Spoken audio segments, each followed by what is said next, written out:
All right, good evening. At this time, we're going to go ahead.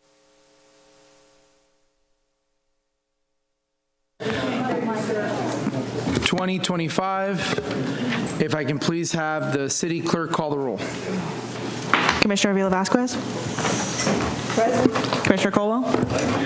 Here. Commissioner Howington. Here. Commissioner Lowley. Here. Commissioner Santiago. Here. Vice Mayor Harriet. Here. Mayor Avila. Here. This time I will invite Commissioner of District 5, Commissioner Caldwell, to do the invocation and the pledge.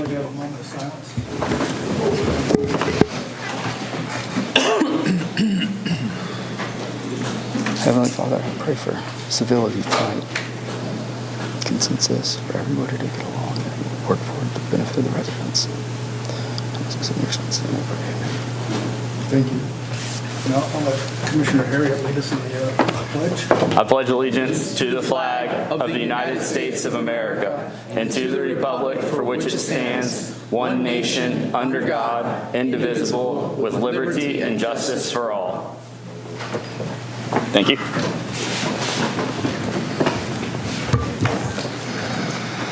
Okay.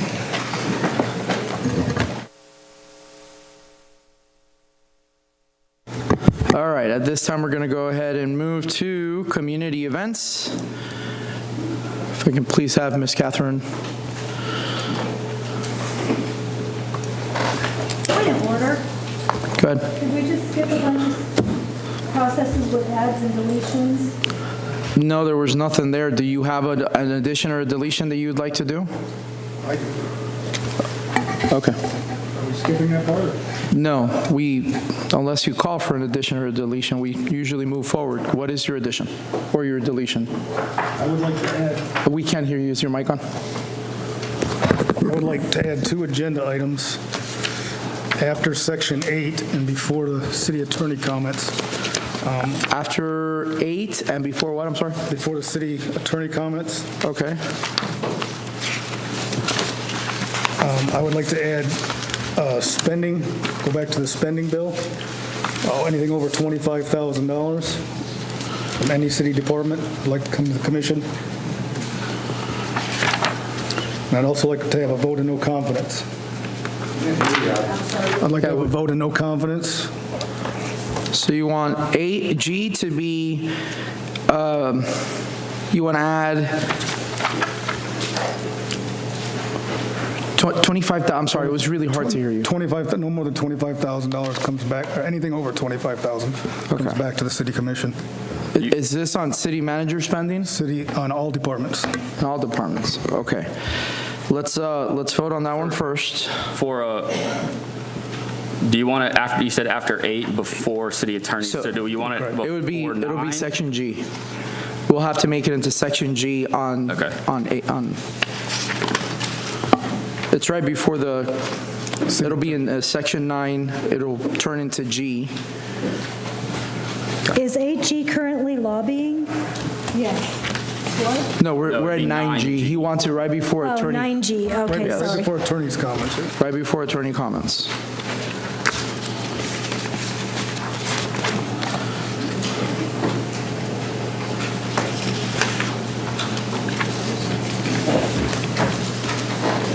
All right, let's do that one first.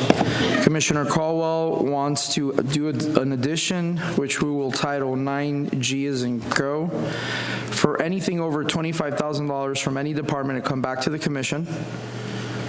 That is his motion. That's my motion. Is there a second? Second. Second by Commissioner Howington.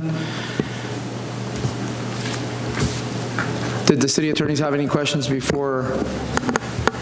No, just to clarify, this is to be as an action item or as an item for discussion for tonight?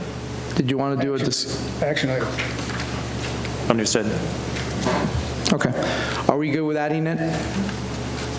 No, I'm not good with All it. right, We can just we- finished talking about 50,000, and we're just going to do 25? Doesn't make sense. Can we do a verbal vote, city clerk? Questions? Commissioner Lowley looked like he was about to ask a question. I always want to give someone the opportunity to have a discussion that they want to have, so I'm just clarifying, this is to add it to the agenda for discussion. This is not the This is the vote. conclusion of it. Correct. Thank you. To add it to the agenda or to change the policy? To change the policy, to add. Oh, no, he wants to change the I policy. want to change the policy. He doesn't, no, he wants to change the I policy. want to change the policy. If you want to add it to the agenda. Added the agenda for today, Yeah. for a vote. To change the policy, today. not to discuss. No, I'm saying he wants to add it to the agenda to discuss today. I want to add it to the agenda to vote on today. Right. And to have discussion, yes. Right. If that's the way you want to put it. Okay. Commissioner Cole, go ahead and read your motion. That way we're clear on it. And then the city attorney, if you want to just repeat it for clarity. I would like to have a vote on any spending over $25,000 in all departments be brought to the commission. To clarify, Mr. Mayor, if I may, the motion is to add to the agenda, so you're not voting on the action right now. You want to add to the agenda an action item to be labeled 9G on the agenda tonight, and that item is to reduce the spending authority To 20. to $25,000 across all departments. Correct. Is this reference to the purchasing policy that was recently That's where it took it to 50,000, and this is to reduce it back to 25? Is that the intent? That's the intent. So this vote is just to add that topic to the agenda as 9G. And then when 9G comes, there will be a discussion and an action. That's what you're requesting. So either to keep it where it's at or amend it as you see fit. Okay. Are you still good with your second, Commissioner Howington? Yes. Okay, can we do a verbal vote? Commissioner Avila Vasquez? Yes. Commissioner Colwell? Yes. Commissioner Howington? Yes. Commissioner Lully? Yes. Commissioner Santiago? No. Commissioner No. Vice Mayor Harriet?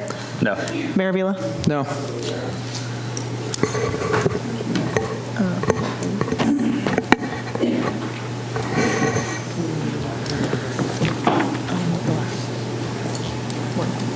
I think it was a 4-3 vote, correct? Correct. Okay, motion to put on the agenda passes. 9G. And then you want item 9H, which would be what, Commissioner? No confidence. Would you mind clarifying vote or no confidence for? The city manager. For this? So a discussion to have a vote or no confidence on the city manager. Okay. Can you go ahead and clearly make that motion, and then we'll see if there's a second. I would like to add to the agenda a vote of no confidence. Second. Okay, there is a motion and a second to add to the agenda. Could you please go ahead and do a verbal vote? Commissioner Avila Vasquez? Yes. Commissioner Colwell? Yes. Commissioner Howington? Yes. Commissioner Lully? Yes. Commissioner Santiago? No. Vice Mayor Harriet? Absolutely not. Mayor Avila? No. Motion to add to the agenda passes 4-3. Is there any, I'm going to remind the audience that while we're having discussions, thank you, I appreciate it. Commissioner Howington, you stopped me. Did you want to do an addition or deletion? Yes, I do. I would like to add a vote for a audit. We need to have a forensic audit and a compliance audit.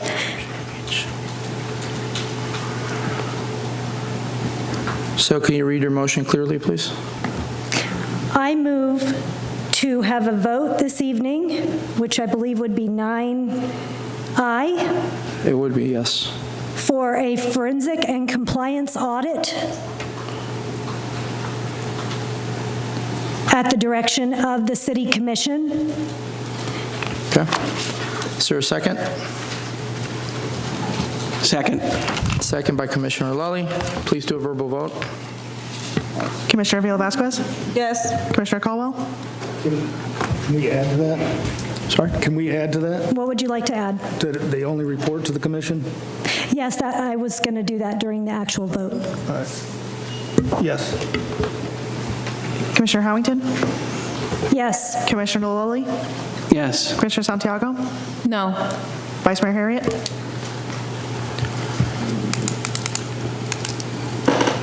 Yes. Mayor Vila? No.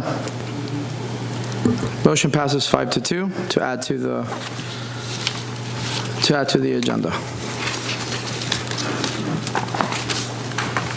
Is there anything else? I have one more. I'd like to have a vote for the 4th of July celebration to be all-inclusive and to include political parties.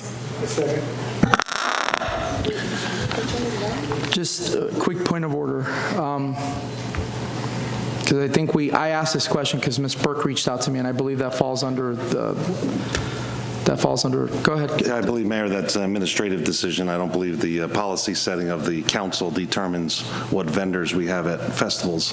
I think that's a most administrative decision I think that we can get involved in. That's not a commission decision on what vendors are allowed or not allowed at festivals. Thank you. Thank you for making it very clear that you run the commission. Okay. So we have a motion. Is there anybody that wants to do a second? I did. Second by Commissioner Colwell. Can we please have a verbal vote? Commissioner Vila Vasquez? Yes. Commissioner Colwell? Yes. Commissioner Harrington? Yes. Commissioner Lilly? Yes. Commissioner Santiago? No. Vice Mayor Harriet?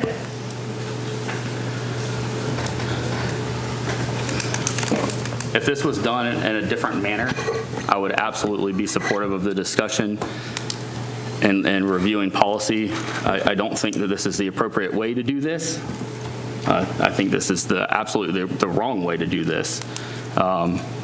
We've got an opportunity. I've talked to the city manager about his plans to bring up the fee schedule for. Point of order. I don't mean to. I'm sorry. To rush you. Just a simple yes or no. Absolutely not. This is not the right way to do this. This is absurd.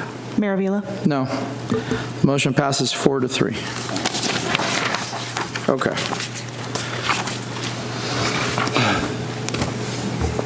We're going to go ahead and do community events. We can't hear you. We have a few events going on for the rest of the month. So the first one, as Pastor Shine mentioned earlier, we have 3 days of events for the Juneteenth holiday. So the first one is Thursday, and that's at the Greater Faith AME Church on Deltona Boulevard. And then they're going to have a second event on Saturday. That's going to be here in the courtyard at City Hall. And then the third day is at the amphitheater where they'll have some choirs there. So there's a lot of activities for Juneteenth.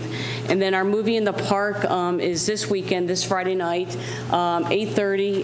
This month's movie is Captain America: Brave New World. As always, free movie. There's free popcorn and lemonade while supplies last. The movie starts at 8:30, but it could get pushed a little bit if it's not dark enough. So just know that going in. Bring a chair, bring a blanket. It's a lot of fun to watch a movie under the stars. On the 28th, next Saturday, we have our Community Shred Day. That's here at City Hall, 9 a.m. to noon. It's really easy. It's really great. If you have documents that you need to dispose of properly, you can just come in with your bags or boxes of paperwork. They'll take it right from your car. They shred it right in front of you. So it's a great way to safely get rid of unneeded documents. We're also going to be collecting pet supplies and pet food to donate to the Halifax Humane Society. And then this is a great thing that I just wanted to make sure everybody knew about. The Parks Department's doing something new this summer. It's called their Playground Program. It's kind of like old school, just get outside and play fun for the summer. But it's in an organized, supervised sort of fashion. So at 5 of our parks, Dewey, Campbell Park, Manny, Dwight Hawkins, Festival Park, from 9 to 3, Monday through Friday. Kids can come down to the park. There'll be games, kickball, arts and crafts, lots of fun things to do. But like I said, it's in a safe environment. It's not a summer camp. Kids can come and go as they please. Lunch will also be served for the kids every day at the parks. So that's what we have. Okay. If any community organizations have anything, events going on that they would like to talk about, just email me, cbarker@deltonafl.gov. Thank you, Ms. Barker. All right, this time we're going to go into the consent agenda. Is there a motion on the consent agenda? I'd like to make a motion to approve consent agenda A, B, C, D, and E. There's a motion by Commissioner Second. Avila Vasquez, a second by Vice Mayor Harriet. Is there any public comment? Which one did you want to pull? B as in boy? D as in boy. Would you mind retracting your second? Yes, I approve, make a motion to approve consent agenda A, C, D, and E. Okay, there's a motion by Commissioner Avila Vasquez to approve consent agenda items A, C, D, and E. Is there a second? Second. Second by Commissioner Lully. Is there any public comment on consent agenda? All right, can we please vote?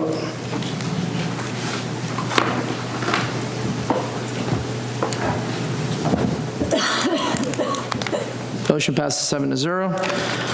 If I can please have the city attorney read consent agenda B, 7B.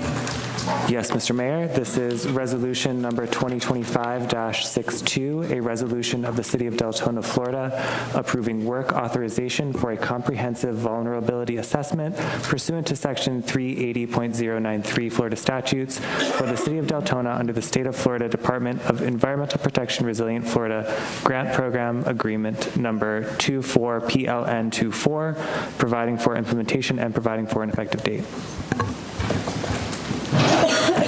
Good evening, Mayor and Commissioners.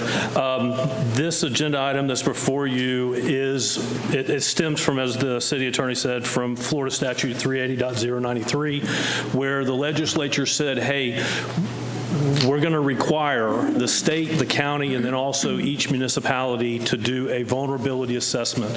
And that vulnerability assessment is to identify critical infrastructure as it relates to flooding as well as sea level rise. Sea level rise may not necessarily be what we're thinking, is going to affect us, but flooding does.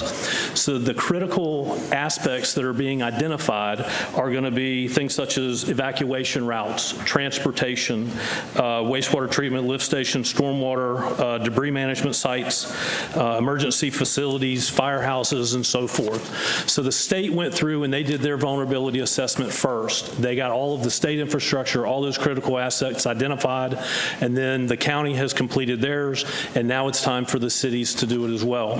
So this is a requirement under Florida statute that we complete this. We've been able to secure a 100% grant for this, for us to be able to do what's required of the city. So what this does is it takes the information that is built upon by the state as well as the county and then adds our critical assets to it so that there is a list statewide of critical assets for us to understand and the state and the county to understand what needs to be protected in a priority focus. As well, anything that's identified as a critical asset during these vulnerability assessments are also going to get priority whenever it comes to funding in the future. So it's very important that we do this and that we're very fortunate to have been able to get 100% funding for this. Commissioner Caldwell, I'm going to call on you first and then Vice Mayor because you were the one that requested for it to get pulled. Do we already have the grant approved? Yes. It's already funded? The grant is approved. None of our other studies will show us this data? This doesn't, any of the other studies did not identify the holistic portion of it to include transportation, fire, any of the full amount of critical assets that we have in the city. Whenever what we're doing with the Teresa Basin study is simply that's identifying potential areas where we could, have benefit from having projects for flooding, but it doesn't identify the critical assets that we currently have. And this is also looking out. There's two different planning phases of this. There's a 25-year and a 50-year planning for what's going to be happening in the city of Deltona when it comes to those critical assets. So that's what's being identified in this vulnerability assessment.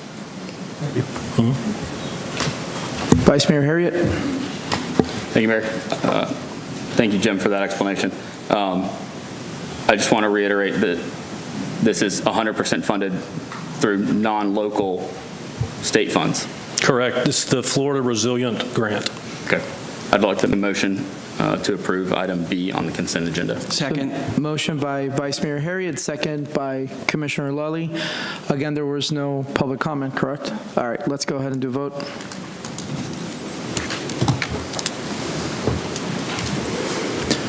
Motion passes 7-0. Okay, this time we're going to go ahead and enter into Section 8A as an alpha, which is ordinance and public hearings. Just want to remind the commission that I have a quasi-judicial hearing document here, which tells me how I'm supposed to govern this, because I know the last couple of times there's been questions. So I'm going to start with the city attorney. If you can please start the process for the quasi-judicial. Yes, Mr. Mayor. This is a quasi-judicial public hearing, so please be advised that the following item on the agenda is quasi-judicial in nature. If you wish to comment upon any of these items, please indicate the item you would like to address when the announcement regarding the quasi-judicial is made. An opportunity for persons to speak on each item will be made available after the applicant and staff have made their presentations on each item. Swearing in. All testimony, including public testimony and evidence, will be made under oath or affirmation. Additionally, each person who gives testimony may be subject to cross-examination. If you do not wish to be either cross-examined or sworn, your testimony will be given its due weight. The general public will not be permitted to cross-examine witnesses, but the public may request the commission to ask questions on their behalf. The full agenda packet on each item is hereby entered into the record. Persons representing organizations must present evidence of their authority to speak for the organization. Further details of the quasi-judicial procedures may be obtained from the city clerk. At this time, commissioners must disclose any ex parte communications concerning items on the agenda.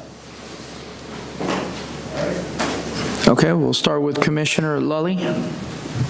Thank you, Mayor. I would like to disclose communication with Brooke Donahue from Coal Valley Partners. I would like to just read this so we understand who she is. She says, "We are the developers for the proposed Dutch Brothers Coffee and the Halifax Crossings MPUD." And so they are working with Dutch Brothers Coffee to bring a location for that organization to this MPUD. Thank you. Okay, Commissioner Caldwell. Brooke has also reached out to me via my private number. I don't know how she got that, but that's the only communications I've had. Commissioner Vila Vasquez. I exchanged emails with Sadiq and to schedule a meeting. The meeting never took place due to emergencies in my family. I received messages from the young lady Commissioner Lully's referring to, but never one-on-one contact. Commissioner Dory Howington. So this one goes way back into April, so I'm just going to go all the way back. Spoken to the city manager, the deputy city manager, Jordan Smith, Jessica from planning, the city attorneys, people who attended the meeting on May 5th. Also was contacted by Brooke from Dutch Brothers. I did not get back with her. Members of the following Facebook groups: Blowing Off Steam in Deltona, Volusia Issues, Deltona the Place We Call Home, Deltona News and Notes, followers of my commissioner page on Facebook, Dana McCool, Jody Lee Starozak, David Sosa, Lisa Burke, Terry Ellis, Tom Burbank, Phil Nichols, Drew Howington, Virgil Ford, Courtney Burgos, Matthew Borges, Pam Gooden, Lance LeBron, Terry Haynes, Bob White, Tina Swift, Albert Bryan, Michael Rivera, and I think that's the extensive list for me. Thank you, Commissioner Santiago. Emma Santiago. Brooke Donahue from the Dutch Brothers Coffee. Mayor, can I please make one addition? I'm sorry. I don't remember the timing, but it's possible I corresponded with Dana McCool between the first hearing on this and this hearing. Thank you. Go ahead. I did speak with staff, city staff, also on this matter. We can't hear you, Commissioner Cole. I also spoke with city staff on this matter. Okay. Vice Mayor Harriet. Yep. Thank you, Mayor. I also spoke with the woman from Dutch Brothers. I have had 2 brief conversations with the applicant. I've spoken to a few residents that asked for clarification on this project, and then staff. My ex parte, I've spoken to the applicant specifically about increasing commercial, just full disclosure on that. I've spoken to the lady from Dutch Brothers, Sarah Donahue. She actually scheduled a meeting, a Zoom meeting with me via my Calendly link on the city website. I've spoken to city staff about it, and I've answered a few questions from different residents. So that is my ex parte. Thank you, Mr. Mayor and Commission. At this time, I will swear in any person who wishes to testify on any quasi-judicial item. So please stand and raise your right hand. Do you hereby swear or affirm to tell the truth, the whole truth, so help you God? You may be seated. Okay, at this time, we're going to hear the presentation of staff report. Go ahead, Mr. Jordan, Mr. Smith. Good evening, Mayor, Commissioners. Tonight I'll be presenting the proposed amendments to the Halifax Crossing Mixed-Use PUD under Ordinance Number 14-2025. Halifax Crossing was originally approved in 2014 as a business B-PUD. In 2022, it was amended to a mixed-use PUD to allow for a broader development vision while maintaining a cap of 17,415 daily external trips and infrastructure commitments coordinated with Volusia County and the city. The property lies within the Deltona Activity Center, a designated growth area. The project is located along Halifax Crossing Boulevard, just east of the UF Halifax Health Complex. The amendment area includes multiple contiguous parcels and remains strategically positioned within a regional economic development zone. The proposed amendment introduces Development Map Option B. This alternative shifts the balance towards commercial uses, expanding commercial acreage, and reducing multifamily residential units, and also requests a reduction in the minimum lot size for commercial parcels from 1.5 acres to 0.5 acre to support more flexible development patterns. This table compares the current plan, Option A, to the proposed plan, Option B. Option B reduces the total residential units by 550. At the same time, commercial land increases by over 50 acres. This pivot supports emerging market demand for commercial growth. Visually, you can see the change is focused on the eastern section of the site. The western portion, including 275 units and the same commercial parcels, remains the same. Option B simply reallocates land uses internally to respond to development opportunities. So there's the Option A, and there's the Option B. Transportation. Can you go back again, please? Slowly. Thank you.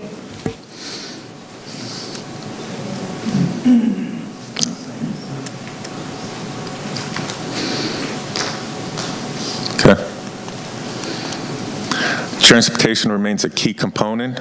The amendment does not increase the approved trip cap. However, if traffic exceeds 15,500 daily trips, the applicant must contribute nearly $800,000 to Volusia County as a fair share payment. Updated traffic studies will be required and reviewed by both the city and county. The proposal is consistent with Deltona's comprehensive plan. It advances the future land use, transportation, housing, and economic development elements by encouraging compact growth, infrastructure alignment, job creation, and commercial diversification. And reviewing this request under Section 74-14 of the Land Development Code, staff finds the amendment compatible with surrounding uses, supported by infrastructure, and consistent with long-term planning goals. This change is internal to the site and does not alter district boundaries and reflects responsible planning. Staff recommends approval of Ordinance Number 14-2025 at first reading. The amendment supports the city's goals and positions and the project for more flexible, market-responsive development within the activity center. Available for any questions, and I believe the applicant is here if you have any questions. The questions are now specifically for staff. I see Vice Mayor, you're on the board. Thank you, Mayor. I wanted to go back, I believe in that table, you also have the commercial acreage. Does that show what the change is? So the change between option A and option B, option A, which is currently approved, correct? That is correct. So what they can currently already, they're only required currently to develop 21.1 acres in commercial, but option B, if we approve it, would then increase that 21 acres to 75.71 acres, correct? That is correct, Vice Mayor. Okay, and then currently, option A, which is already approved, has over 1,100 units approved. So we have, if we approve option B, we're actually reducing the number of residential units? Correct. Thank you. Actually, one more question. I saw in there, and through conversation, there was discussion about reducing the lot size of the commercial lots. Yes, for the commercial lots going from 1.5 acres to 1/2 acre. Okay, and that, I believe that's why the Dutch Brothers lady reached out to us, because the larger lots are not attractive to some of those niche businesses, correct? That is correct. Okay. Would there be a way to make sure that if we do approve option B with the reduced lot sizes, that we are not, I think that the reduced lot size would be more attractive to like your fast food, Hardee's, Wendy's, Arby's, that kind of thing. Is there a way that we can prevent that from happening? We can certainly add language to the development agreement if it's the will of the commission and if the applicant agrees. Okay. Is it too soon for a motion? It's too soon. It has, we have to, still got some time. All right, that's all I have. Commissioner Caldwell, then Commissioner Santiago. On the option A, again, this is already approved. Your mic, we can't hear you. On option A, this is already approved. Option A has already been approved. Then why is it back to us again, if it's already approved? Because they're proposing another option, reducing the residential and for additional commercial. Has anything been changed in option A? Nothing's been changed in option. Okay. In option A, as my fellow commissioners said a few meetings ago, that we're opposed to commercial development. Option B, does both options have 0.5 acres for commercial? None of the options have the reduced commercial acreage side. It's 1.5 acres. 1.5 is the commercial minimum size for commercial parcels. For option A, but option B includes 0.5 acres, is that correct? Option B would go from 1.5 acres to 1/2 acre. What type of commercial development would that get us? I think that's probably a question better answered by the applicant. They can speak about the retailers that they've been. It's obvious it'll give us drive-through restaurants, basically. Going from option A, we only have 275 residential units, multifamily residential. That's 850 age-restricted units. How many people generally live in an age-restricted apartment? Just the 2 occupants? 1 to 2 occupants. 1 or 2, yeah. And in the multifamily, how many occupants do we generally get in a residence?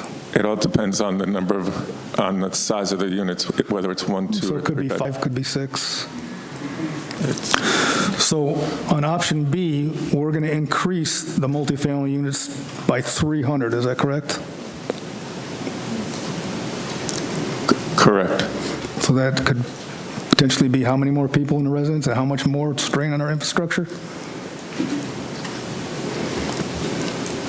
Well, once again, it depends on the size of the units. All right. That's all I have. I do have one more question, I'm sorry. Has the lawsuit been resolved? No, it has not. I do want to flag something, though, because we've had some discussions with some of you all about this. Just because this applicant is a party to litigation with the city does not mean that this rezoning cannot go forward. They do have vested rights, And I understand that this was tabled at the May meeting.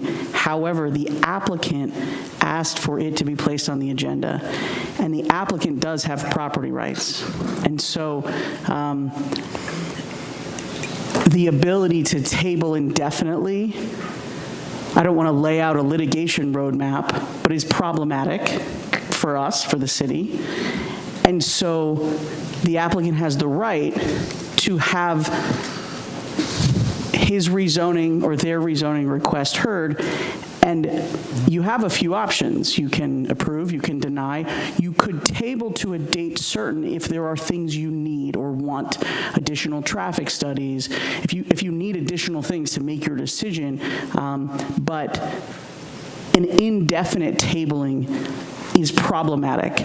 You may want to do that, but we would then inform you that you are exposing the city to litigation that we would strongly urge you not to do, and we would urge you to either table to a date certain with conditions or requests or additional things you want, or approve or deny.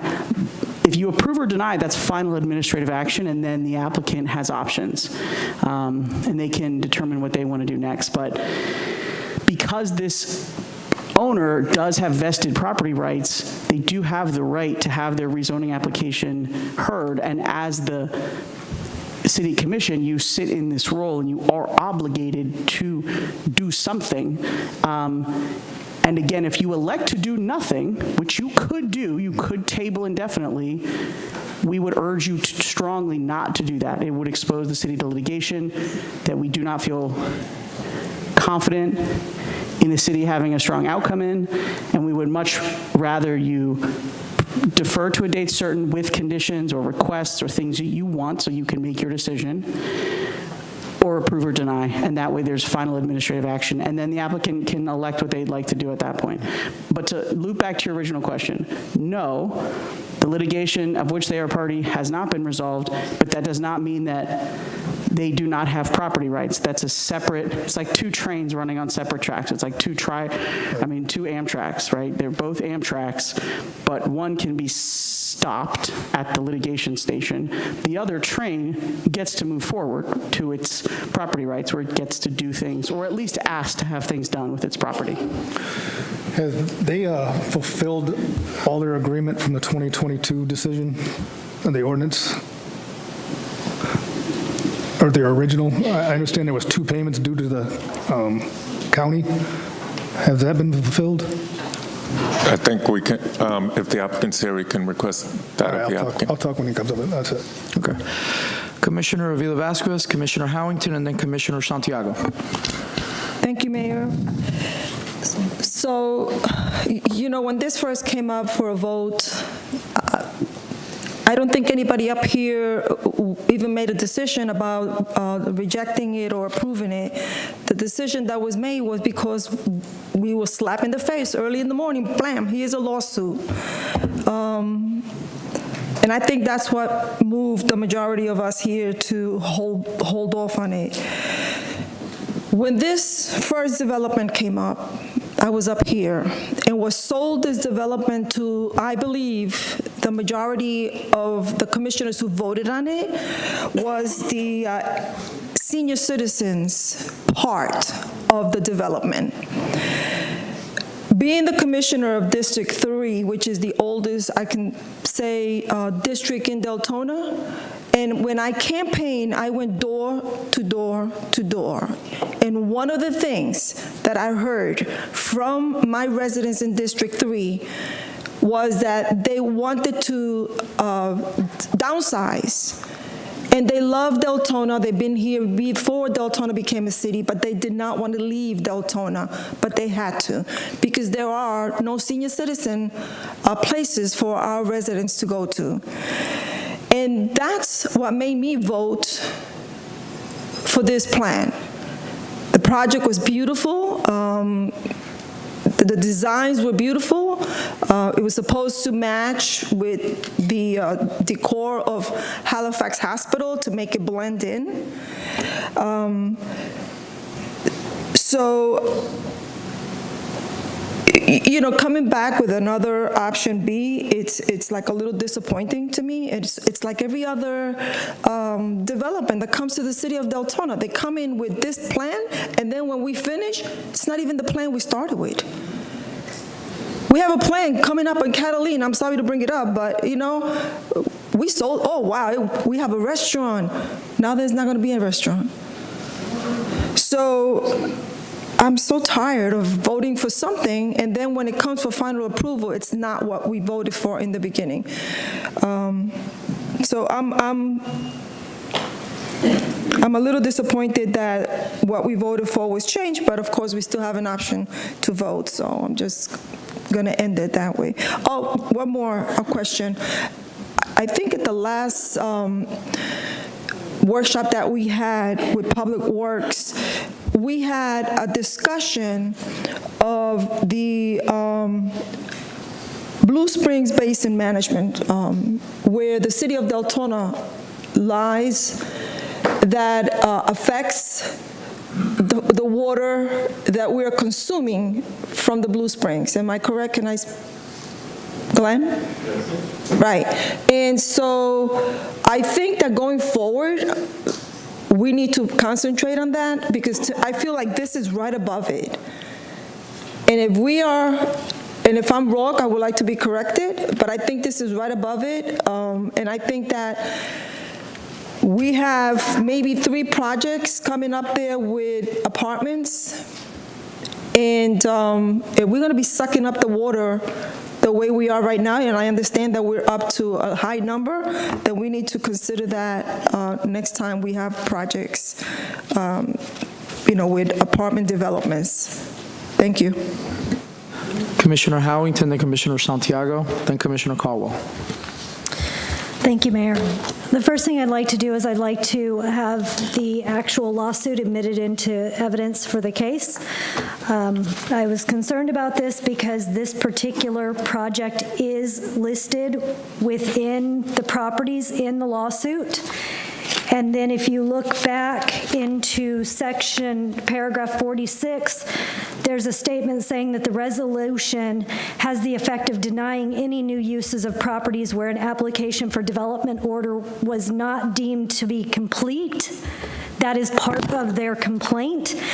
And based on what I'm hearing, they have current entitlements with option A that were approved by the commission years ago. So I'm a little confused as to why the litigation is in play. However, the commission did vote to table to a date certain upon the completion of litigation, which my interpretation would be upon the judge's signature. They have actually gone to the 7th Circuit Court and asked a judge to decide what they can do with this particular piece of property. With that, they have entitlements for a senior village that was accepted, that the community was in support of. They can start building that tomorrow, as far as I understand. Is that not correct? Option A is approved and current, so they could build option A.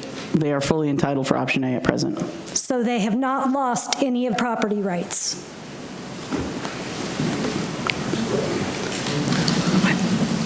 I mean, we're not going to go on the record to talk about this, but option A is a valid option that is in play.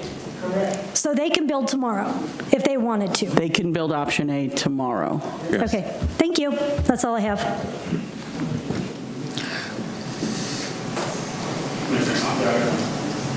Thank you. I'm going to use the attorney's 2 train. We got this train, we got this other train. Option A, they can build tomorrow. And it has 1,125 units. What the applicant wants to do is to reduce those units and increase that commercial, which is wonderful for the city of Deltona. We are in need of commercial. We don't have a lot of area for commercial. This is it. And they're going to, that's why I got a call from Dutch Brothers. They're ready. They want to start. They're excited. They're going to bring 45 jobs to our city. It's a start for our activity center on our commercial, and we need it. We need it for our tax base. It's going to help us. I don't understand what the difficulty is. We want commercial. The applicant is giving us commercial and reducing the units. And with that said, can I make a motion? Not yet. We've, after we hear that. Okay. Commissioner. Thank you. Sorry. Commissioner Caldwell. Option A, the vested rights that they already have is based upon 78.6 acres, is that correct? Yes, it is, Commissioner. So to approve option B, we're actually giving those vested rights to another 31.11 acres, is that correct? I'm going to let that's a question I'd like to have the applicant answer. Okay. Because there's definitely an increase in property here on option B. You know, I don't think any of us is against commercial development here, but again, we don't want more drive-throughs, and this is what option B is going to give us. That's all I have. Vice Mayor Harriet, then Commissioner Avila-Vasquez. Commissioner Caldwell, I couldn't agree more. I don't want more drive-throughs. I don't think anybody wants more drive-throughs. I've talked to a lot of residents since I was appointed to this commission in February of last year. The two constants that I hear just about every, I'm going to say week, it's probably every day that I hear them, but confidently every week that I hear are, what are we doing for flooding? And why do I have to go to Orange City? Why do I have to go to New Smyrna? Why do I have to go to DeBerry? Why do I have to go to Seminole County? Why do I have to leave the city to get dinner, to shop for my kids' clothes, to do anything? And the third is related to overdevelopment. We have an agenda item today to talk about a moratorium to stop residential development. We have an option that a developer brought us to reduce the residential units by more than 500 units. If we don't, to me, this isn't a bait and switch. To me, this is the product of a functional staff with clear direction that is professional at their job, building a relationship with one of the largest landowners, developers in the city, if not the largest, to steer their projects towards what the residents want. This is an opportunity, and I know it's labeled on the maps as a big box store, and I don't want to put anybody out there, but we have an opportunity to bring anchor stores that will then attract the smaller retail, that will then attract the sit-down restaurants, that will then attract the fast casual restaurants. We've all had Dutch Bros reach out that they want the smaller, they need the smaller lot. They can't put their shop on an 1.5 acre lot. There are other fast casual restaurants that primarily do sit-down business that have reached out and they need the smaller lot. They can't, they're not developing, they're not interested in developing an 1.5 acre lot. That's much larger than what they need. And I think that one of the things that we're missing here is that this land is it's either going to turn into a parking lot or it's going to turn into a restaurant. Let's turn it into restaurants. Let's turn it into retail. We've got the ear of a developer that is willing to change his project to align with what the commission has said is important to us. The commission that approved this originally in '22 was okay with option A because that's what was presented at the time. I think this commission's clear direction to developers has been more commercial. That's what we want. And I think that, Hold on. as long as we can, I think it's important to prevent any of those fast foods drive-throughs. That is absolutely not, this is not what I'm looking for here in this development whatsoever. We've already seen an influx of that in other districts.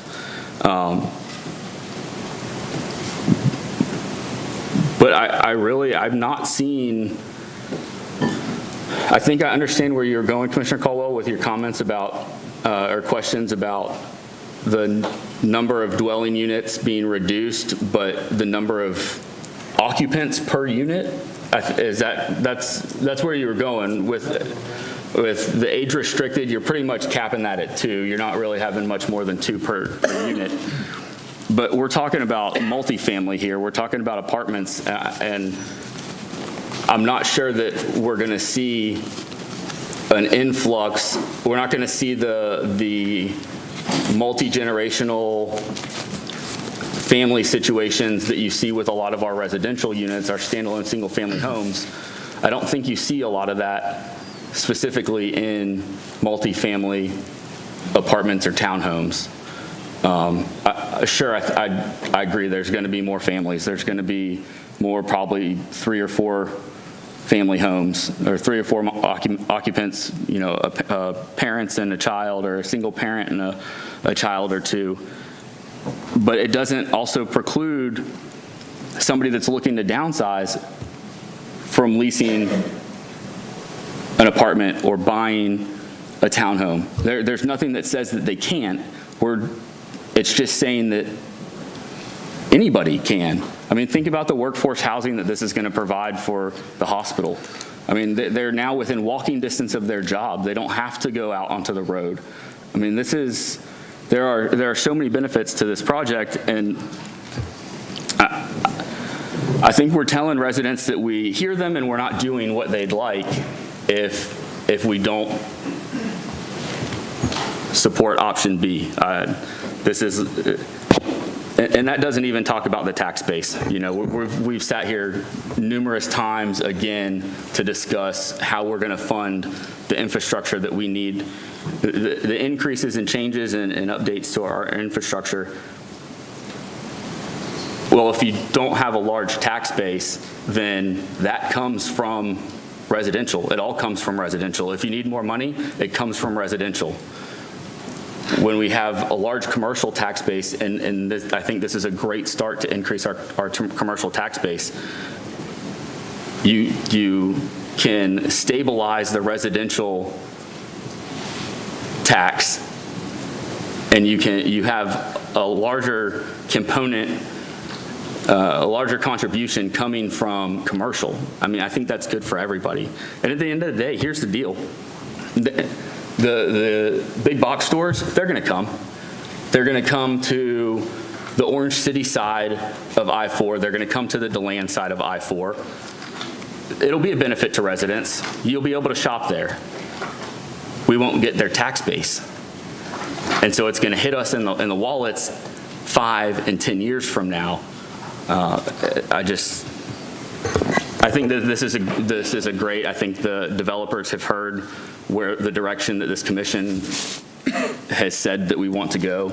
I think that this answers a lot of the desires of the community and our neighbors, and I really don't see a negative to option B. So. Commissioner Avila Vasquez, then Commissioner Caldwell, then Commissioner Howington. Thank you, Mayor. So you very clearly explained the difference between the age-restricted units versus the apartments or the houses. Yes, it's going to reduce the number of residents, right? Regardless of how many age-restricted units there are going to be. Minimum 2 per unit. Are there going to be rentals? I guess that's something that can be answered by the developer. Are these going to be rentals? We can ask those questions. Right. Or are they going to be purchased? So regardless which way you go, they still have to pay taxes. Mm-hmm. So no matter which way you go, taxes are going to come into the city. As far as commercial restaurants, You see all these little drive-throughs? That's what they told us they were bringing. Big sit-down restaurants for families to go and sit at. Now we drive through. So I don't believe I don't believe this anymore, unless they can come to us and say, look, this is the people, the contracts or whatever that we made, if we can develop this land, this is the restaurants that we're building. I don't believe this anymore. Every time we approve something, after it's approved, we have no choice but to accept what they're throwing at us. Here again, option A was the best choice that we made back when they first brought it to us. Now it's option B. The next time they'll come, it's going to be an option C. We're not saying no. Nobody up here is saying no to the development. We're just saying, let's stick to what we approved in the beginning. That's all we're saying. We're not saying no. There is no winning with option B. To me, it's the same. You have the age restrictions unit. I'm telling you, you know how many people have stopped me? Excuse me, point of order. If I can hear you from here, you need to please take that conversation outside. How many people have asked me, when are they going to start building those apartments there? And these are people that are looking to downsize, and they want to live in areas like this. So I just don't see the benefit of option B, and I just don't. I mean, I know that you made a lot of points, but there's always an answer to them. And I'm sticking with option A. Commissioner Caldwell, then Commissioner Howington. Well, I'm going to start out by talking about box stores. Unless you have another box store that you know of through other information, I know the two that we're looking in this area are going somewhere else. It's already been on the news. Costco's going across the bridge to Sanford Mall. The other one's going on Martin Luther King. Lowe's and Home Depot are too close a location to build another one. So I think if that's what you're building this approval on, unless you've got somebody else that you know about, I think that's a wash. But you know, there is commercial development in this 55 and older community. There was going to be some centers for rehab. So there is some commercial development in the original approval. That's all I got to say about it. Commissioner Howington. So I'm hearing talk of a big box store. Can somebody please clarify in option A what type of commercial is included? Because I've heard big box stores. I'm hearing that there's some rehab facilities. This was sold as kind of a John Knox type village. So better than John Knox. So this was supposed to be a senior community primarily, and now we're looking at moving to more multifamily units. I haven't heard any discussion as to whether these are regular priced apartments, are these low-income apartments? What are we looking at as far as multifamily can mean a lot, and that's probably something that can be answered by the applicant. But I'd like to know kind of what was included in option A as far as commercial versus what type of commercial is being proposed in option B. Would you like to hold that question for the applicant? Sure. Okay. I just have a question. Jordan, I know we can't disclose names, right? But everybody up here on this dais does know, I'm hoping they know that. Hold on, let me finish. Can I at least get my question out before you blurt out an answer? I appreciate that. So, you guys met with restaurant owners, correct? That is correct. Actual sit-down restaurants? Yes, Mayor. That were looking specifically at that location? Yes. Some of them within the county?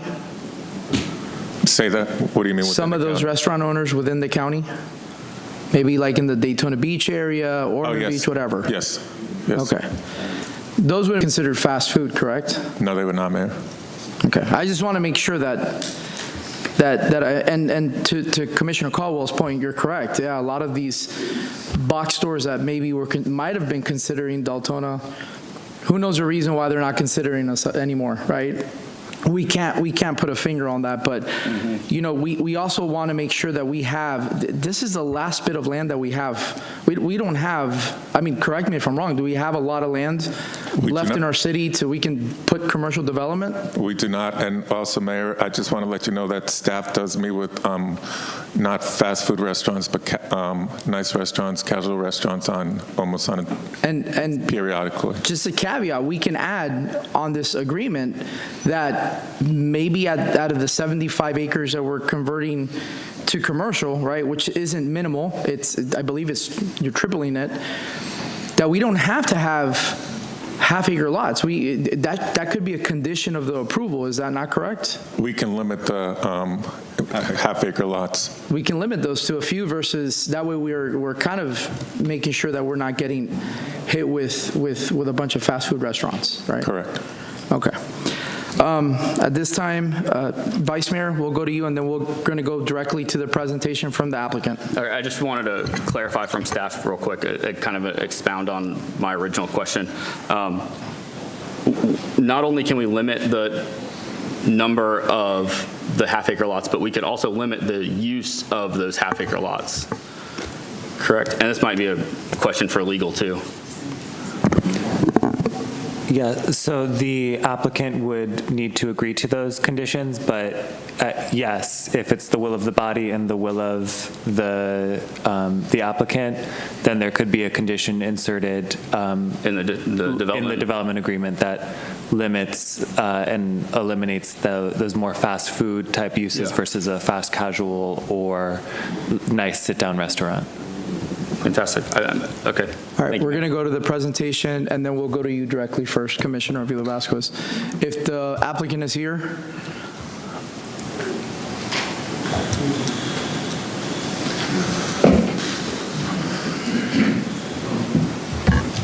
Good evening, Mayor, Vice Mayor, Commissioners. Alex Stringfellow, 500 Winderley Place, Beeland, Florida. I'm the land planner on the project, so the urban designer. I don't own any of the property, but I act as a consultant designing the community. We work all over Florida. Excuse me, Mayor. You can move that so you're not. Yeah, thank you. Blessed to be slightly above average height, so thank you. If we could pull up, I think what might be most helpful is our design rationale for option B, walking the commission through our thinking, because that design came out of our office, and we had some critiques of the original plan, and we made changes that we think work better on the site. So if we could pull up the option B that was in the presentation, I just want to walk through our thinking, our rationale, and how we arrived at this answer. We are willing to work with the commission on some of the comments today, looking at moving some of our requested units to the age-restricted category. We are open to negotiating what option B looks like. We're not here to force that optionality. We do think it's a win-win proposal for the city. And it's just slide 7 here. Excuse me, guys. Yeah, go for it. Is that the one you want? Yes. So I'll start at the entry road coming in there. Our first discussion item or thought on the design was there was a central access point on option A. In the dead center of the site, it's a divided boulevard. When we design communities, we like multiple access points in and out. So we split that into 2 access points. Those line up with curb cuts that exist on the road today. And the rationale for that is you want 2 access points in case of fire, emergency access, accidents. You want good ingress and egress. You want fast reaction times from ambulance, life safety type vehicles. It also lines up better with the developments on the westerly side of the street that are actually approved and under construction. So we're lining those up. We took the stormwater ponds that in option A were scattered throughout the community and centralized most of the stormwater, shown in the light green, at the center of the site. This allows the wellness type uses in the top left, the multifamily, and the commercial here that is off the main drag. Particularly, this is where we think the best restaurants or retails would be located, could benefit from an amenitized stormwater. Things like fountains, we're proposing walking trails around there. There's a condition in the MPUD that we have to have trails throughout, bike trails. So in the old plan, we asked the question of, well, where are you going to bike? You're going to bike to nowhere down a big 4-lane divided boulevard to assisted living That was kind of our big question. So we make a park, we centralize it, everybody benefits. The supporting uses for the hospital are adjacent. So that yellow color, that's the wellness and health uses. They're not residential because there is a private agreement, and there's privacy concerns when you put residential near a hospital. So we put the residential, the multifamily here on the southwest corner, further away, in line with the private agreement, and as well, it's just good design. And those types of rehab facilities, those types of centers make sense next to the hospital. There's synergy there, and it's rational. The big box anchors the back of the site. What that does for your commercial users is brings them through the site, past the out parcels, and into the back so they get drive-by traffic. Most commercial retailers, they run analysis on population, income, and traffic. They have a model, they pump it in. If it says yes, they're interested. If it says no, they walk. So that's kind of the design rationale we went through in laying this out. We maintained the buffers on the north, which is 100 foot. Didn't change the buffers. We agree that that's important to respecting the neighborhood. To the east side, it's 40 foot, so we maintained that. And we looked at the whole holistic project as a way to, how can we kickstart this in the current economy? After COVID, there's been a lot of inflationary pressure on commercial real estate, as you guys have seen. So one thing we can control outside of construction cost is land cost through the allowance of smaller lots. When you look at the inflation cost of land across time, it is impossible for these small businesses to buy 1.5, 2 acre parcels of premium real estate. So yes, we have Dutch Brothers. They are asking for a ½ acre, but there are many other users that can't afford to sit on 1 acre. Again, that's the minimum. We anticipate that's probably going to be a somewhat rare occurrence, the ½ acre. We could restrict that to a certain number of ½ acre lots. We could do no more than 4 or 5. We're comfortable with making that kind of concession, understanding that on the backside of our development, on this open space here, that's where we want to prioritize restaurants, outdoor seating. We would love to have sit-down restaurants. So I think that's the thinking. The economy has told us a lot about option A as we explored that over the last 3 years. So we're coming back with our findings, trying to put our best foot forward, and we're willing to work with the commission. Honestly, I think the ownership group is okay with possibly walking from option B. It's not their highest and best use. They're walking away from 1,200 units, reducing that significantly. A lot of the multifamily stuff is going to be a mix of 1, 2, and 3 bedrooms. So you're really looking at a significant decrease in foots out there, in bodies, in terms of density. So I understand there's concerns about how many people are going to stay there, but assisted living, independent living is flat at 2 people. Multifamily fluctuates. So there's a lot of studio demand in certain areas, 1-bedroom demand. So we don't know the mix yet, but it's definitely a significant decrease in residential total units. Now, if on that table there was interest in us keeping 300 units, for example, of age restricted, and keeping the limit of 275 for the multifamily. So again, we carry option A's limit of multifamily down. We reduce age restricted in the option B to 300, which splits those up. We're comfortable with that.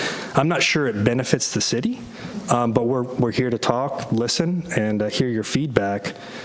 On the tax revenue perspective, on a per acre taxable yield, it behooves the city to have smaller lots. So when you have these smaller lots, you're looking at a significant increase per acre in taxable capabilities of the city. And after COVID, companies like Panera, that was primarily a sit-down, they opened all drive-through because they had to adapt to the market, which has changed. Things that are changing the market as well is there's a sentiment that aging populations want to downsize, but they don't downsize.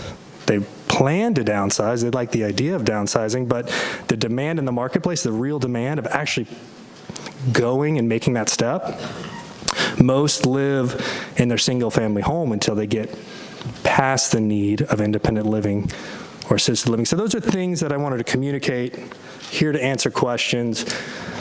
Again, for Dutch Brothers, I think that's a great use. We would like to get a half-acre allowed lot size for them. But I still think from a planning perspective, a design perspective, there is value to option B.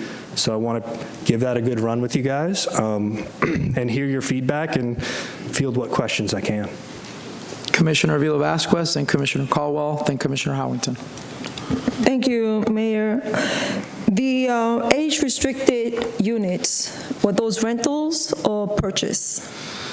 In option A, you're Yes. referring to? That would be rental mostly, but there's the ability to be for sale. I don't believe that the developer's agreement restricted it either way, but they're typically for rent. Rentals. Yes. So the city will benefit from their taxes. In the event they were built, there would be a tax revenue. Right. Yes. The, trying to get my notes here. So I can tell you that before I became a commissioner, I worked very closely with Jerry Mays. And I can tell you that some of that property on Howland Boulevard down there, he was forced to give it up for apartments. This guy knew that those properties there were very well-developed and better used for commercial. Now we have houses going up, and now we have apartments. From what I understand, a lot of these big sit-down restaurants, they want to be able to be in a view that when people drive by, they can see them. Not on any side roads or any back roads. And I can tell you that because we approach Cracker Barrel.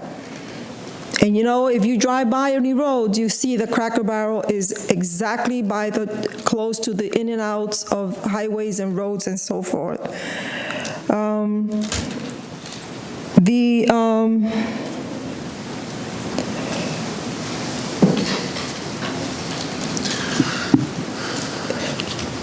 Trying to look at my notes, I'm sorry. By all means. So again, and you said about you made a comment about people want to downsize, but they never do. Go to Saxon Boulevard, the senior 55 and over, you have to go on the waiting list. I understand. And I'm not saying that there's not demand. I think what I'm saying is the amount of units we previously proposed is probably not in line with what the market really is asking for. I think, we're 800 or whatever the number was originally. That was kind of more my comment. So I apologize if that was unclear. Okay. That was the intent of my comment. Okay, so I appreciate what you explained to us, and I want to hear what everybody else has to say. Thank you. Thank you, ma'am. Commissioner Caldwell, then Commissioner Howington.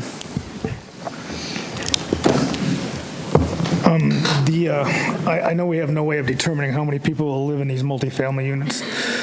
Currently in the city of Deltona, we're having an issue with multi-generational families living in homes, and it's putting quite a strain on our infrastructure.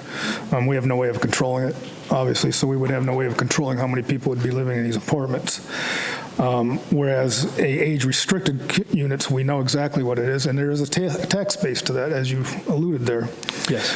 The 31.11 acres difference from option A to option B, would that entitle them to the same rights as already approved if we include the 31? I kind of want to, I guess, I'm not sure if you're asking me or staff. I'm asking the city attorneys. You have vested rights on the original proposal, original decision. Yes, they do have vested rights on the original So those decision. vested rights would transfer to the new 31 acres that they're including in option B, is that correct? No, because what they're doing with option B is they're proposing a new development scheme. So they would be rezoned. This is what this action is a rezoning. So under option B, they would only be entitled to the units and acreage as outlined in option B. developer, the applicant, would have to choose option A or option B. So if the commission moves forward, the developer could choose either to move forward under option B or option A. If the commission decides I tonight... don't mean to interrupt, but so if we approve this ordinance, they get the choice of option A or option B? Yes, that's correct. So it's out of ours anyway.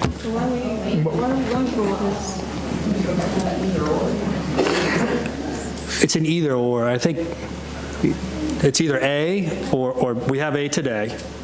We would like the option to do. Does it specify that in the ordinance? Legal, please? Yes. So they can either move forward with A, or if you move forward, they can move forward with A or B. If we approve this ordinance. If you approve this ordinance. That just killed it. So that's the distinction. I've had a conversation with Brooke, as I disclosed, and she says that they're getting 1.13 acres. Is that not correct? I don't know exact site that they've designed She told me that she was getting 1.13 acres.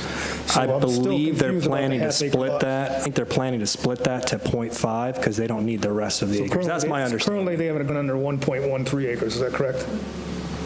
I'm not to that agreement. My understanding is they are working on designing for a site that's too large for them, and they're looking to split off a portion of that because they only need the half acre. Jordan, this roughly. question's back to you.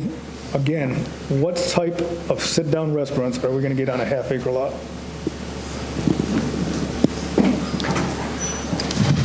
You said you're speaking with several companies, I think, or a few, to bring us sit-down restaurants. Those will be on a half-acre lot? On half-acre lots, you can't get sit-down restaurants on half-acre lots. I'd have to... So what type of development would that bring us? What do you mean, what type of development? What size? What could go into a half-acre lot? I mean, I don't think we should be putting restaurant names on the record. Yeah, I guess in general terms, a half-acre lot, you're generally looking at either a fast casual or a small footprint, limited seating type restaurant. I believe the applicant has indicated they would be willing to limit the number of half-acre lots to a certain number. So if that is a concern for the commission, to not allow that type of restaurant to proliferate throughout the development, you could incorporate that into your motion. Well, I have a bigger concern now. If we give them the option to decide which one they want, then, well, that's a big problem. Commissioner Howington, then Vice Mayor Harriet, then Commissioner Lally. Thank you, Mayor. So how many age-restricted apartment complexes do we currently have in Deltona? Does anybody have that number? I do not have that number, Commissioner, but staff can obtain that for you. Okay. None? That's okay. Thank you. Now, the difference between option A and option B, we can see that there's obviously about just a little over 31 acres difference. In option A, what happens with that 31 acres that is not mentioned? Would that remain conservation? Would that come back before us for additional commercial development at some point? Would it come back for additional apartments? What's the difference between option A and option B, and why are we looking at almost 110 acres versus 70-some acres in option A? You're talking about the difference in total gross acreage when you add up the commercial? For commercial is 21.1 versus the 7571, and then multifamily acreage is 57.5 versus 34. So if you add those together, there's a difference of 31 acres. And I'm trying to understand. It's a difference in counting the stormwater ponds to the southeast. The previous application, their existing storm ponds, that difference is we counted the ponds that are, so if you look in this one to the south, there's a dug pond. I'll point it. There's dug ponds here and here. And then if you go back to option B, we just included that in the calculation. So that's the gross acreage difference is just how we're capturing this part of it. We show it because this will be where we convey stormwater to, but that's the difference in the So does that mean that won't give- option A would have a more robust stormwater system with additional ponds available? No, really, we located the ponds in option B, more in the low spots, the natural grade of where stormwater would go. And option A, they were kind of working against the topography, so this would actually be a lot more efficient. It also moves water instead of to the periphery of the site, it pulls it to the middle, so it's much easier to maintain no outflow.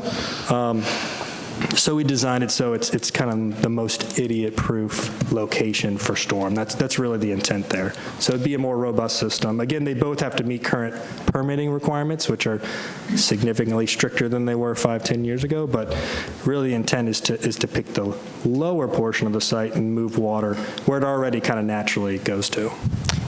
And if I remember correctly, I think I read in some of the site studies that there was going to be some scrub jay mitigation that would be taking place. Would any of that expansion to the 110 acres, would that be doing away with any of that scrub jay mitigation? How does that play into it between option A versus option B? It wouldn't impact that. We'll have to update the study when we go for permits anyways. The study's getting a little older. They have kind of a shelf life. And all the permitting requirements through the agencies, we would still have to meet either way. It's a permitting. If they're found, you have to mitigate. And there's no action that this board could take that would stop us from having to meet that permitting requirement. Okay. Let's see, I'm a little bit concerned because to answer the mayor's question, no, not all of the commission was aware of the various conversations that have been taking place. I was told that there was no option for a big box store. Is that correct? In option A? In either option. There is an option. I can't speak to who a user might be, but option B is, I believe, the only one that can have a big box store, and we have garnered interest in such a use. You could probably figure out who's in the area and who's not and get a good idea of who would be looking, but that is what we have heard in the marketplace, and we are interested. That makes the commercial a lot more viable for us and for folks that need to know how much traffic is going to be coming to their store. So that's definitely why option B, one of the big prime reasons we went for option B. Okay. I think that is about all the questions I have. Thank you. Thank you, ma'am. Vice Mayor Harriet, Commissioner Lally, Commissioner Colwell, then I'll go, and then we'll go to presentations with people who's standing. You had indicated that the applicant is very willing to negotiate and work with us. Would they be willing to take option A off of the table if option B were approved? I don't believe so. That's a conversation that would probably need to be had with the ownership group. I believe the intent is if option B is approved to go down that path. I think asking to depart with option A, which it seems like there's support for the old plan too, if the market were to change and the demand came back for some unknown macroeconomic reason beyond my expertise, then it would be nice to do that. That hasn't happened in 3 years. We don't believe that's going to happen, but I think that will be the sentiment we'd receive if asked. Okay. And then the comment about from Commissioner Caldwell about the smaller lots. We've got obviously Dutch Bros that needs a smaller lot, but would the smaller lots, there's nothing that would force a restaurant to stay on a half acre. If they had 2 half-acre lots next to each other, those were the 2 lots that they wanted. That was the location they wanted. They would be able to combine those smaller lots in order to make a more suitable lot, or they could combine a half-acre lot next to a 1.5-acre lot, or Yeah, and we're not proposing to split the lots at this point right now. This would just give us the ability to split it down to a half acre. It's the medium. The minimum, we anticipate that a lot of users will prefer the 1 acre plus. But we have a specific user that has been engaged and passionate about the site for years now. So our primary goal is to make them happy and bring Dutch Brothers to the site. They're expecting about 45 jobs to be created. There is upward mobility opportunities within Dutch Brothers. They typically target originally for their broistas, is what they call them, high school students and college age, but they try to hire internally for land acquisition, management, so they try and bring folks up through there inside their business. So we are interested in providing them the ability to make their business work. So most likely, it's not going to be all half-acre lots. This may be the only one. I appreciate that comment. That's not something that I was even considering or even thinking about, was the upward mobility and the target employee being largely a high schooler, but then the potential for them to grow within the industry that they choose. You know, the demographics of our city are changing drastically and pretty quickly. I believe we all received a demographics report a few weeks ago, if not a couple months at this point. And the number of the population over, I don't remember if it was some odd number, I believe, 57 or 63 or something to that effect. That section of the population is now lower than the population that is starting families. We're now at the point where the city of Deltona is becoming the place for young families to start out, for people that grew up in areas that they've been priced out of to move to. So I think that this, in a lot of ways, I'd like us to see, and I think the developer or the applicant is okay with agreeing to the stipulations, the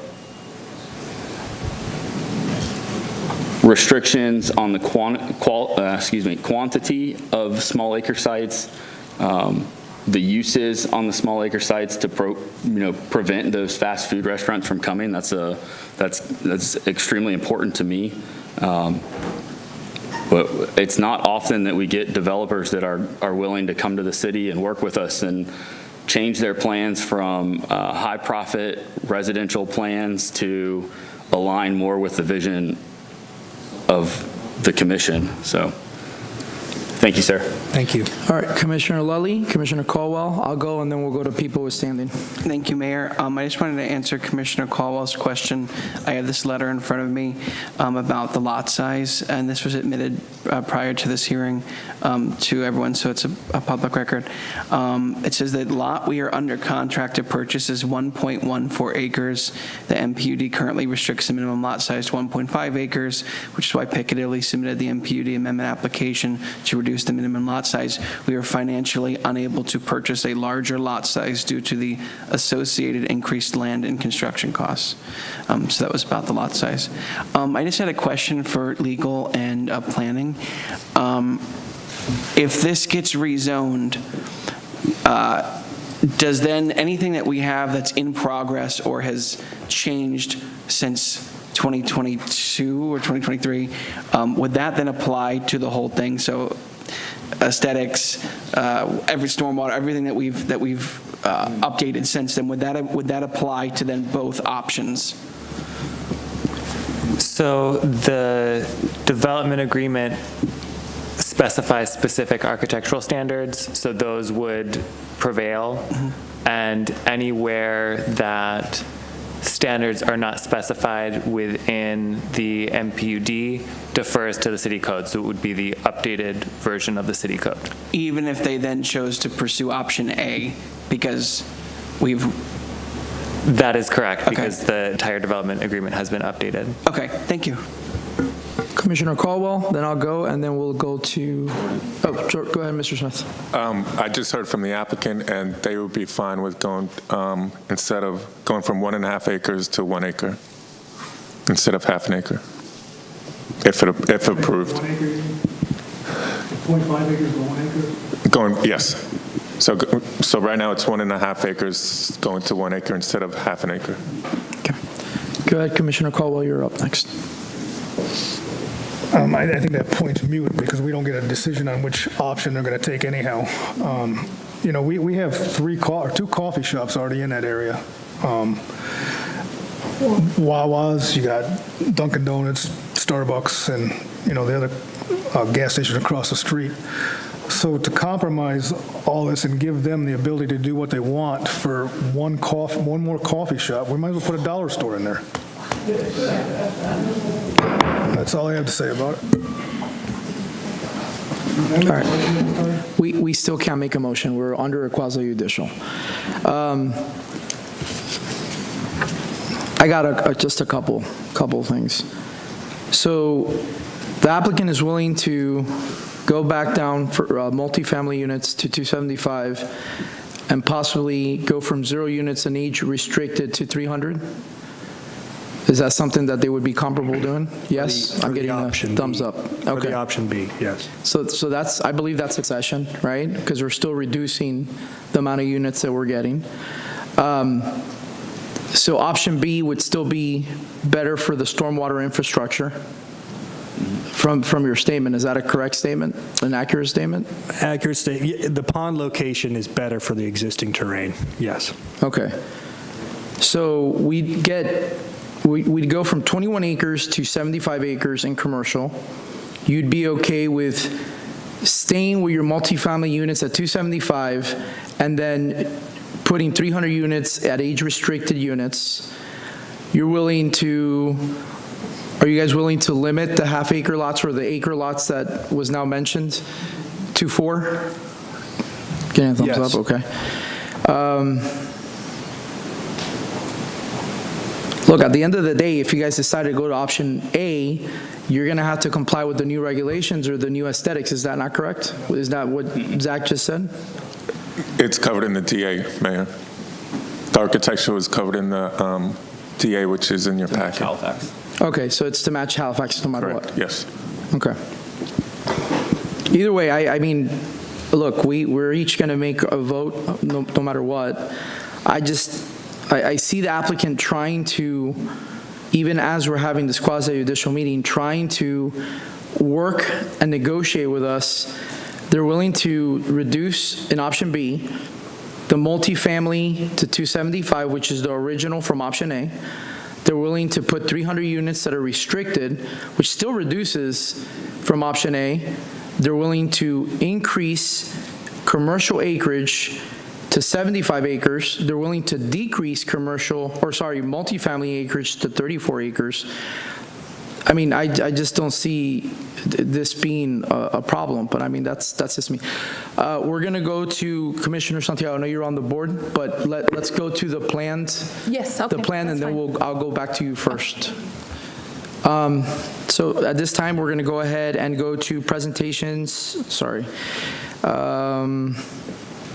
From people with standing. Is there anybody with standing? So, nobody with standing? All right. In the neighborhood, is that standing? Yeah. If you were sworn in, I don't believe the gentleman was sworn in, but. Yeah, so as part of the notice for this hearing, if you received a notice in the mail, you have been designated as automatically having standing. There are other ways to establish standing, which you may do during the proffering of your testimony. If you have been properly sworn, I'm not sure if you were here at the time that we did the swearing in. So if you received a notice in the mail designating you to have standing, then you would come up now. Otherwise, you would come up during the other public comments and state why you believe you have standing. Yes, there's still public comment. Yes. Thank you. All right, so there's nobody with standing. Now we're going to go ahead and jump into public participation. Emily Helmberger, please.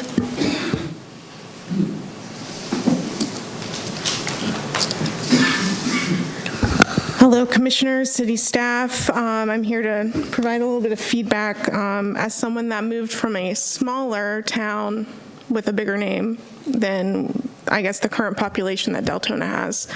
I moved from Castleberry a few months ago. They have about 30,000 residents.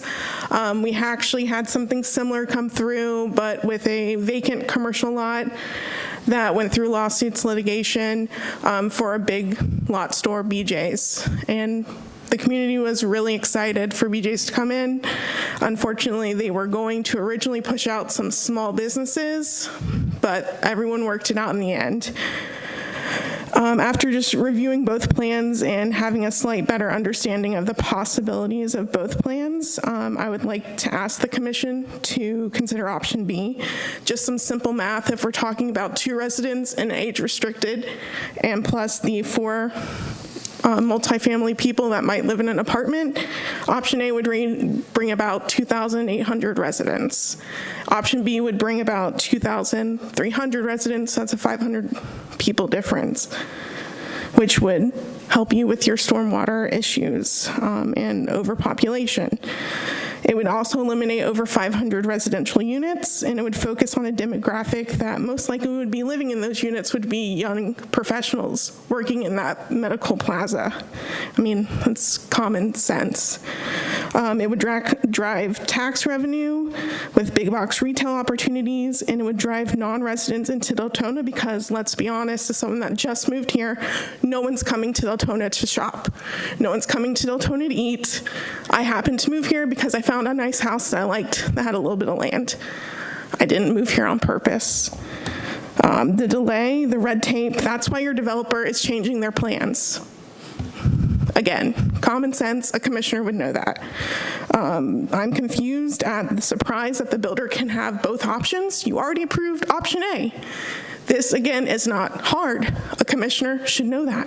You're giving them a second option that is more beneficial to you.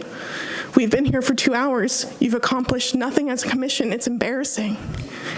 I mean, as someone who has been very active in my last city for the last 7 years, this is insane. You're wasting your time. You're wasting your city employees' time. You're wasting your residents' time to get a gotcha moment. That's what it's been the last 2 hours is, I got you here, I got you there, I'm gonna make a comment here, I'm gonna make a comment there. You are adults. I'm younger than everyone on this dais. Get it together, move forward, do better for your residents, do better for your city, because it's dysfunctional, and it's not appropriate, and it's not helping anyone in this city, business owners, residents, anyone on this dais. Look at your plans, look at what your builder is trying to tell you, and move forward. It's not that hard, but I appreciate your time, consideration, and let's just move it on. Monday night, we all have stuff to do. Thank you. Kathy Bryan, please. No clapping, please.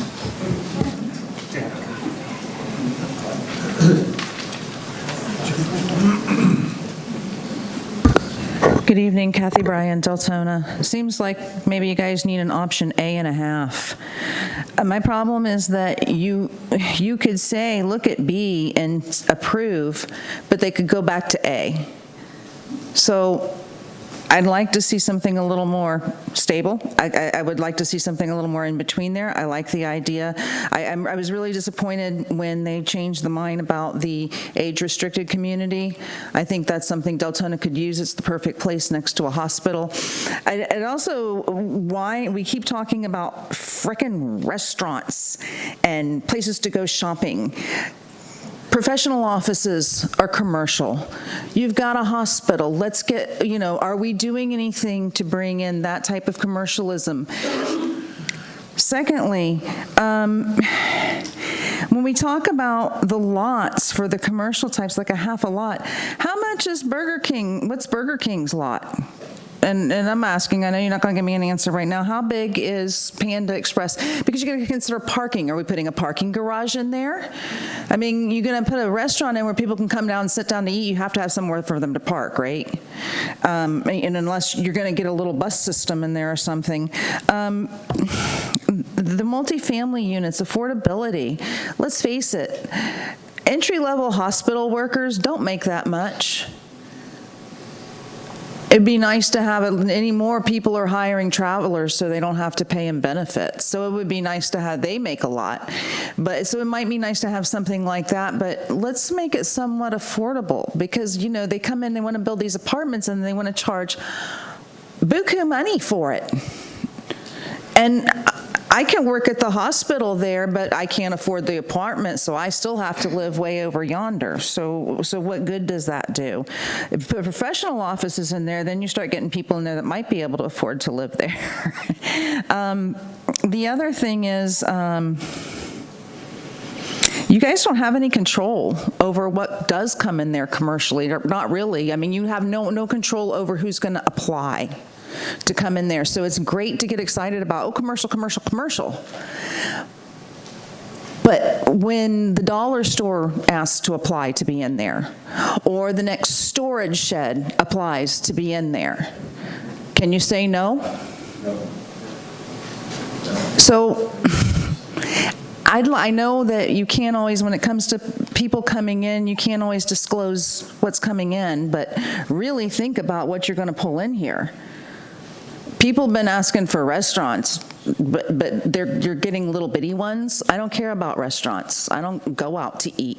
But there's places, opportunities for commercial that doesn't have to do with shopping, restaurants, et cetera, and that is the perfect place for those type of things.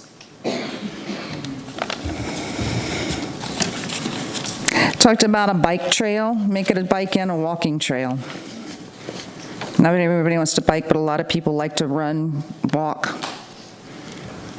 And when it comes to mitigation stuff, like scrub jays, trees, plants, you never get your money's worth with mitigation, and neither do the animals and plants. Thank you. Joseph Serrato, please.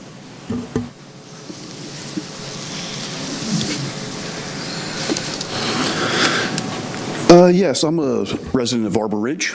Been there 15 years, 35-year resident of Deltona. Looking at these, I had 3 concerns, now 4. With the changes that they're making as far as the senior, I'm pleased with that. I was concerned about a total elimination.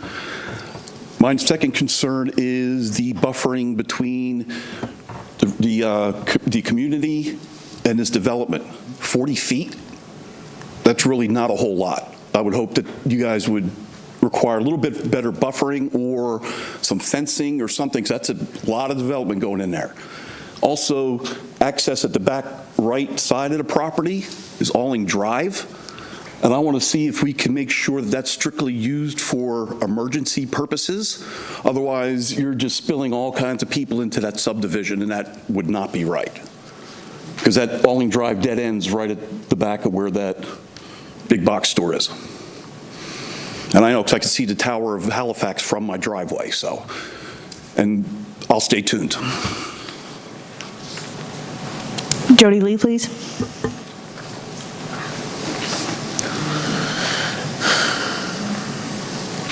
All right, again, I don't care which one y'all do. I was up here with you, Maritz, when we voted for A. The developer spent thousands of dollars telling us it was going to be senior housing, it was going to be Alzheimer's units, it was going to be all medical facilities, there was going to be some restaurants coming in. Everybody's talking about cutting down these apartments and putting in more apartments and less senior housing, and you're talking about traffic. Okay, put a couple apartments in there and put a big box store in the back. Are you not going to be, nobody's just thinking about the traffic that this can bring in.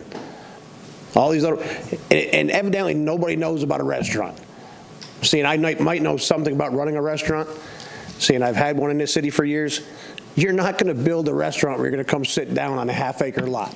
Not with parking, not with handicap spaces, not with all this. You're not going to do it. You want, everybody up here said, well, I've been reached out by the coffee shop. Like y'all said, we got Starbucks across the street, you got Wawa, you got Racetrack. So if Dunkin' Donuts wants to come there, we're going to fight for them too? How many, so we're going to have coffee shops like dollar stores all over the city? That's right, so they can go to work somewhere else, because nobody works in Deltona. The big box store is not coming back there. Not that I haven't spoke to the developer today, and he told me they're not coming there. Oh, that's right, I did. He already said they bailed out. He don't care which one. Just, he wants to be approved so he can build something. I approved A when I was up on that bench, because it was sold to us as senior living, hospitals, doctors, beautiful area, and that's what we voted on, that's what we approved. Christian Wall, please.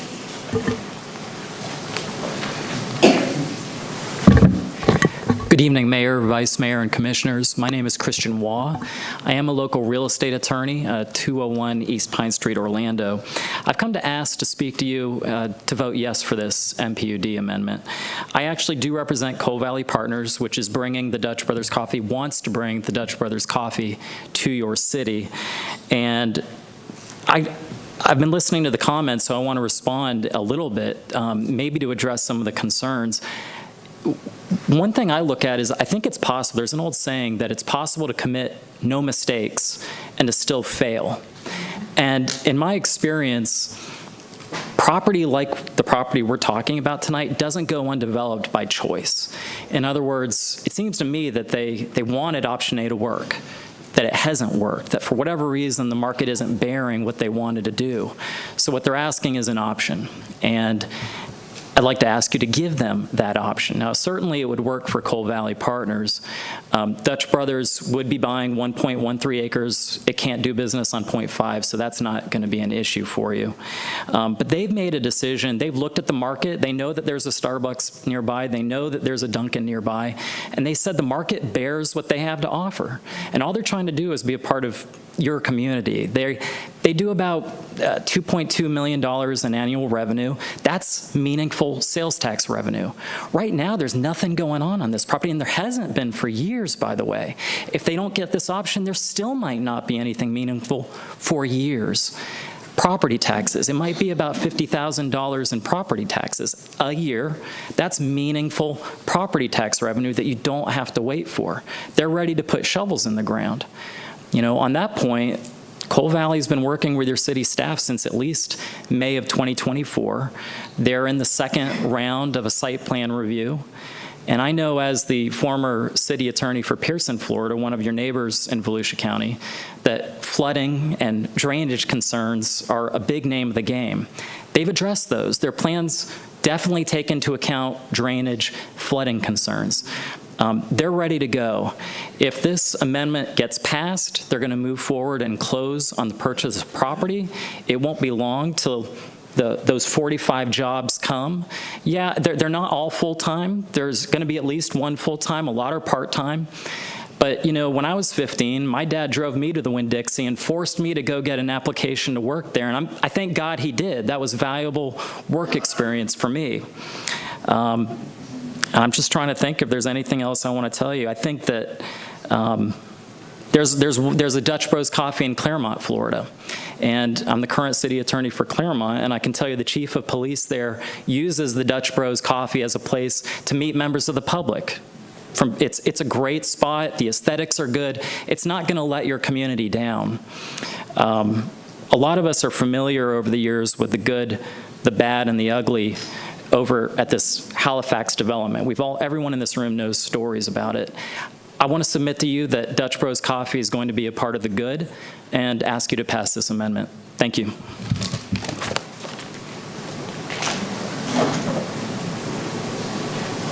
Courtney Cross-Burgos, please.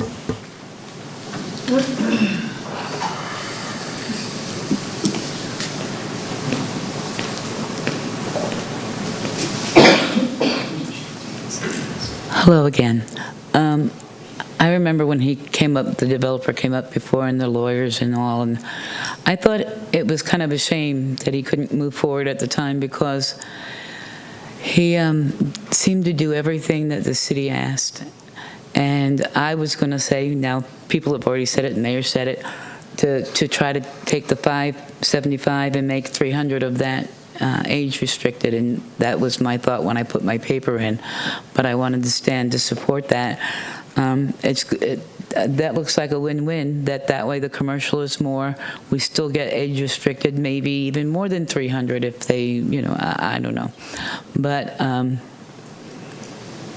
we got to work with what we have, and that seems to be a better use of it, because that's a lot of, 575 is a lot of multifamily, and I am now considered a senior, and so I would like some options for down the road.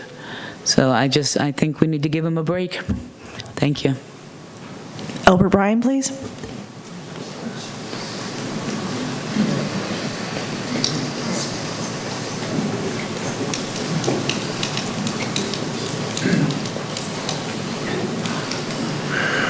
Albert Bryan, Deltona.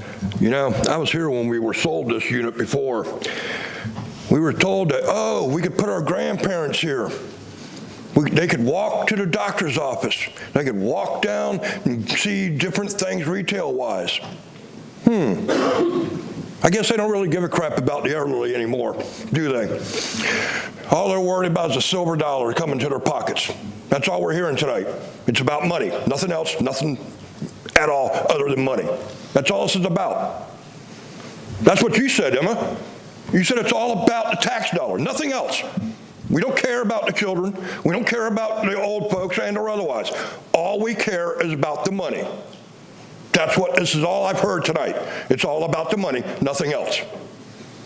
If that's the case, then what happens in the next 3 months when we go into a 2-year recession? Oh, nobody's actually said that, have they? But it's on everybody's mind because we're already starting into a recession. And it could be a lengthy one because you know who's president. So think about that. I say we do this. We give them option B. When they go bankrupt and choke on it, I'll stand up and applaud them. Now, here's the thing that you all need to really think about here. You all talk about restaurants. You know, I don't care about restaurants. I eat at home. Healthy food, actually. Here's the thing we really need to think about. We have become an economy that orders in. We don't go out to restaurants that much. We don't go actually out to retail. Oh, look at Sanford Mall, one of the biggest retail centers in the area. Oh, what are they doing? They're playing paintball there, and they're climbing walls. Okay. Is that what we're going to do with this? Make it a big paintball park, too, when it fails? Okay. Now, he also mentioned big people coming here. What kind of big people? Your size? My size? Short people? Fat? I mean, what's the definition of big people when the applicant says big people are coming in here? I don't understand that. Now, here's one thought. If you give them option B, give them a 1-year limit. You don't break ground within a year, it goes back to option A. This is things we need to think about when we're doing projects like this. He's been sitting on this property 3 years. 3 years, already had zoning, hadn't even broken ground on it. Why is that? Oh, because he's making a bankroll waiting. Are we charging him a different price? Oh, no, we're not charging him a different price on taxes because it's still the same thing that it was. So what are we actually doing here? It's all about the money. If we're worried that much about money, make the whole damn thing apartments. Make the whole 75 acres apartments. You know how much we get per apartment tax-wise? It'll actually end up being more than what you're getting out of the commercial development. The sad part about this is what's driving this is the wrong idea. It's not the community that's driving this. It's not the actual economy that's driving this. It's the sole dollar he's going to make selling it off. Nothing more, nothing less. You talk about, you know, the retail there and how it's going to help. I order more from Amazon than I ever have. You know the biggest place I go is a Walmart. I don't go to big box retails, little box retails at all, ever. That's a joke. That ends public comment. Commissioner Santiago, then Commissioner Caldwell, then Commissioner Avila Vasquez. Not yet. At what point can I have? So we're going to give the applicant a few minutes to. One more thing. You had asked a question earlier about. Can you speak into the mic, or is the mic on? Sorry. If there's a green light, it's on. How's that? Guys, this is the last warning, and if I can hear you up here from the back, take your conversation outside, please. Barry Walker on behalf of the development, the developer. We talked earlier about dropping the light size for the commercial to minimum 1 acre. That wasn't a problem.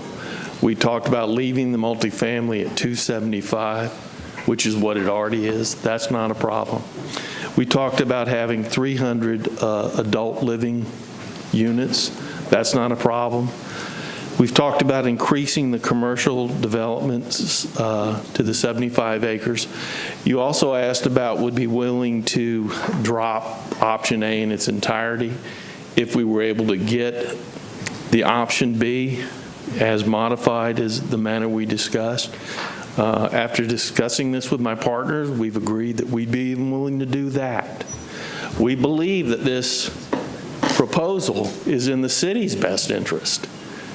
You know, and yes, it is about money too. I mean, the developer wants to make money, and he doesn't want this property to sit vacant. And we believe this is our best option to have this property developed and make money for the developer, make money for our team, and make money for the city.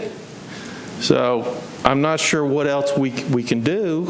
I think that meets all of the questions and the comments that everyone had, so I would hope that you would approve this as modified, option B, and I think I've addressed all of the concerns. So any questions? Yeah, before we go, there was 2 questions. Did any of you want to ask about the buffer? Because I think it's a legitimate question, the buffer and the 2 access points. I believe it's we have 1,000 feet up against the residential. On the north side, Vice Mayor, did you want to put it 40 feet. Yeah, it's 100 on the north side and 40 on the one east. And 40 on the other. Would there be an opportunity to increase the buffer on the east side? And maybe this might be a question for staff, but the development order, are there stipulations in the development order for the type of buffer that it is? The development order does specify the development order, the buffer size, and to be a landscape/environmental buffer. We can certainly provide additional specifics if it's the will of the And would that commission. include a brick wall? It does not call out a wall. Or a fence? That would be a decision of the applicant whether they would like to and then agree to that stipulation. Before we go to the developer on that, the rear entrance, is that restricted access, that rear entrance? There's no access. There's no access? No, and we were talking about there'd be a 50-foot building setback from the buffer line. There'd be no access in the back. Perfect.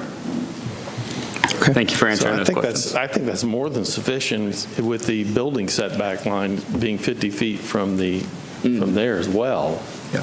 So it'll end up being. Now you're talking about overkill. Yeah. So it'll end up being 100 feet from the building to the property line, or 90 feet. It'd be 50 feet from the building to the property line. Yeah. And then you've got 40 feet of landscape buffer. If he doesn't mind answering. Yeah, you're allowed to rebuttal, by the way, because we had public comment. We're under rebuttal right now, so. Yeah, I believe in current Deltona code, the largest described buffer is 40 feet. That's the history of that, so that's why we went with that. And the 100-foot is just exceeding that. In our conversations with the neighbors to the north, they actually can't see Halifax because of the grade change, so that actually drops. Now, on the eastern side, we match grade in a few areas, but it's actually where the depression is for the stormwater, because the neighborhood's slightly lower than our site. So we place the stormwater there. So this is probably 250 feet of space there. So what I would propose is the 40-foot buffer, which is the largest the city has on the books, remain, but then the building can't be within 50 feet of the property line. And these are 3-story units. The rule of thumb in planning is you set back the height of the building. So we'd be setting back more than the height of those 3-story buildings. So it'd be far off that property line. Typically 25 feet is what we see in most developments. So we felt it's adequate, and it'll be heavily planted. Does it call out in the DA the type of plantings? Would you guys be amenable to a requirement to plant some sort of canopy? I think it's plants, tree plants to create that canopy. Absolutely. Okay. Commissioner Caldwell, Commissioner Avila-Vasquez, and then are you still wanting to talk? I do. Okay. Go ahead, Commissioner Caldwell. I just want to be clear, based on everything, all the conversations I've heard out here, it sounds like the developer is only in seek of option B. Based on the testimony by that gentleman there representing the coffee shop, he even said option A is not even in consideration by the developer. So if we approve this ordinance, it's basically out in the wind. We have no more say over this. Whatever they do with it, correct? And if we deny it, then they got option A is already approved based back in 2013, if I'm not mistaken. Everybody keeps saying 2022, but I believe the original was approved in 2013. Yes, I believe the history, there was a 2013 and then there was a subsequent 2022 amendment, which is what we're operating under now. Correct. To answer your question directly, if this is denied today, then the applicant could still proceed under the existing approval, which is option A. The developer has just stipulated that they would be willing to strike option A from the development order. So you could move forward with an approval, which would in effect be option B only. So you would then be, the applicant could then only move forward with option B because they have stipulated to the removal of option A from this development order. Well, I mean, based on the original ordinance that was approved by the older commission, they've had, 13 years to do something with that property? So I'm not convinced that they're going to do anything if we move forward with it anyhow. So I would strongly urge. Commissioner Avila-Vasquez and Vice Mayor Harriet. Thank you, Mayor. So my question is almost basically the same as Commissioner Stevens' question. Do we really have an option to choose A or B? We do. You just said they agreed to it. It doesn't sound like it. It sounds like if we approve this, they can go with whatever they want. So I'm just a little bit confused, and I want clarifications before we make the vote. Based on the conversation and comments from both the commission and the public, we would be willing to only have what is called option B today as our only option. So you'd be making an approval, hopefully, for that option. So there's predictability, you know what you're getting, and we're moving forward in that direction. So it strikes like thank you. Thank you. No, I'm sorry. I'm not. One more question. That's okay. So your option B reduces the units, the family units, to 275, adds in 300 units for age restricted. Am I correct? Yes. And we can vote on that just by word of mouth? Yes, so in whatever motion is made tonight, the motion could incorporate that the development order will strike option A, that the minimum lot size would be changed from 0.5 acres to 1 acre, and that the units would be changed to be 275 multifamily and 300 age-restricted. This change could be made between first and second reading, so you would then hear this again at second reading with all of those changes incorporated. And I don't know who it was that mentioned with the approval that the building of these items should be done within a year, the starting of the project. I mean, I'm not saying it should be completed within a year, but, you know, we have projects that have started 10 years ago, they're still not finished. So, Yeah, I believe that was a comment made under public comment. If that is something that the I think it was somebody up at the dais, commission but would I'm like not to sure. incorporate that, and is willing to agree that they would break ground within a Yeah, year. break ground at least. We wouldn't be able to meet that timeline. We're willing to do whatever we can, but that's functionally impossible. Just contract negotiation. How long do you think it would take for you to start this project? The project has started and is partially built, as you know, but to finish this project, this could easily be. Oh, no, we're not asking you to finish it in 1 year. We're just asking breaking ground. Dutch Brothers would break ground as soon as permitting was completed after this approval, so that would be groundbreaking.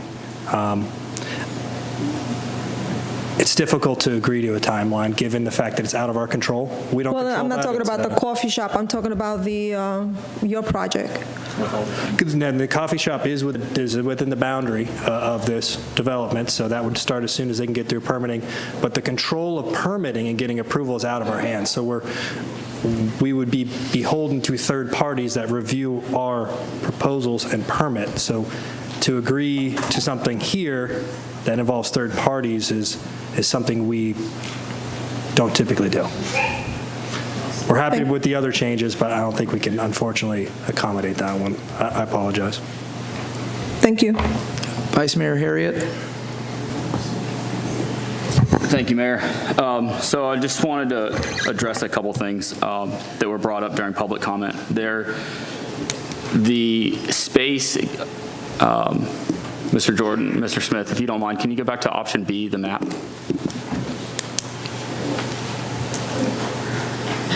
The space identified in yellow, is there capacity in that area for professional medical businesses? Yes. Okay, so that there will be professional businesses, medical-related businesses, and if I remember correctly, you specifically said that they were being placed adjacent to the hospital intentionally because that's the best location for those services to commingle. That's the intent, yes. There were quite a few other comments related to challenges or potential challenges with restaurants. I think it's important to also note that those challenges that are mentioned would exist with either option. They don't exist only with option B. They exist with either option. And I think that we're actually cleaning up and putting in place some more specific requirements that prevent fast food in option B. So I think we actually address that a little bit more directly in option B. And then you've already answered the other two questions I had regarding the access and the buffer. Actually, there is a third question or a third point. You know, we often comment, or some of us make comments about, you know, Facebook's necessarily not the place to carry out business and is not very productive. But I want to go to Facebook for a moment. One of the things that I notice, the kind of posts that I see on our community pages frequently, and by frequently I mean weekly, if not every day, are parents out there looking for opportunities for their kids' entry-level jobs. My son's put in applications everywhere. My daughter's put in applications everywhere. I can't, they've interviewed here, or they can't get an interview.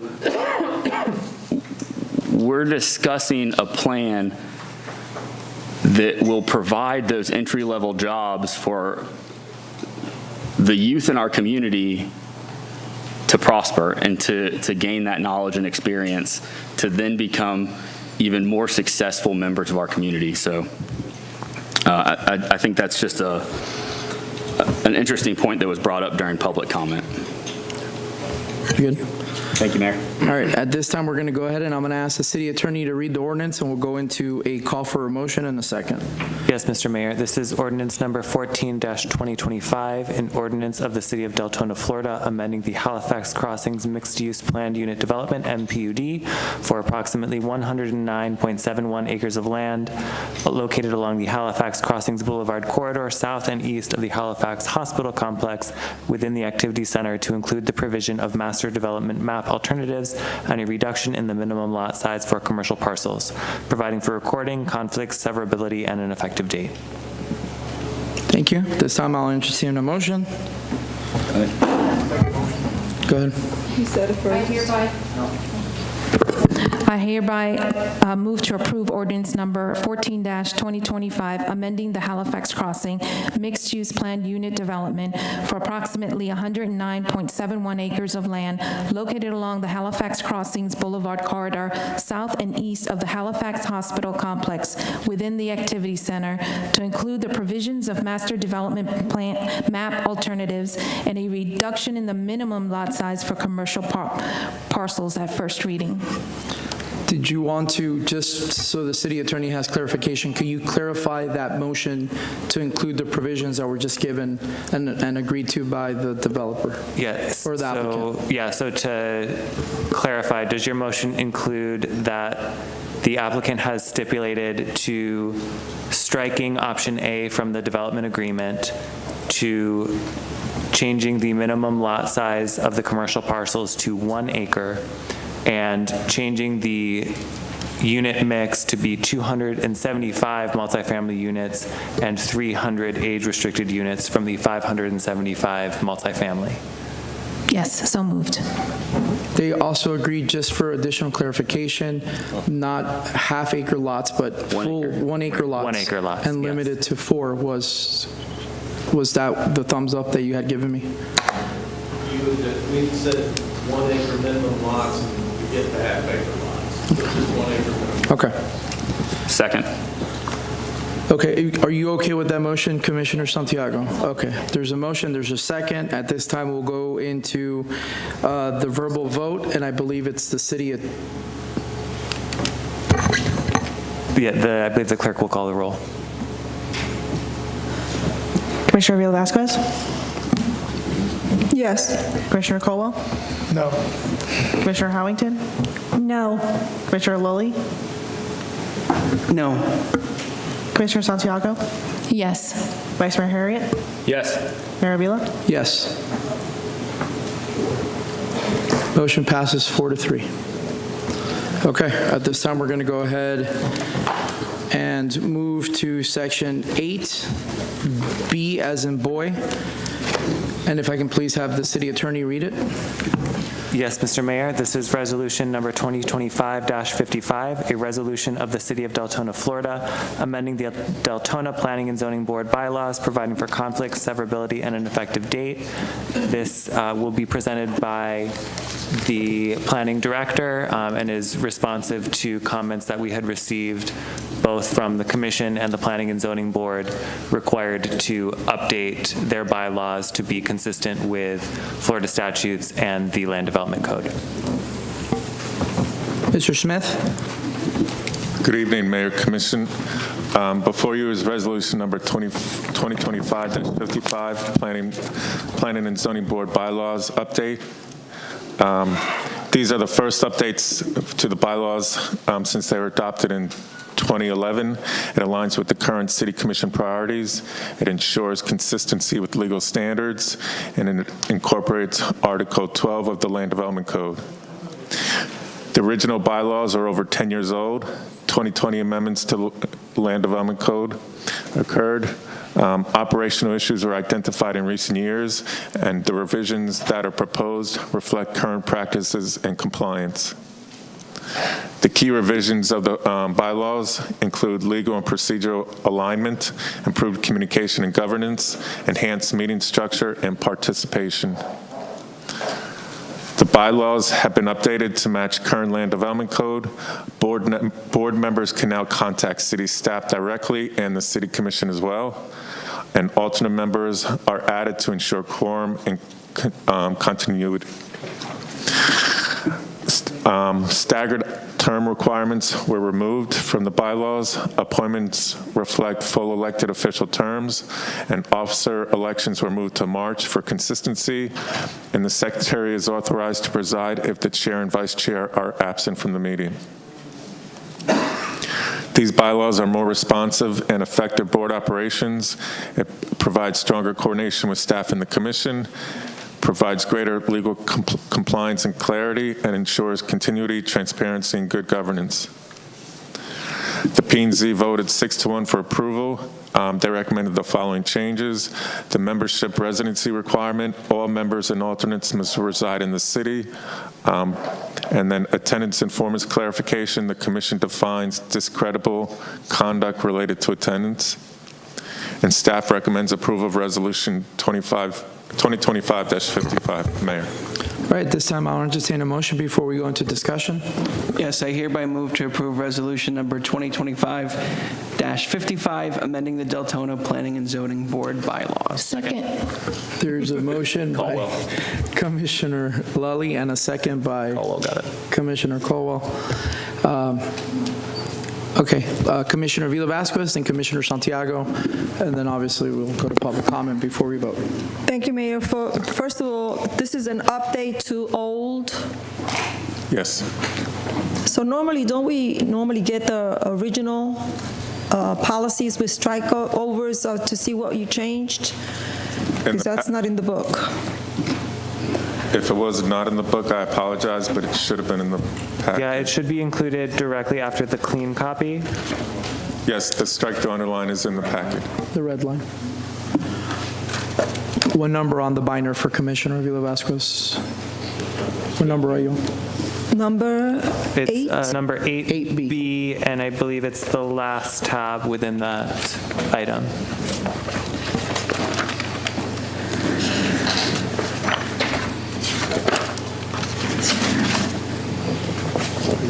Okay. My apologies, I didn't go back that far.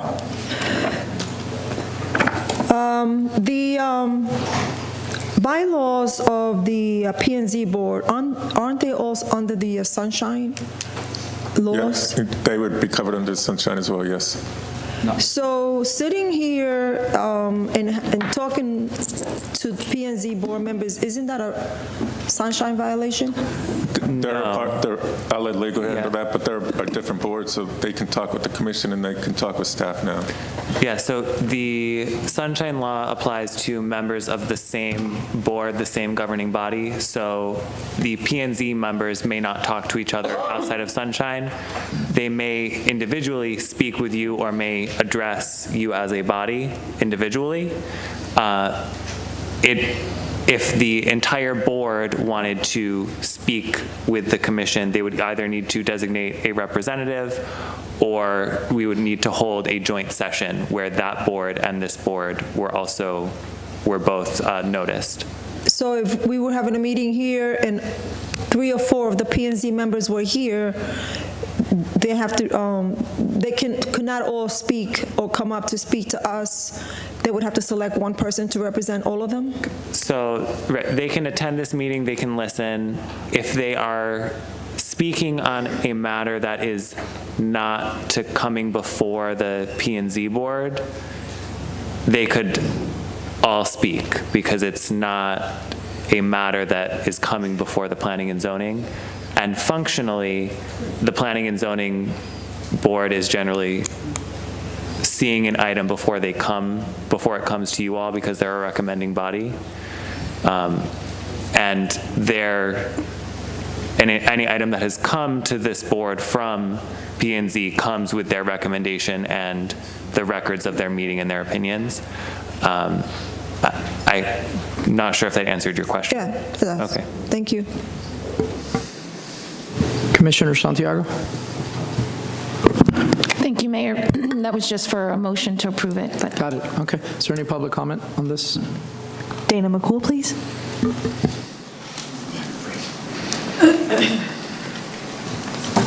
Thank you very much, Mr. Mayor.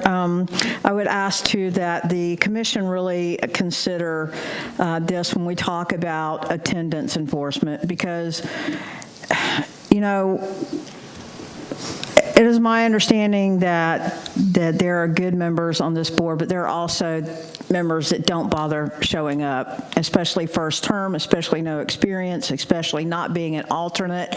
It's imperative, if you've not been around city government, to be and understand the lay of the land if you're going to be on the P&Z board. And I believe that that is why some members of the P&Z board have been upset in the past, that they feel like that their input is dismissed. And, you know, the lack of some of the P&Z board, because I've talked to a couple of members of the P&Z board about the current P&Z board.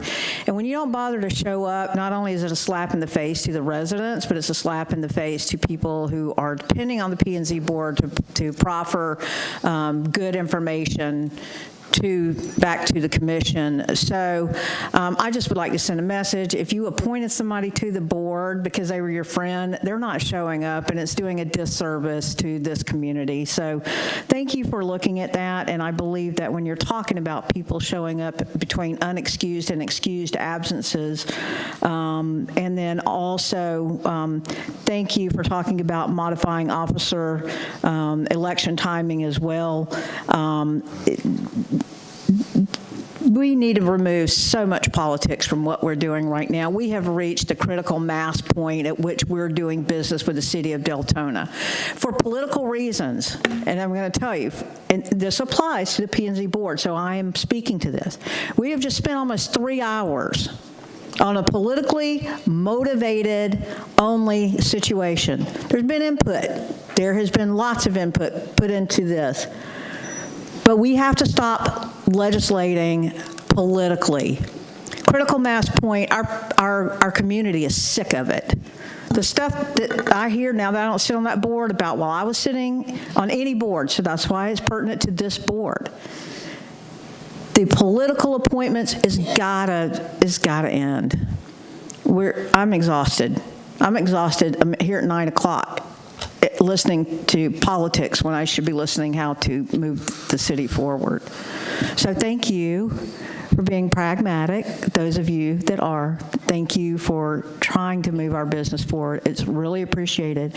And this board is important here. This P&Z board is important. So I would encourage that if you miss meetings, get out. It's not a hobby. Take it seriously. I'm speaking directly to the P&Z board that doesn't bother showing up to meetings. It's disgraceful. So thank you. That ends public comment. Okay, can we please vote?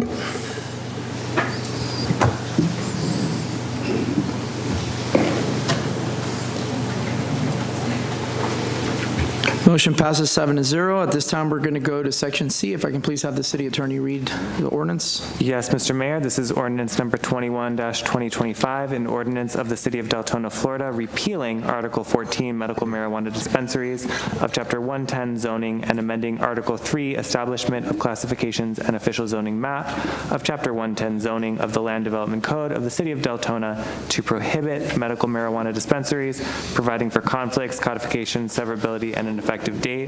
This will be presented by the Planning and Zoning Director. Okay, before we begin, are you going to do a presentation? A quick presentation, Mayor. Good evening, Mayor, Commission. Before you is the ordinance 2125. It would repeal Article 14 and amend the land use table to completely prohibit medical marijuana dispensaries in Deltona. This action follows the Commission's April 7th directive to staff to implement the full ban. In 2014, the city allowed dispensaries conditionally in commercial zones. Then in 2018, Florida law preempted most local controls. Cities can either ban dispensaries or treat them like pharmacies. To comply, staff drafted Ordinance 07-2025, which included restrictions, but the Commission chose not to proceed with that approach. On April 7th, the City Commission denied the proposed regulatory ordinance and instead requested a complete prohibition. The intent was to reinforce local land use priorities while staying within the bounds of state law. This ordinance repeals Article 14, which contained previous regulations on dispensaries. It removes all references to dispensaries from the land use table. It ensures dispensaries are not permitted or conditionally allowed in any zoning district. Any dispensary lawfully approved before this ordinance effective date may continue operating. However, they become non-conforming uses and are subject to abandonment rules under Section 110-601. If operation ceases for 6 months, they lose legal status and must comply with current zoning. And within the region, there are approximately 25 medical marijuana dispensaries. Staff recommends approval. Staff recommends that the City Commission hold a public hearing regarding this ordinance. Okay, at this time, I'll entertain a motion before we go into discussion. I'll make a motion. Make a motion to approve ordinance number 21-2025, repealing Article XIV, medical marijuana dispensaries. There's a motion by Vice Mayor Harriet. Is there a second? Second. Second by Commissioner Santiago. Commissioner Avila Vasquez, you're on next, then Vice Mayor Harriet, and if nobody else gets on the board, we'll go to public comment. Thank you, Mayor. Excuse me. Thank you, Mayor. So, I want to repeat a comment that was made when this first came up. We all live in a family community, but even families need help sometime. And I want to read an article that came out in 2014. Deltona, Florida, a 15-year-old suffering from an incurable brain tumor became one of the first patients in Florida to receive a full-strength medical cannabis product on Monday. By the way, you all have a copy. I'm not going to mention the young man's name, who also goes by Juju, was diagnosed with stage 3 spinal cell, and I cannot pronounce this, a rare type of cancer. After multiple surgeries, chemotherapy, and visits to St. Jude's Children's Hospitals in Tennessee, his doctors have referred him to hospice care. Because doctors believe he has less than 1 year to live, he is eligible to use the full-strength marijuana spray that was produced and delivered by Sutura Therapeutics. His mother, Jacqueline, said, "The hope is that the cannabis will help shrink the tumor, ease his pain, and make him less dependent on drugs like morphine. This has been a major blessing," said his mother. "It took Cruz and Cuevas a lot of time and research to find a doctor who would recommend medical cannabis. They eventually found a very close friend of mine, Dr. Joseph Rosado in Orange City. I'm pretty sure some of you is probably his doctor too. Florida law required this patient to wait 90 days after his first visit with Rosado before he could receive medical marijuana. There were times when it wasn't clear if the patient would make it to delivery day.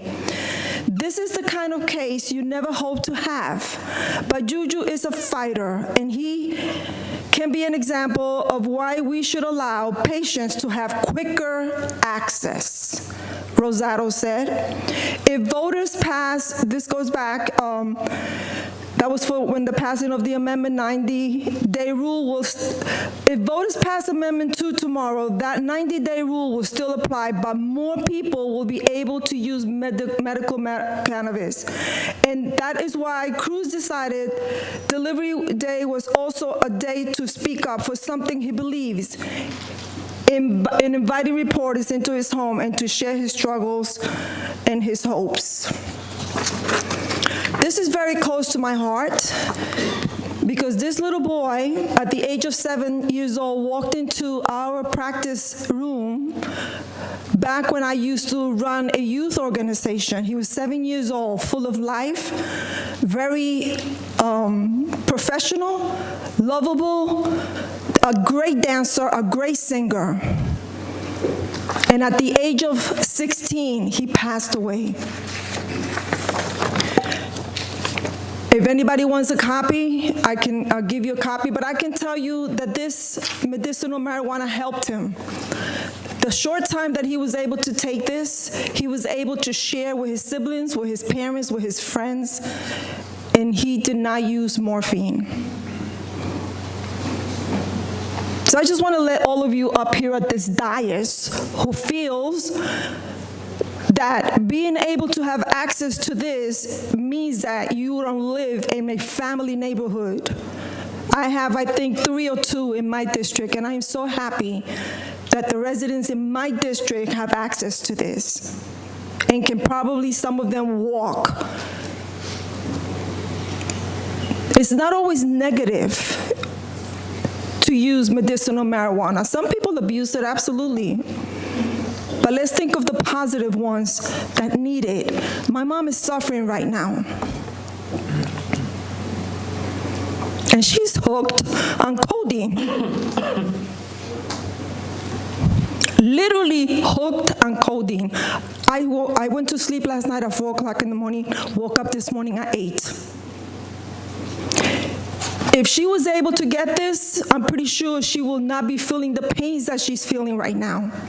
So please, let's stop being political, and let's think of what this is doing in a positive way to the residents that live in our Deltona. They deserve this. Instead of being pumped up with all this medication that puts them the way my mom is today, a drug addict. Thank you. Guys, please. Vice Mayor Harriet. Vice Mayor Harriet, then Commissioner Santiago. Thank you, Mayor.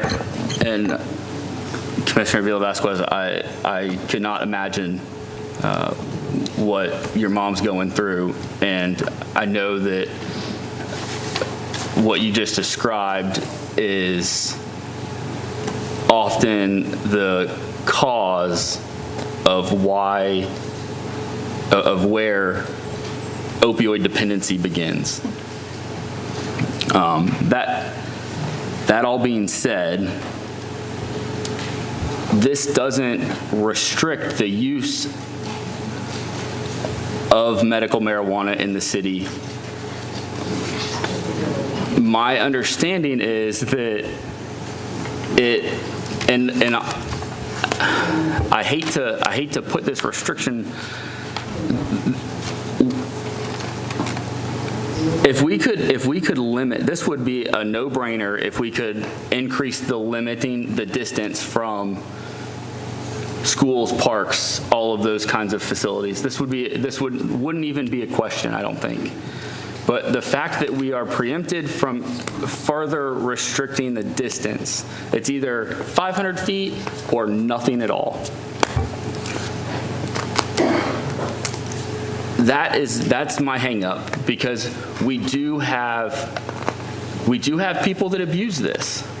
And this isn't minimizing access. There's access in all of our neighboring communities. A large portion of this industry is delivery. You know, I just don't see any access, this involving access. There was also a very interesting point brought up at P&Z regarding the number of medical marijuana cards that have been given to residents with an address in Deltona. And forgive me for not knowing the exact number, but it was somewhere around 3,500. We have roughly 100,000 residents in this city. We're talking about 3.5% of the residents in our community that this affects. It's not, I just don't see this affecting access. It doesn't affect access. I'm sorry, I just don't see where this is. I think this is the best decision given the limitations that we're allowed. Commissioner Santiago, and then we'll go to public comment if there's public comment. Thank you, Mayor. I met Juju as well. Very lovely young boy. And I know this agenda item could get very emotional to some. We're voting if we want more medical marijuana dispensaries in the city of Deltona with no limit, and 500 feet, I believe, by schools, by all schools. I don't think you want kids walking past medical marijuana dispensaries, okay? And I'm not saying that it's not a benefit. This is about access. Do we have access? Yes. Do we have surrounding area access? Yes. That's all. It's not we're not here to talk about the benefits, and I know some of the issues can get very emotional. And they even offer delivery options for those that cannot go to the store. So therefore, that's why I am supportive of this ordinance. Thank you, Mayor. All right, public comment, please. Emily Helmberger, please.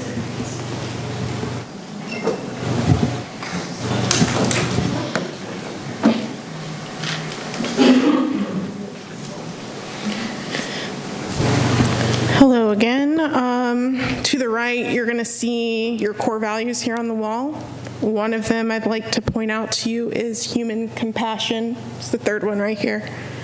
And I understand that the city's not going to receive tax kickbacks if you have a dispensary within the city limits. But even with that, I'm going to point right back to your human compassion core value there.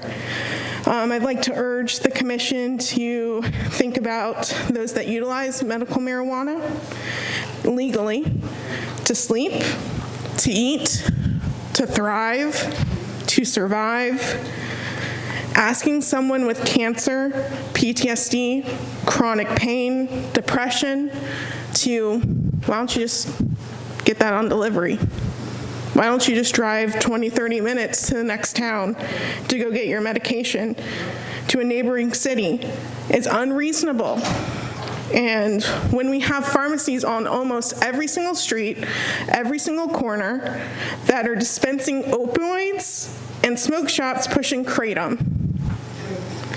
To the commissioner's point about limiting how many feet, the windows are grayed out in a dispensary.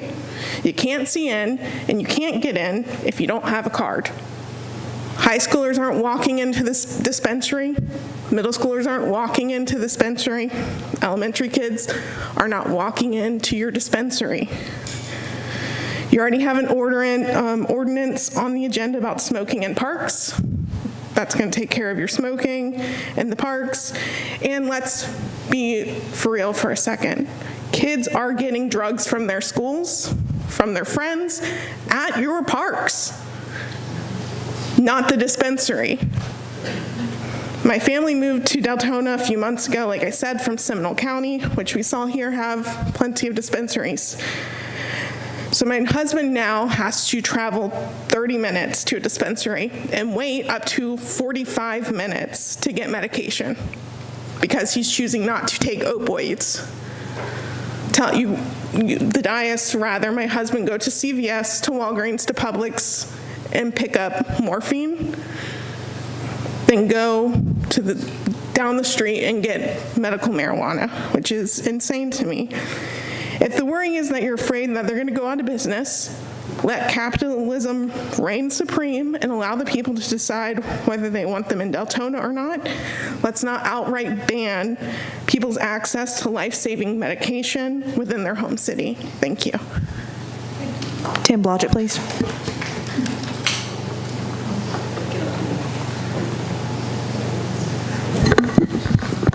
Okay, first I'd like to give kudos to Glenn and you.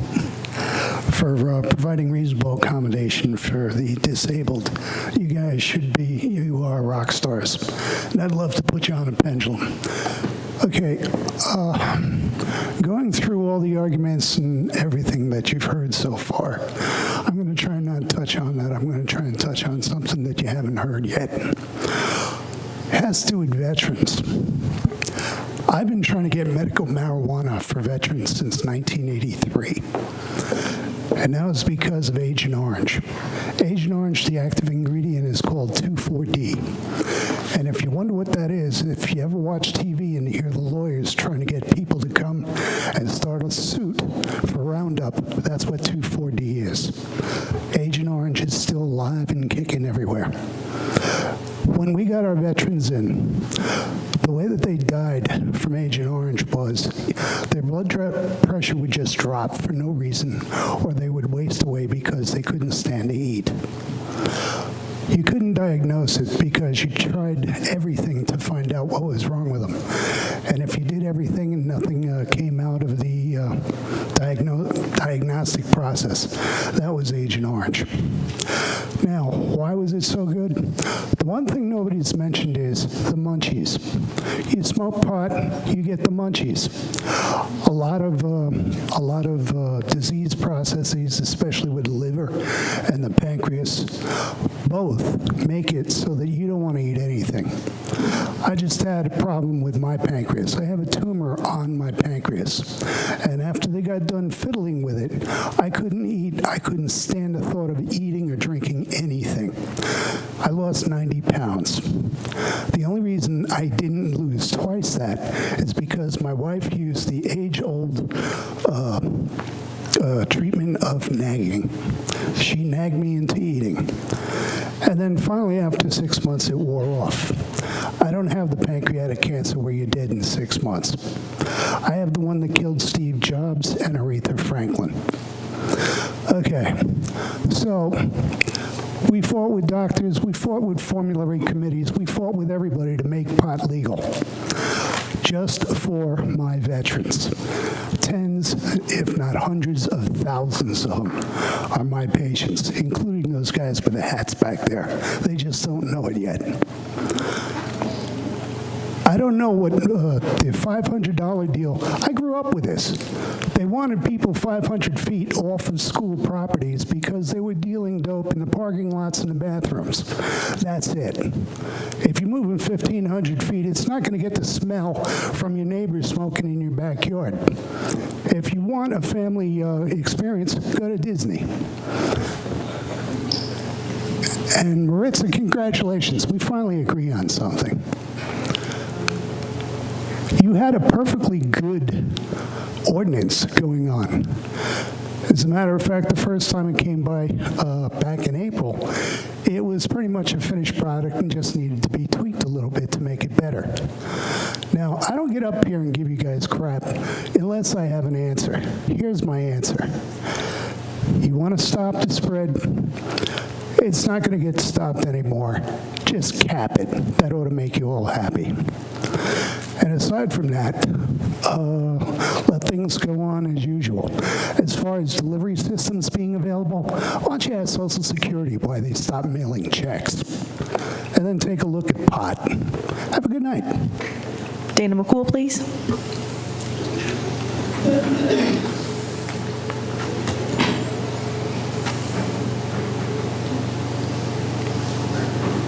Thank you. I would like to maybe try to dispel some of the morality notions that we have here. If we wanted to legislate with morality, I know a few up there that would need to step down, so let's just keep that in mind.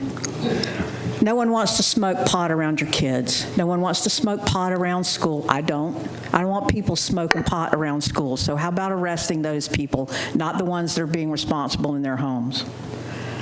Everyone that I had a phone number for up there on that dais, I emailed you a photo. Just a photo. This is what stage 4 metastatic bone cancer looks like in your body. Riddled with tumors, bone lesions, and all of my bones. This is what it looks like. I want you to look at that. I want you to look at that. Did I feel like driving 30 minutes to another city to get medication when I was here? No, I did not. Liquor store close to me? Absolutely, but I've been sober 13 years, so I didn't want to drink. Didn't want to do opioids. Those have addictive properties. We have pharmacies within a stone's throw of anybody's resident that lives in this city, unless you live out in BFE. Stone's throw. Propensity for abuse. You don't seem offended by that. You don't seem worried about that. You don't seem to worry about somebody crashing into kids after drinking too much. You don't want to legislate that. You don't want to legislate churches. A lot of bad stuff happens in churches, but we have them real close to us too. I don't want to smoke pot in your backyard. I barely want to smoke pot in my house. I smoke pot when I'm in pain. I joke about it a lot, but this is serious because you're messing with people's lives here. It is not the monster that you want it to be. And when you talk about marijuana in terms like that, you're discounting the pharmaceutical effects that it has and the necessity for it from people that have chosen not to become addicted to other substances. And by limiting, yeah, I can get delivery, but you know how long? Have you ordered pot? Anybody up there ordered pot? I don't think so. I have. 2 to 3 days to get to you. It doesn't get to you. You don't know how much you're going to consume. You're given a limited dose of how much you can get in a prescription of pot. You can run out anytime. Some days I had to smoke 3 joints in order not to throw up everything that I had eaten the last week. Or I was in so much pain that I couldn't get enough. I don't know when that's going to happen. Do I want to wait 2 to 3 days? No. Did I want to drive to Orange City when I was throwing up so much that I couldn't get in my truck and drive to the Circle K to get Gatorade? I was throwing up in my truck floor. Did I want to drive to Orange City like that? No, I didn't.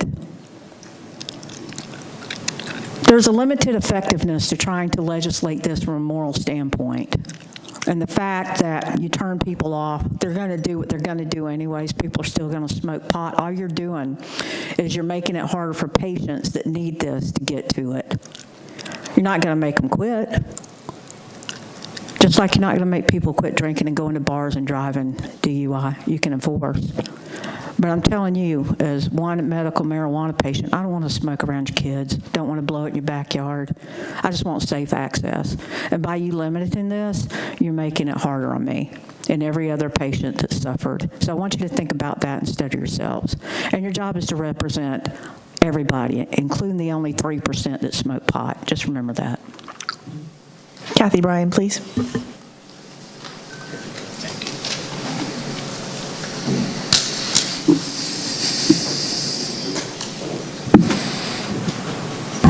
Good evening, Kathy Bryan, Deltona. So let me get this straight.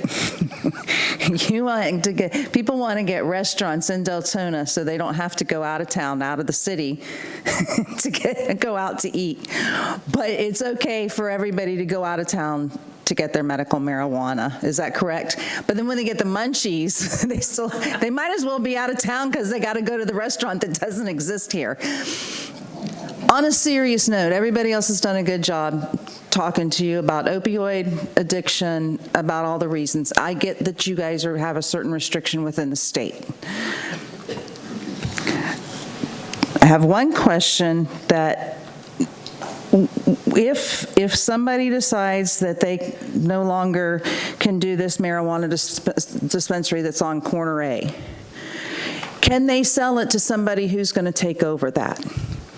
So you guys can answer in commissioner comments or whatever. I don't know if that's allowed by the law so that it can be maintained there, or does it have to completely shut down? That's question one. Question two, how many of you guys drink? Not just you guys, anybody. And right there at the corner of Providence and Elcom, you got kids coming from whatever the school is over here, Discovery. There's a liquor store right there. So when you guys talk about this, I understand you have some limitations within state statutes, but don't get on your high horse about it when you've got other issues around this city that are a whole lot more concerning. How many sexual predators do we have living in this area? Somebody just moving in on Summit. I get the text from the Volusia County Sheriff's Office. Is that a concern? By all means. So when we're worried about all this stuff, I get that you don't want them on every street corner, but you have limits to where they can go. So keep it within that, right? So you don't have to approve everything that comes across your desk. So think about those things. Thank you. That ends public comment. Vice Mayor, you wanted to ask a question before we vote. I did, thank you. Mr. Smith, can you confirm the question from the resident regarding the transfer of ownership and the continued operation? As long as it's in the same location, they would have 6 months per our land development code. So the answer is yes. Okay, and then I've got another question for legal. Within the state statute, are we allowed to limit the number of facilities within the city? So under the statutory framework, you may only regulate medical marijuana facilities in the same manner in which you regulate pharmacies and drugstores. So not really, unless you are looking to limit drugstores. And even then, you're going to be there's a likelihood of the city receiving litigation to challenge that regulation as being too restrictive. Is this, I guess this isn't a question for staff or anybody. Nobody can read minds. The other piece of this that I keep pondering is this limitation on what we can do setting up for the future expansion to go to recreational.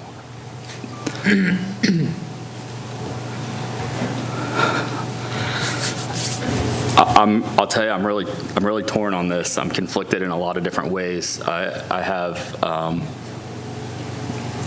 Maritza. I have a cousin that took his own life because he was addicted to opioids. This is a topic that's close to home, so I very much understand what you're going through with your mother. I can see a lot of folks out in the audience that this impacts personally. So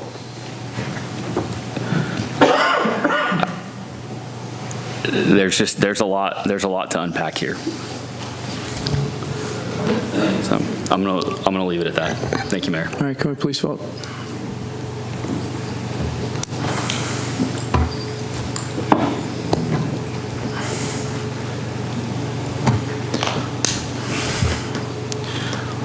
The motion fails 1-6. All right, this time, please.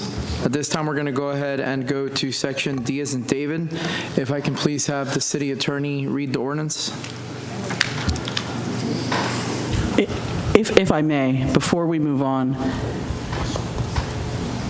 we just wanted to flag that we will. 9:30. We need to extend the meeting. Before you flag that, I need to flag that before I forget. So could somebody make a motion to extend the meeting? Let's start off with an hour. I'll make a motion to extend the meeting for an hour. Second. Motion by Vice Mayor Harriet, second by Commissioner Lully. Simple vote, yes? Yeah. Yes? Yes. No? Okay, so go ahead. Thank you so much. Mr. Shibia. This is ordinance number 25-2025. This is an ordinance of the City of Deltona, Florida, amending the general ordinances, Section 1-15, general penalty, continuing violations of Chapter 1, general provisions to update penalties and enforcement mechanisms, and Section 38-37, loud, disturbing, or unnecessary noises, of Article 3, noise, of Chapter 38, noise, to eliminate the requirement for sworn affidavits, providing for conflicts, codification, severability, and an effective date. This is second reading. This is the ordinance that we worked with Volusia County Sheriff's Office on, and this does amend all of our general violations as well as the noise violations so that they're all in the same penalty. And again, this is a framework that we worked with the Sheriff's Office on and that their general counsel has approved in its current iteration as an ordinance that they can enforce, as well as obviously our code enforcement. I'd like to make a motion to approve ordinance number 25-2025 at second reading.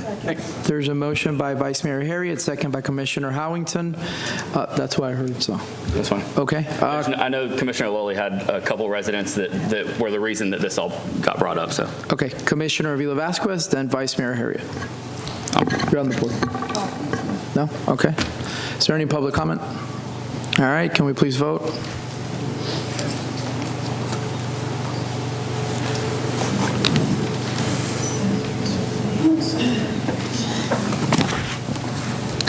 Motion passes 7-0. This time we're going to enter into Section E as in Edward. If I can please have the city attorney read the ordinance. Thank you so much, Mayor. This is ordinance number 26-2025. This is an ordinance of the City of Deltona, Florida, amending the general ordinances to establish Article 5, City Parks and Facilities of Chapter 58, Streets, Sidewalks, and Other Public Places, to provide for rules and regulations pertinent to city parks and facilities, providing for conflicts, codification, severability, and an effective date. This is also second reading. This is the ordinance that discusses the smoking in parks as well as metal detecting. Okay. Is there I'll entertain at this time a motion before we begin discussion. Yes, I hereby move to adopt ordinance number 26-2025 at second reading. Second. There's a motion by Commissioner Lully, second by Vice Mayor Harriet. Is there any public comment? All right, can we please vote?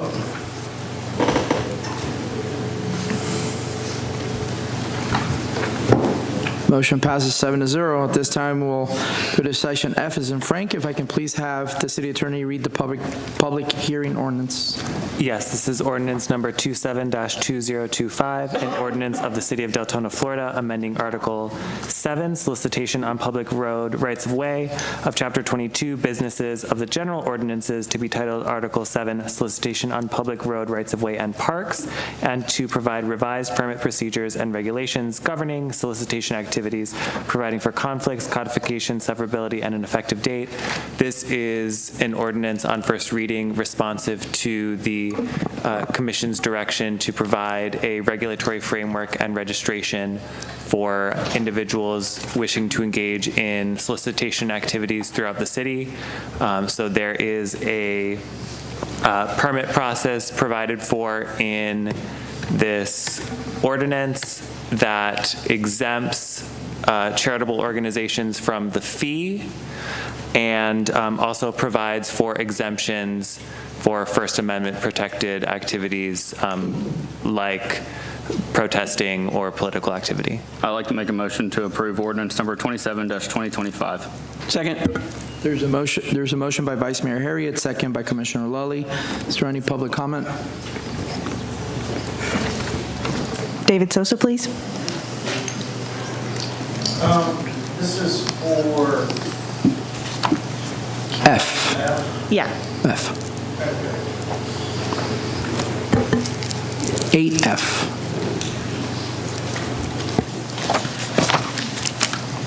Okay, make sure I got the right ordinance here. I'm going to read it real quick. At the March 18, 2025 regular commission meeting, the City Commission directed the City Attorney's Office to draft an ordinance to create additional permit and procedures and regulations governing solicitation activities upon non-state and Florida public road right-of-ways and city public parks. Okay. The The permit process requires a registration, notification of intended solicitation activities, and of course, pay the city. Another licensing fee. God, you guys are just killing me. All right. Exemptions from these fees would be nonprofit. Here's the killer. The city does not intend these regulations to inhibit, regulate, or prohibit political campaigning or expression of political views or other protected speech without solicitation. Okay? So my question is, Mr. Constitutional Conservative, who's all about free speech, and everything else that's supposed to be governed there. Mr. Sosa, can you please get to your grievance? I have a question for you. Go ahead, please. Why are you limiting political parties from going in and going to events? You've already limited them because, as you've heard earlier, we've had two different political parties. It's a different item. Can you please stick to the item on hand? I'm talking about 8F, which is about political parties. Okay. It is. If you read it, it is. Okay, I'm not sure if you read it because, of course, you didn't read the two-page policy. Trust me, I read my agendas. Okay, well, here you're saying it's about political parties. You don't want to interfere with them, but yet you're restricting them. You are, because I know for a fact we tried to register for July 4th to put a tent up. Point of order, Mayor. This is an item that has been asked to be put on the agenda for today, and it's a separate item at the. No, it's not. It's item F. Before you were here, you weren't here. We asked to actually put, at a request of one of the commissioners, adding this to the agenda. Okay, but I'm talking about the whole policy as a whole, and that's an example of it. Let him finish. Go ahead. I mean, I'll talk about it then, too, if you want me to. But here's the deal. You pick which one you want to pick. All right. Here, you're supposed to be constitutional conservatives. You're a Republican, you're a Republican, you're a Republican, you're a Republican. I'm not sure what you are. I know you're a Democrat, you're a Republican. But here we are trying to censor political views. That's not what the party stands for. Okay? Now, my thing is, you've already told these people, one from the Democratic Party, one from the Republican Party, they can't get a booth at July 4th. So you haven't even passed this ordinance, and you've already directed them that they can't do that. Now, what's next? On public right-of-ways, if I'm campaigning for a political position, I can't hold a sign? Is that what you're going for next? I mean, that's how I read the ordinance. My thing is, you're supposed to be a constitutional conservative, right? This is a nonpartisan seat, Mr. Sosa. You need to stop with the rhetoric. Please get to your grievance. It is rhetoric. You have it on the city website. Mr. Sosa, please get to your grievance. My grievance is, you say you're a constitutional conservative. You're supposed to be lower taxes, less ordinances, smaller government, i.e. less ordinances. You're supposed to be about taxing less, but yet you're trying to tax people more. I'm just not, I'm very confused about, what you say and then your actions are totally different. So to me, why we have to come up with another ordinance is just ridiculous. There's no need for it. That ends public comment. I got a question for the city attorney before we vote, and actually to the city manager. Does this preclude any political parties from actually showing up to the events and handing out buttons, handing out flyers, materials, just out of curiosity? No, Mayor. By law, they're actually able to come to our festivals, walk around with shirts on, hand out flyers, hand out buttons. They just cannot accost people themselves. Is that not protected under the canvassing law, city attorney? Yeah, so in this ordinance that's before you tonight on page 5 of the draft ordinance, of the draft code, subsection 6, exempt activity, nothing in this section shall be construed to inhibit, regulate, or prohibit political campaigning or expression of political views or other protected speech without solicitation on the public right-of-way or to require a permit for such activity, so long as the activity does not restrict the flow of traffic or pedestrians or cause any harm to public safety. So those political activities are specifically exempted under this ordinance and under this code. Commissioner Vila-Vasquez. So what you're saying is, even though we're out there as a candidate campaigning, I can't stop Commissioner Steve and say, I'm sorry, hi, my name is so-and-so, I'm running for this district. Is that what you're saying? No, you can.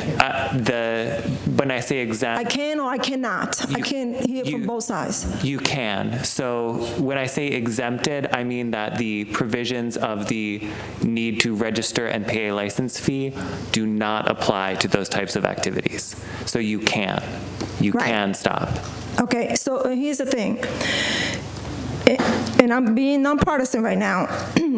Prior city managers, they prefer for people campaigning to rent the booth so that we didn't have to bother every individual walking through by us and trying to introduce ourselves.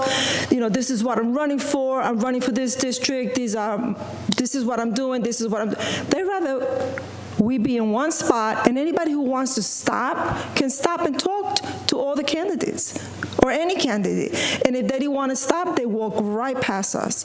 So at this point, any candidate is being forced to actually go up to people, introduce themselves, and say, hey, this is my flyer, this is what I'm running for, and this is my information. So to me, that's worst. Yeah, so to clarify. And I'm not trying to raise my voice at you. I'm just losing my voice, so I want to make sure that I'm heard. No, that's okay. I completely understand, Commissioner. I just want to clarify that this ordinance is relative to people having activity in the streets and knocking on doors and those types of activities. There is an item later in the meeting, item 9J, that will specifically discuss the vendor policy at city events and the 4th of July. So I just wanted to draw that distinction so that everyone is clear. Gotcha.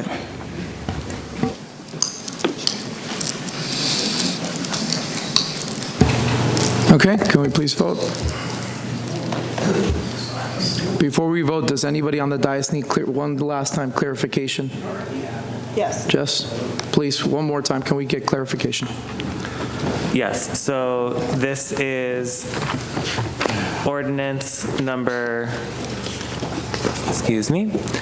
27-2025, an ordinance of the City of Deltona, Florida, amending Article 7, solicitation on public road rights-of-way of Chapter 22, businesses, of the general ordinances to be titled Article 7, solicitation on public road rights-of-way and parks, and to provide revised permit procedures and regulations governing solicitation activities, providing for conflicts, codification, severability, and an effective date. And as defined under the code, solicitation means any and all activities which involve a request made by one person to another person for money, with or without recompense, or a request for the placement of orders for commercial goods or services not otherwise provided for herein, including requests made to motorists upon public rights-of-way and in parks. So this is specifically for those types of activities. The solar businesses. It's for the solar guys. It's the pest control guys. Mr. Mayor, I've lost my ability to vote, I guess. I don't have. Go ahead, say that again. I lost my ability to vote here, I guess. I don't know.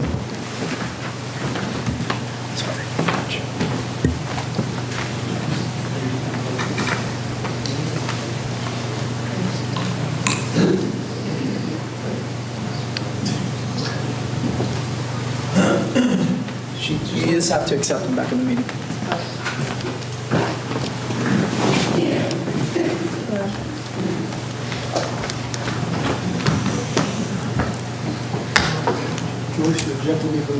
Could we?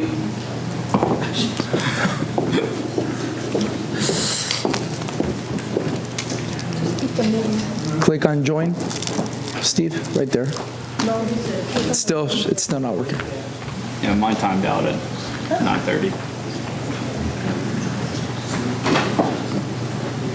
All right, to move the. I'm a yes, by the way. Okay. Verbal vote. So let's go with what we have, and then Commissioner Caldwell said he's a yes. So we can tally that up.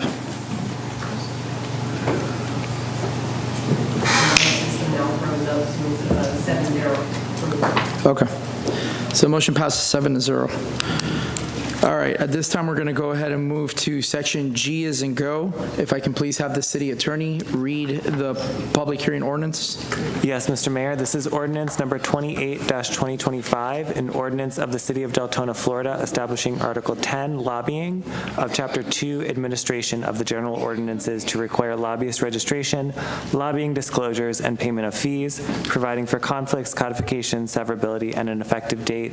This is responsive to the City Commission's request to provide a lobbyist registration framework for the city. This is first reading, so if there are any desired changes to the code as drafted, we can incorporate those between this first and second reading. So this is all of your opportunity. If there are things you like or do not like, we can change those. Thank you. At this time, I'll entertain sorry, I'm losing my voice too. I'll entertain a motion to begin discussion. I'll make a motion. There's a motion by Commissioner. I'll make sure to ask you first. There's a motion by Commissioner Howington. Is there a second? Can I say what my motion is? I move to table ordinance number 28-2025 at first reading. Okay, there's a motion to table by Commissioner Howington. I'll second it for the purpose of discussion. There's a second by Commissioner Lully. Okay. Your motion. Yeah, so if we can just get some clarification, the tabling is to a time certain, I'm assuming to incorporate some changes that are to be discussed, or? I have a whole laundry list. I'm interested in hearing. Sure. Yeah, so you may also, not, if it is the will of the commission to table, you may table.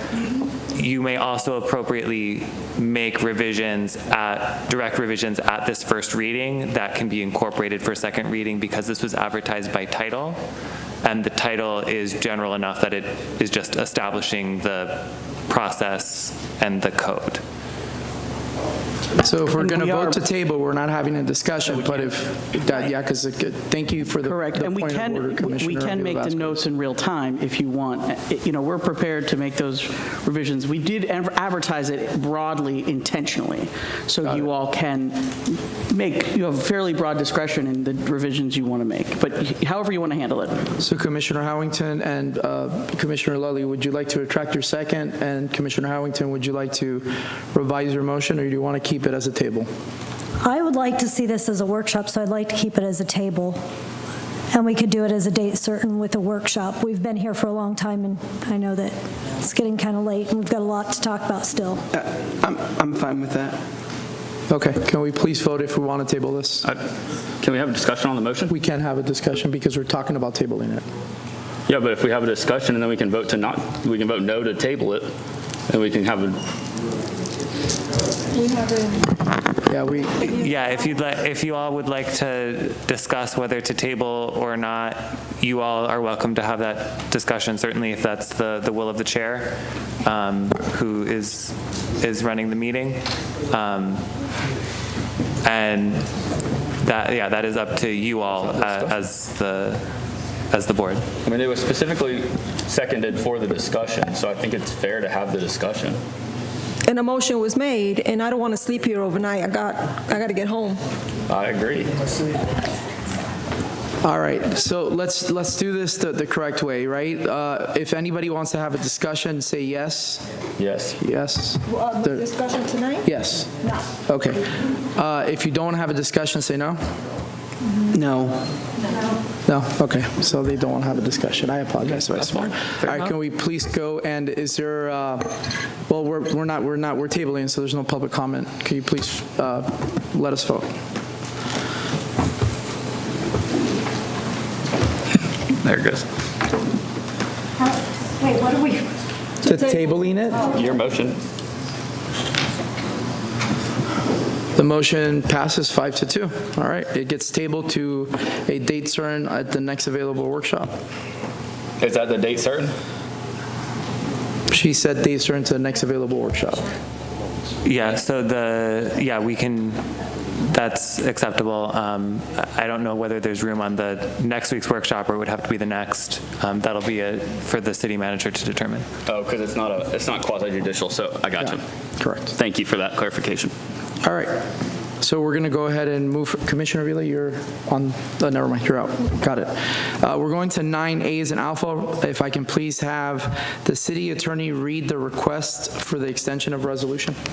Yes, this is resolution number 2025-63, a resolution of the City of Deltona, Florida, relating to zoning in progress regarding amendments to the Land Development Code, Article 4, stormwater management applicable to all development applications on properties within the city limits of Deltona, providing for legislative findings, recognizing zoning in progress, providing for conditions, conflicts, severability, and an effective date. This is extending an existing zoning in progress on this same subject to allow staff additional time to complete the necessary studies. Thank you. At this time, I'll entertain a motion. I'd like to make a motion to approve resolution number 2025-63, 120-day extension for the zoning in progress for stormwater. Second. There is a motion by by Vice Mayor Harriet, second by Commissioner Santiago. Is there any public comment? All right. Did you want to speak, Commissioner Colwell? No, did that get fixed? Yes. Okay, so I don't have to come to you and single you out, right? Okay. Can we please vote?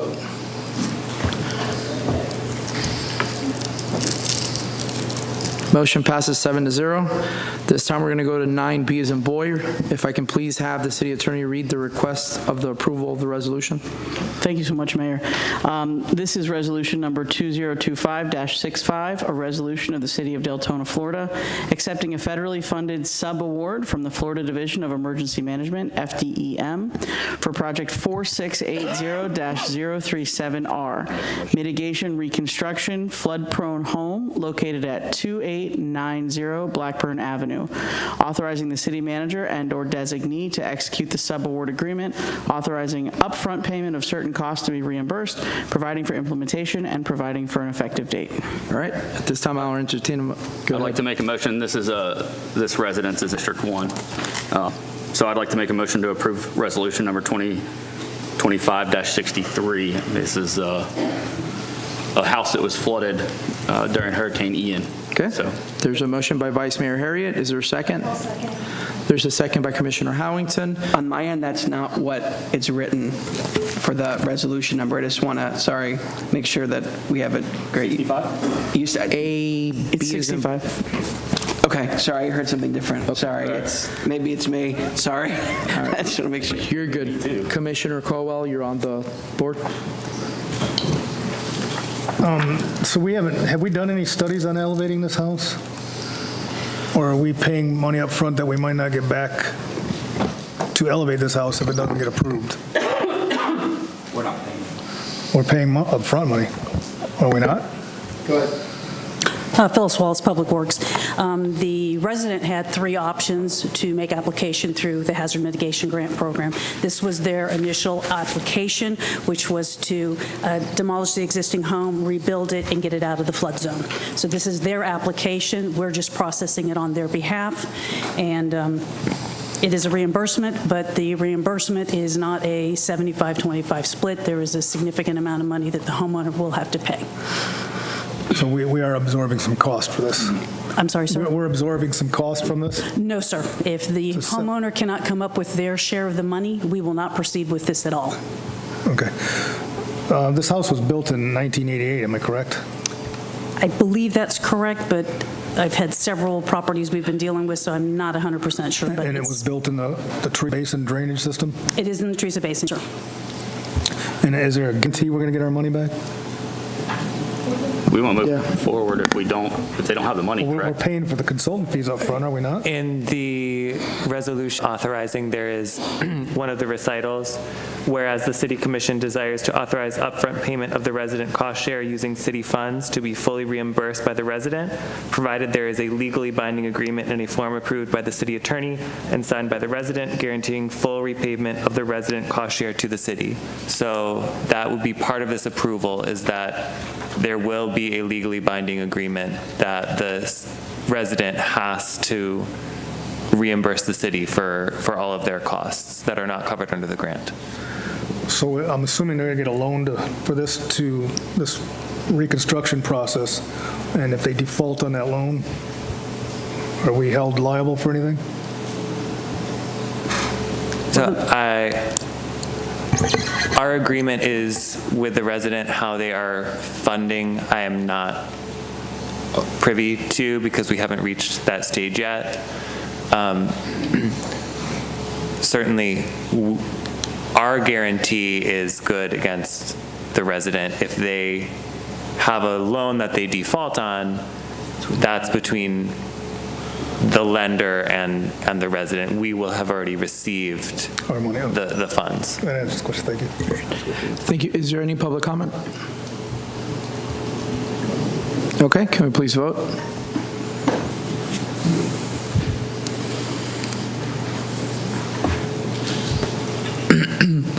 The motion passes 6-1. This time we'll go into 9Cs and Charlie. If I can please have City Attorney read the request for approval.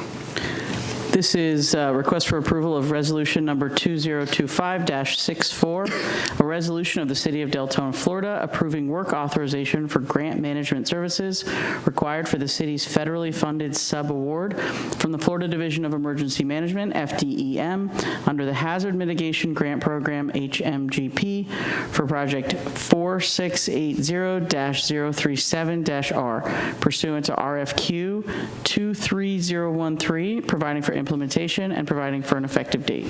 I'd like to make a motion to approve resolution number item 20-25 or 2025-64. There's a motion by Vice Mayor Harriet and a second by Commissioner Lully, I believe. Okay. Is there any public comment? No. Commissioner Caldwell, I just saw your name come up. You're good? All right. Can we please vote?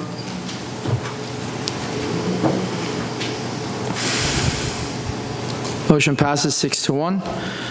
All right, at this time, we're going to go into section 9D as in David. If I can please have the city attorney read the request for a rehearing. Yes, Mr. Mayor, this is a request for rehearing of ordinance number 12-2024, the request to amend the official zoning map to rezone 36.46 acres of land located along the North Normandy Boulevard corridor south and east of the I-4 Logistics Park within the Activity Center from single-family residential R1-AA to mixed-use planned unit development MPUD, and the applicant's representative is here to present their request for rehearing, which is submitted pursuant to city code. I'd like to make a motion to grant the motion for rehearing of ordinance number 12-2024. Second. There's a motion by Vice Mayor Harriet, second by Commissioner Santiago. This is just for the rehearing. This is just for the rehearing, correct? Is there any public comment? Okay, let's listen to public comment. Ray Pereira, please. Oh, okay, sorry.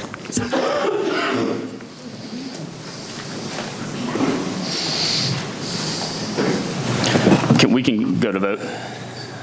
Or point of public comment. Oh, sorry. Good evening, Mayor, Commissioners.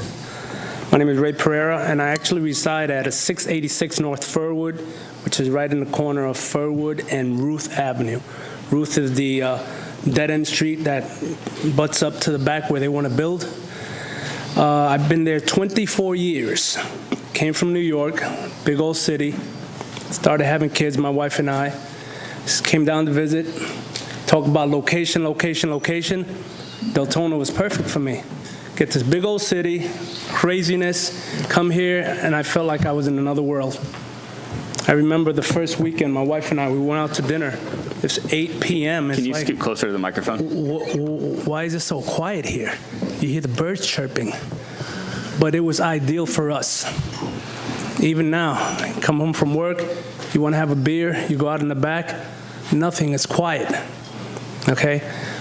That side street, Ruth Avenue, where they want to build, having trucks and vehicles come by, I taught my kids how to ride bike. The neighbors, there were at times 10 kids all playing on the side street. On my grass, that's fine. We built my pool. All the kids were in there. Make sure you don't go out on the side and here in the front. Go to the side. Get on your bike. Play baseball. That's what it's all about. I raised my two boys, college graduates. My oldest was a service. She's a service veteran. And I'm proud of that. My wife and I is proud of that. I visit friends in Orlando. They're pissed off because all of a sudden they thought they were in paradise. Now they built this big apartment complex. What are the kids going to do?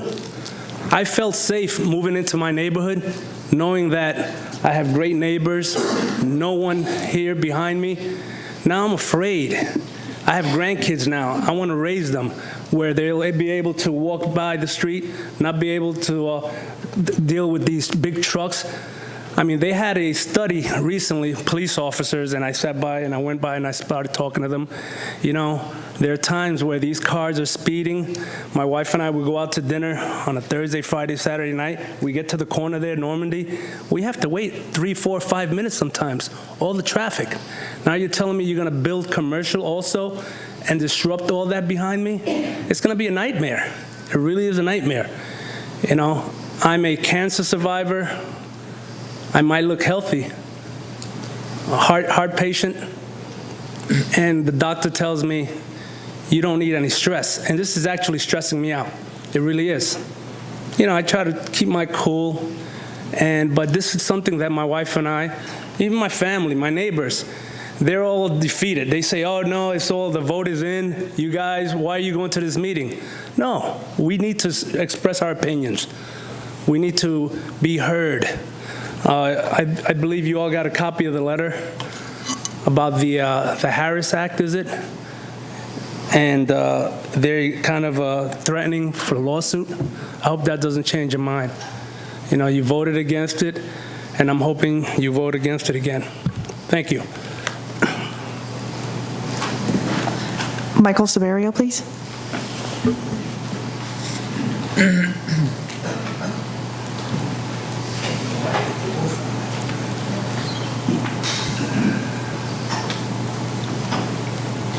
Good evening. I spoke the last time this came around. Again, I'm in the multifamily business, okay? I'm a maintenance supervisor. I've been in there. I've done regional management. Most of the time, these apartment complexes... Speak closer to the mic, I'm sorry. I'm sorry. There you go, thank you. Most of the time, these apartment complexes, they don't have a long shelf life, okay? They're probably good in value. You guys see the tax dollars coming in, this, that, and other, but at the end of the day, what it does is it destroys the communities. These things have a 5-year shelf life for these guys. They come in, they get their investors, they invest in the property, they do this, everything looks good at first, boom, then guess what? You're not dealing with them in 5 years. You're dealing with another investment group that's coming in. They're gonna try to milk the crap out of the property, and guess what? They're gonna sell it again, and sell it again. And then at the end of the day, what you start doing is you start getting these corporate leases in there, and basically they can't fill it up, so they just start filling it with corporate leases. I don't know if you know what a corporate lease is. Basically, they start to rent apartments by the bundle to these, nonprofits supposedly, and then they have no control of the people that they're actually putting in there. End up with homeless people that are on drugs. It commits, it becomes a problem in the community. And this is a developing problem. And then you guys are talking about traffic. And we don't have traffic studies. And this is what they're going to come up and they're going to bring up today. We don't have a traffic study. This is why I was denied, this, that, and other. It doesn't take nothing but common sense to say that traffic, if you add volume in any area, it's going to add traffic. And we already have a lot of traffic issues going on in that area, okay? He was just saying, we don't have anybody that goes on Ruth Avenue. Ruth Avenue, like he said, it's a dead-end street. The only reason why it exists is for me to get to my driveway and to my garage. Same thing for him. He just gets in the garage. Most of the time, anybody that goes on there, it's little kids that they play on that little side street. There's no sidewalks on Furwood Drive. Anybody that has any kind of activities, they walk on those back roads back there on the sand. They walk their dogs. Everybody goes through back there, through the wilderness and everything. Not on the sidewalks, not on Normandy, not on anywhere else. They walk back there. And now we're talking about building this again. It's coming up again. Traffic, listen, it's common sense. You're adding 500 families, talking about 2 + 3 vehicles on the street. You're talking about adding more volume. You guys already approved something earlier with 500 and something units over there by that Wawa. You think that traffic's going to stay to that area over there? No, it's going to go and it's going to flood the city already. This is a commuter city. We don't need to add more commercial and more apartment complexes. This is what it's meant to be, a commuter city. People live and work in Orlando. They work in Daytona, they travel back and forth. This is what this city is. This is what it's been. And you're talking about changing that, and I hear you guys, talking about the commercial, and commercial isn't going to bring jobs to this area. Industry will, industrial work, stuff like that will. But you're talking about a McDonald's. It's not bringing anything relative to the community, okay, or anything good. All right? And that's it. That's all I have to say. Thank you. That ends public comment. All right, let's go ahead and let's vote. Just a reminder, did you want to say something? Go ahead. Yeah, if I could please, as the applicant. Michael Woods, law firm Cobb Cole, 231 North Woodland Boulevard, here today on behalf of the applicant. And I appreciate you considering this tonight. It's an extraordinary measure, typically for a rehearing. But I want to address some of what they have said here, but at a secondary hearing, because when last I saw you at first reading, we had a negative vote, certainly for you, Mr. Cowell, but I thought there was an understanding of kind of the underwriting basis behind what's going on.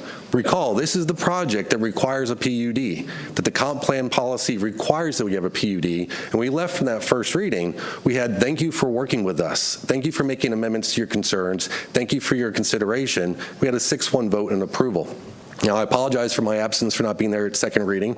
There was a scheduling issue. We're typically the applicant, so we get copied in. Mr. Banta was the applicant this time. Things happen. The main reason why I'm here for you tonight, though, is because of the specific situations that we're in. And I'll go through, if you want me to, on the provisions regarding the traffic. And it's not necessary, okay, Mr., just because this is just to a rehearing. Correct. This is not to vote on it. But here's why, and I'm most importantly here.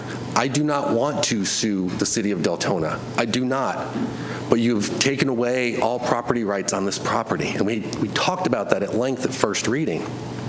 We bend over backwards trying to provide a project that works within the requirements that you provide for.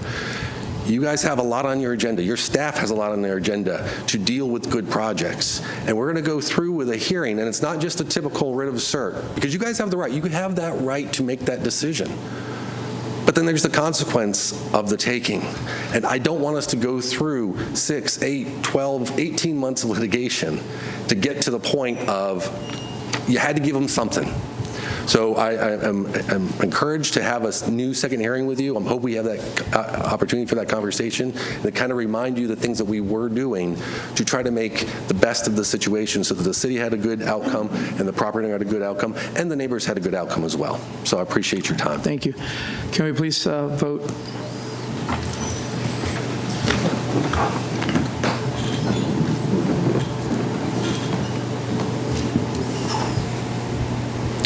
The motion for a rehearing passes 5-2. Thank you very much.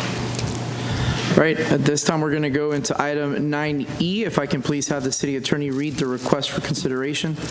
Yes, Mr. Mayor, this is a request for consideration that the Sergeant David G. Ledgerwood American Post 255 be given a 100-year lease at $1 a year and allow them to own the building. This comes from commissioner comments at the May 19th, 2025 commission meeting. So this is a discussion item to direct the city attorney and city staff to move forward with a negotiation with the Post. From the city attorney's perspective, we would like to receive some direction from the commission tonight if the direction is to move forward as to what conditions you might want to see placed in a lease like this. And I will add that just for legal purposes, it has to be a 99-year lease. It can't be a 100-year lease, which is a somewhat of a odd item, but that will be one request that we have from the city attorney's office. All right, since this is a discussion, we'll hold off on the motion, and I do have Commissioner Vida Vasquez first, and then Commissioner Santiago after her. Thank you, Mayor. So and everyone knows my feeling towards veterans. My husband's a veteran, my children are veterans, but I researched the lease for the city of Deltona, and the city of Deltona's lease is for 49 years. It's not 100 years. And I'm all for this, but I think we need to take a look at the lease from the city of Deltona. I think we don't even have a lease, we have a sublease, I think. And so we can take a look at that and maybe sort of mirror what the city has with Daytona State trustees, and then go from there. Yeah, if that's the will of the board, of the commission, we can certainly adjust parameters to be more in line with the lease of the city hall property, rather than 89, if that's the will of the commission as a Yes, and I have another request, and this is for the better of both sides, so that neither side loses on anything. So it's my understanding that that piece of property was gifted to the city of Deltona. I didn't get a chance to look for those papers, so if you can look for that, make sure there are no clauses in there that might surprise us or them, because they're the ones who are going to pay the money to build the building, so I don't want them to lose anything because we missed out on some kind of law clause, because I know there's a clause for the Deltona Women's Club. A deed restriction? There was a clause for the community center who used to belong to Deltona Civic Association, and because of financial status, they couldn't sell it, so they turned it over to the city. So let's make sure that that document doesn't say anything that we agree on, but it might cause them to lose funds or whatever. We just want to make sure all the I's are dotted and the T's are crossed, so that both sides are a win-win. Absolutely, yeah. We can do a full title search on the property just to ensure there's nothing that's being missed. Thank you. Commissioner Santiago, Vice Mayor Harriet, and then Commissioner Caldwell. Yes, just wanted to say thank you for American Post 255 for being here today. I agree that in support of the lease. My only request is that I think we need a little bit more information. I know you're going to meet with staff. Would love to have a presentation in regards to what the outcome is, such as if you're putting a building, what kind of building, the design, right, and if it's going to be a rental property. Who's going to run it, and information like that. It would be nice to have more information, and I guess that'll be in the agreement, correct? Yes, we would certainly like to have those details included. Okay. Good, Commissioner Santiago. Yep, Vice Mayor Harriet. Thank you, Mayor. I'm glad to see you guys here tonight. Thank you for all that you guys do for the community. I had the opportunity to talk to Commissioner King a couple times on this specific topic. It's been quite a few months now. I think that we would all benefit from a presentation on what the plan is. I think that once we see the plans that you guys have put together, this is a no-brainer. I'd also like to hear, I understand Commissioner Avila Vasquez's point about the 49-year lease. I understand that point, but I just want to make sure that that doesn't interfere with any of the funding opportunities that they're trying to pursue. So I don't want that to be a limiting factor for their funding. So as long as that's something that they're okay with, I would be okay with that as well. And other than that, I'm looking forward to this. This is creating something for our community to rally around, really. So support, positive. Commissioner Caldwell. I also agree with this. I think it'd be a great asset in that area. I do have concerns about the length of the lease, and I also have concerns about the way the land was given to us, whether it's in our parameters to secondary lease it as we speak. And my question is, should we hold off till we get that information before proceeding with this, or? So we can take direction from the commission tonight and run the title search. If there are any items that are of concern, we can come back to you at the next available meeting with an update. Okay. And see if there are items that are actionable by the commission, which might be just for an example, if there were a deed restriction that the city is the holder of, we would just need your permission for the city to release its own restriction. Right, an example would be the city owns a stormwater easement. Right. The city could say, we release that easement.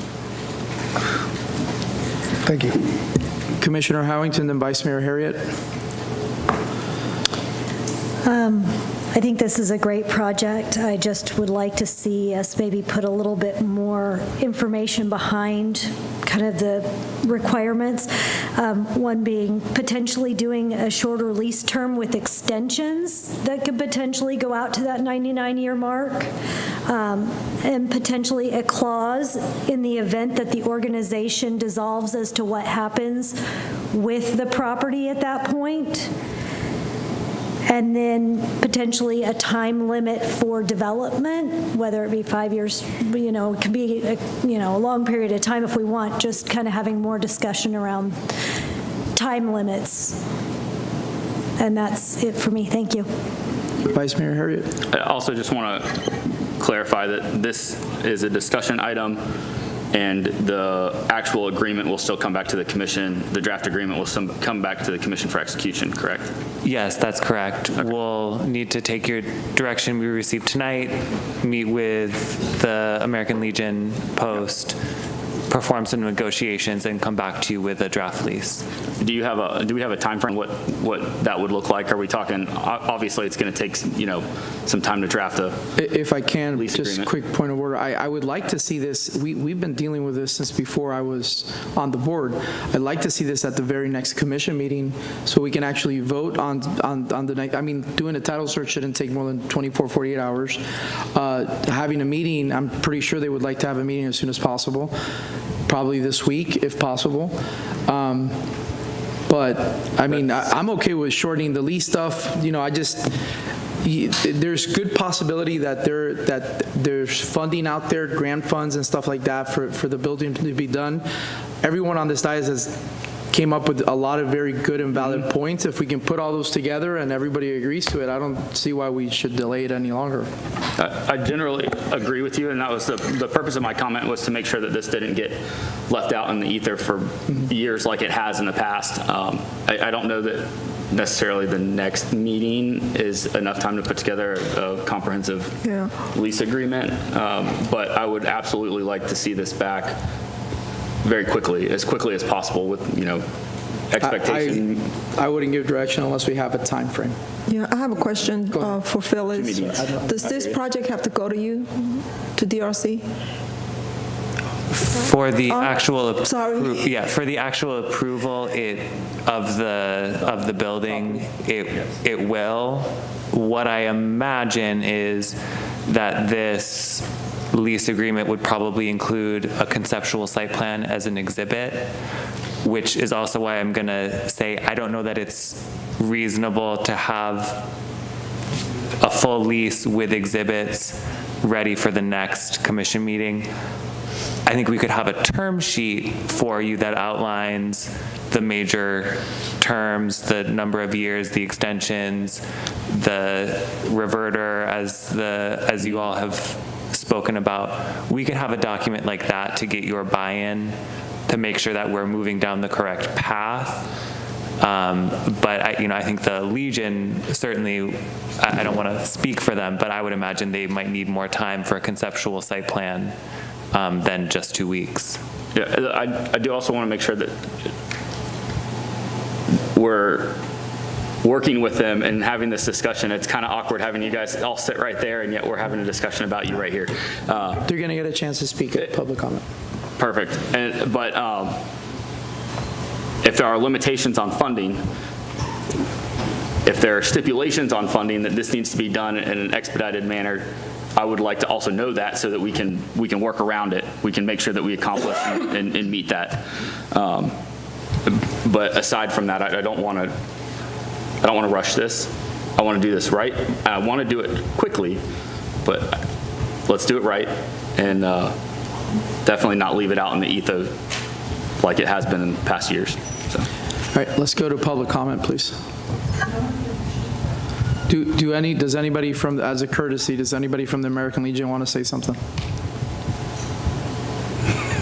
Commissioner King's getting wrapped up into it.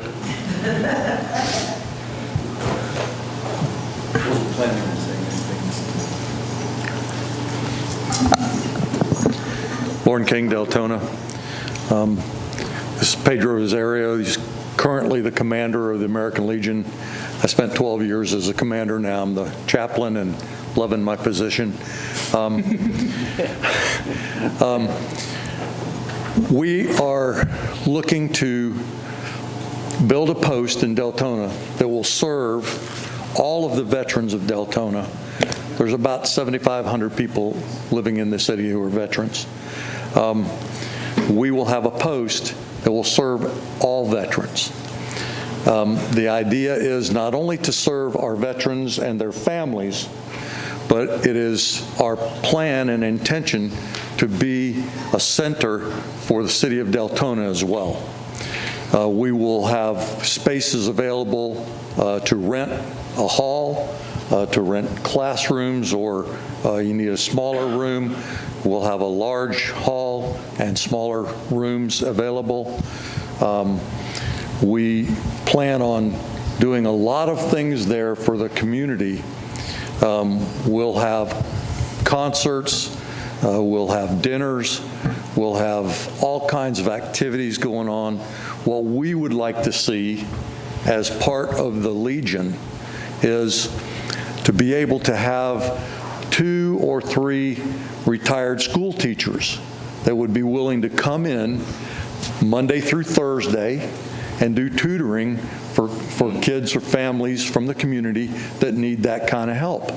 And we want to be able to give them a space. We've also talked to some of our 501Cs in the city and said, yes, we think we can have an office space so that if you have official business that you want to take care of and you don't want your business coming to your home, we'll have a space, and we'll schedule that out so that 501c3s can use our space. As you know, at that location, we have the museum, and most of us that are, well, let me put it this way. The VSEP board that is currently in position are all members of the post. So we're pretty much involved in everything going on at the park. The place will be open on the weekends. We intend to have it available for motorcycle rides that want to have a stop on their motorcycle ride. It'll be available for that.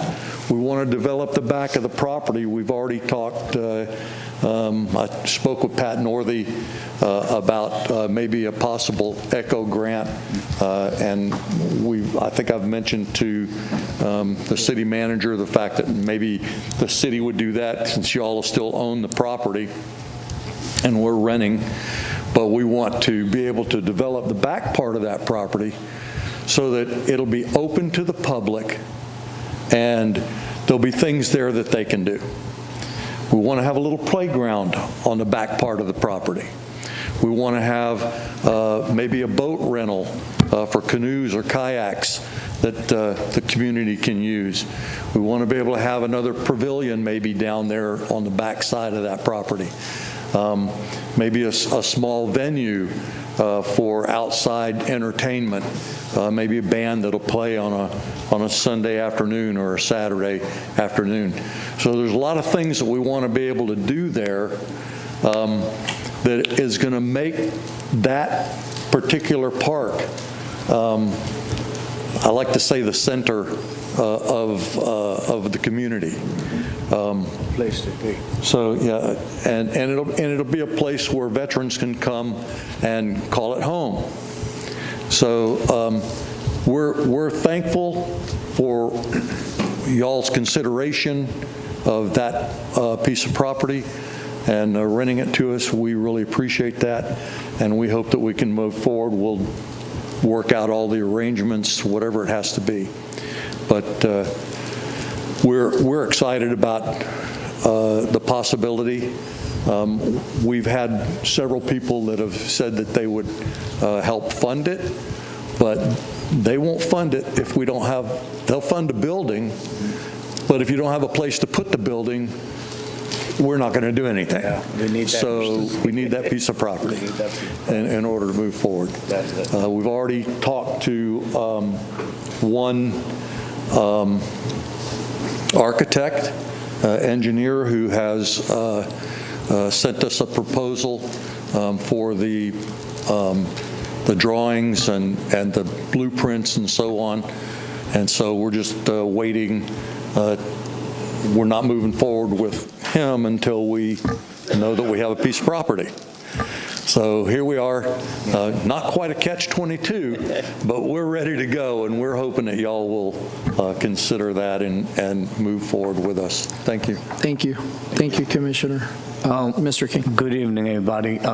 Once again, I'm Commander Pedro from the American Legion Post 255. My best friend and my mentor, Lauren King, is doing a good job with me as teaching me how to be a good commander. With that being said, I am so grateful for this, for all of you guys considering us to give us this lease so we can make our community better and help our students and help our senior citizens and most of our veterans, because they mean a lot to us. Like Lauren said, there's 7,500 veterans in Deltona, and we want to have them all. Truly, all of them, to come to our posts. Thank you so much for this evening. Appreciate it. God bless.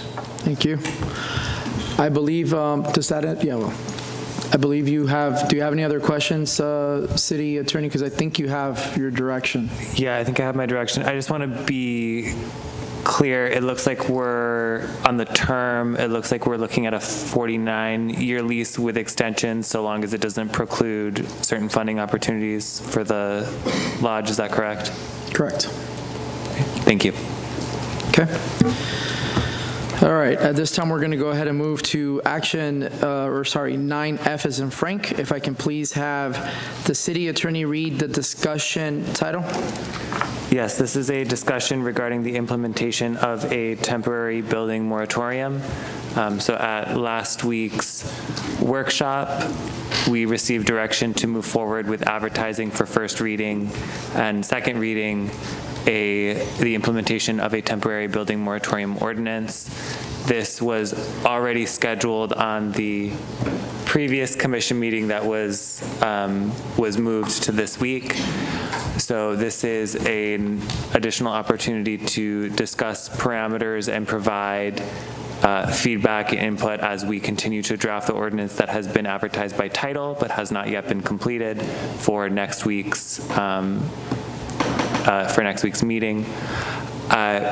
We do want to flag just a couple of items that the commission should take into consideration. So one of those is the basis for the moratorium and the distinction between residential and commercial development.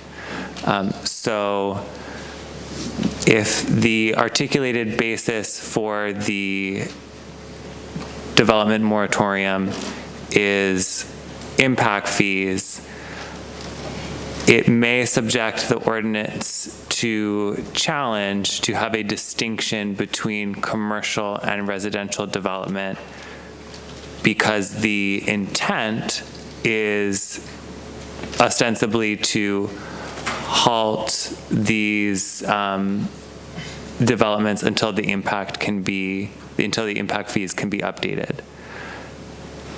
Providing a distinction between residential and commercial development may be appropriate if the articulated basis for the moratorium also includes other types of regulations addressing things like urban form, stormwater, other types of regulations that can be specifically directed to the impacts of residential development that are different from the impacts that are different from commercial development. So we just wanted to address that in that the articulated basis, if you wish to provide a distinction between commercial and residential development, may need to include other items than just the impact fees in order for the ordinance to be legally sufficient to withstand a challenge. And one thing we also want to flag is, so the ordinance was advertised by title, and the title does include residential. That was the direction we received. So it includes specifically, it says the development of residential dwelling units. So you could elect to amend the ordinance to be all development, residential and commercial, but we would need to re-advertise. So just to be clear, the current advertisement is just for residential. If we add commercial, we will need to re-advertise, which will push our timeline out. Alternatively, to withstand scrutiny, under the dual rational nexus test, which is, we've done a lot of research on this to try to ensure that this ordinance is legally sufficient, we would need to you all would need to put on the record the other basis, another basis for making it specific to residential. Otherwise, we do have some concerns about the ordinance's ability to withstand a legal challenge on that basis. All right, Commissioner Howington, then Commissioner Lully. Thank you, Mayor. To that point, I think it would probably behoove us to add our stormwater systems into that consideration, because we've had a lot of RPUDs that have come back specifically with insufficient stormwater systems. And whether it's true or not, anecdotally, I'm hearing that comments are coming back saying that our actual requirements are not stringent enough within the pond system requirements. And so I think that we probably need to have that looked at as well. And so it would stand to reason that we would add that, given that we have, I think, 5 communities right now dealing with stormwater problems with systems in their communities.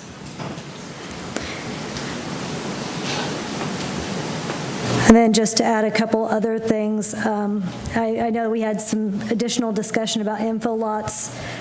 My intent was to cover all residential, and that would include multi-use apartments as well. Multi-use apartments? Mixed use? Apartments that fall into mixed use. So commercial yes. on the bottom, residential on top. If it has a bed that somebody sleeps in permanently, So we are being commercial. residential. So. Anything else, Commissioner Howington? And then exempt projects, I would like to see that exempt when they have site plans. I know that we had 24 exempt projects that were given to us in a list. I would like that to be exempt from projects that have site plans in place. Go ahead, Zach. I hear it. I see you want to Would you also like to include a tentative plat or plat in that as well, that may help this with withstanding a challenge, to include those with plats recorded as well prior to the effective date? I'll defer that to what the majority would prefer on that. Are you good, Commissioner Howington? Yes, I'm good. Commissioner Lully, and then Commissioner Santiago. Thank you, Mayor. Yeah, I've thought about this a lot, about trying to balance the effect with the risk associated. So to your question, I would be probably okay with the recommendation of legal on what would expose us to the least amount of risk. And I was okay with what Commissioner Howington said. I believe we have a crisis of stormwater and then also public safety, if that could be added in, because I do believe that we do not have the current not negatively speaking of our firefighters or disrespecting firefighters, fire department. We have a crisis of lack of response time, of appropriate response time, just due to lack of infrastructure, quite frankly, for new residential development to be appropriately served. You good, Commissioner Lowy? Thank you. Commissioner Santiago? Thank you, Mayor. I can't believe what we have in this agenda right now. A moratorium in the city. Do you know how much damage it'll cost this city? Do you know how much money the city is going to spend in when we get sued? Mayor, if you don't mind, I have a statement that I believe it's an important thing to say about our city. And if you don't mind, I'm going to get to the moratorium, but this has been, I have to say it, so please give me some time. I have lived in Deltona for 35 years and have been following our city government since we became a city in 1995. My family has always been involved in serving our community. My husband has served as a city commissioner, a state representative, and now as a county council member. I worked for the city for 24 years before I retired. Because of this involvement, I often see how city business gets done, both in public meetings and behind the scenes. I can no longer stay quiet and not speak to matters on the tactics and behavior that one of our commissioners demonstrating that I believe is hurting our city. One of the latest examples of the behavior of dragging our city through the mud and tarnishing our image is a recent television. Point of order. What is your point of order? I think this has nothing to do with what's on the agenda. Okay, I'm getting to it right now. It's a personal attack. It's not a personal attack. It's a personal attack. It's not a personal attack.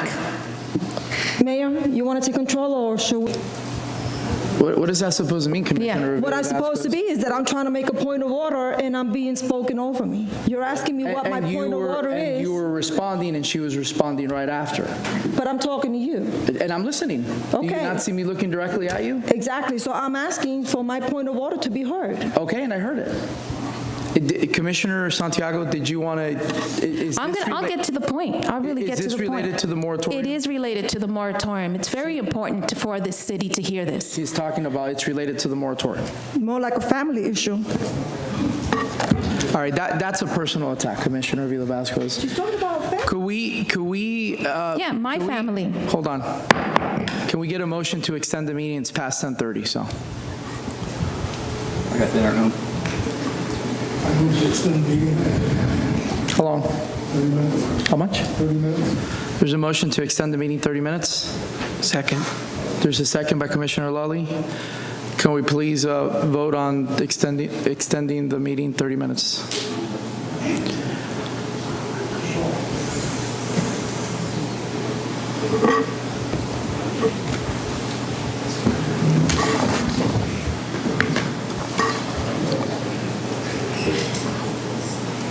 Okay, motion to extend the meeting goes 5-2. All right, motion to extend to 11:33. Go. Can I 30 minutes? Sorry, 30 minutes, I apologize. 11:03. Can you please finish your? Yes. This moratorium idea will also create problems with our state officials, which could hurt our city's chances of getting almost $3 million in funding this year that is currently pending right now for the governor's signature. It will help that will help towards our infrastructure needs. It could damage our relationship with the governor and legislative for years to come. The moratorium fools people into thinking no more construction will happen in our city. It sends a bad message to anyone who might want to invest in our downtown area, which many residents want to see developed. Why would anyone invest their money in a community where there is only chaos? I want to be clear. I support updating our impact fees, which haven't been updated in several years. I think we should direct our staff to work as quickly as possible within the state law to update these fees. We don't need a moratorium to get this done.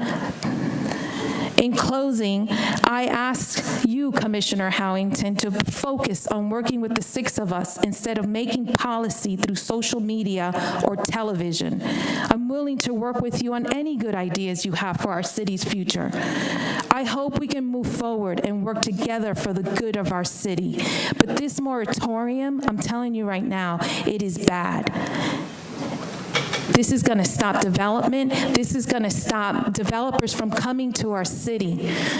And also, the relationship that we have with the governors, the legislators, it's all going to trickle down, and it's going to cost you more money. This moratorium is going to cost a lot of money. Thank you, Mayor. Vice Mayor Harriet, then Commissioner Howington. Thank you, Mayor. I want to just point out just a few things.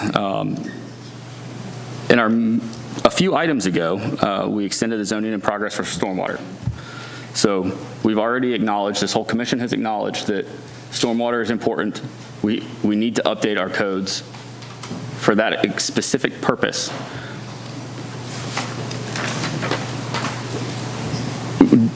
Do we need a moratorium to do that? We've already said that you can submit your application, but when you submit your application, you are going to have to meet the most stringent requirements, even if you submit it while we're updating that policy.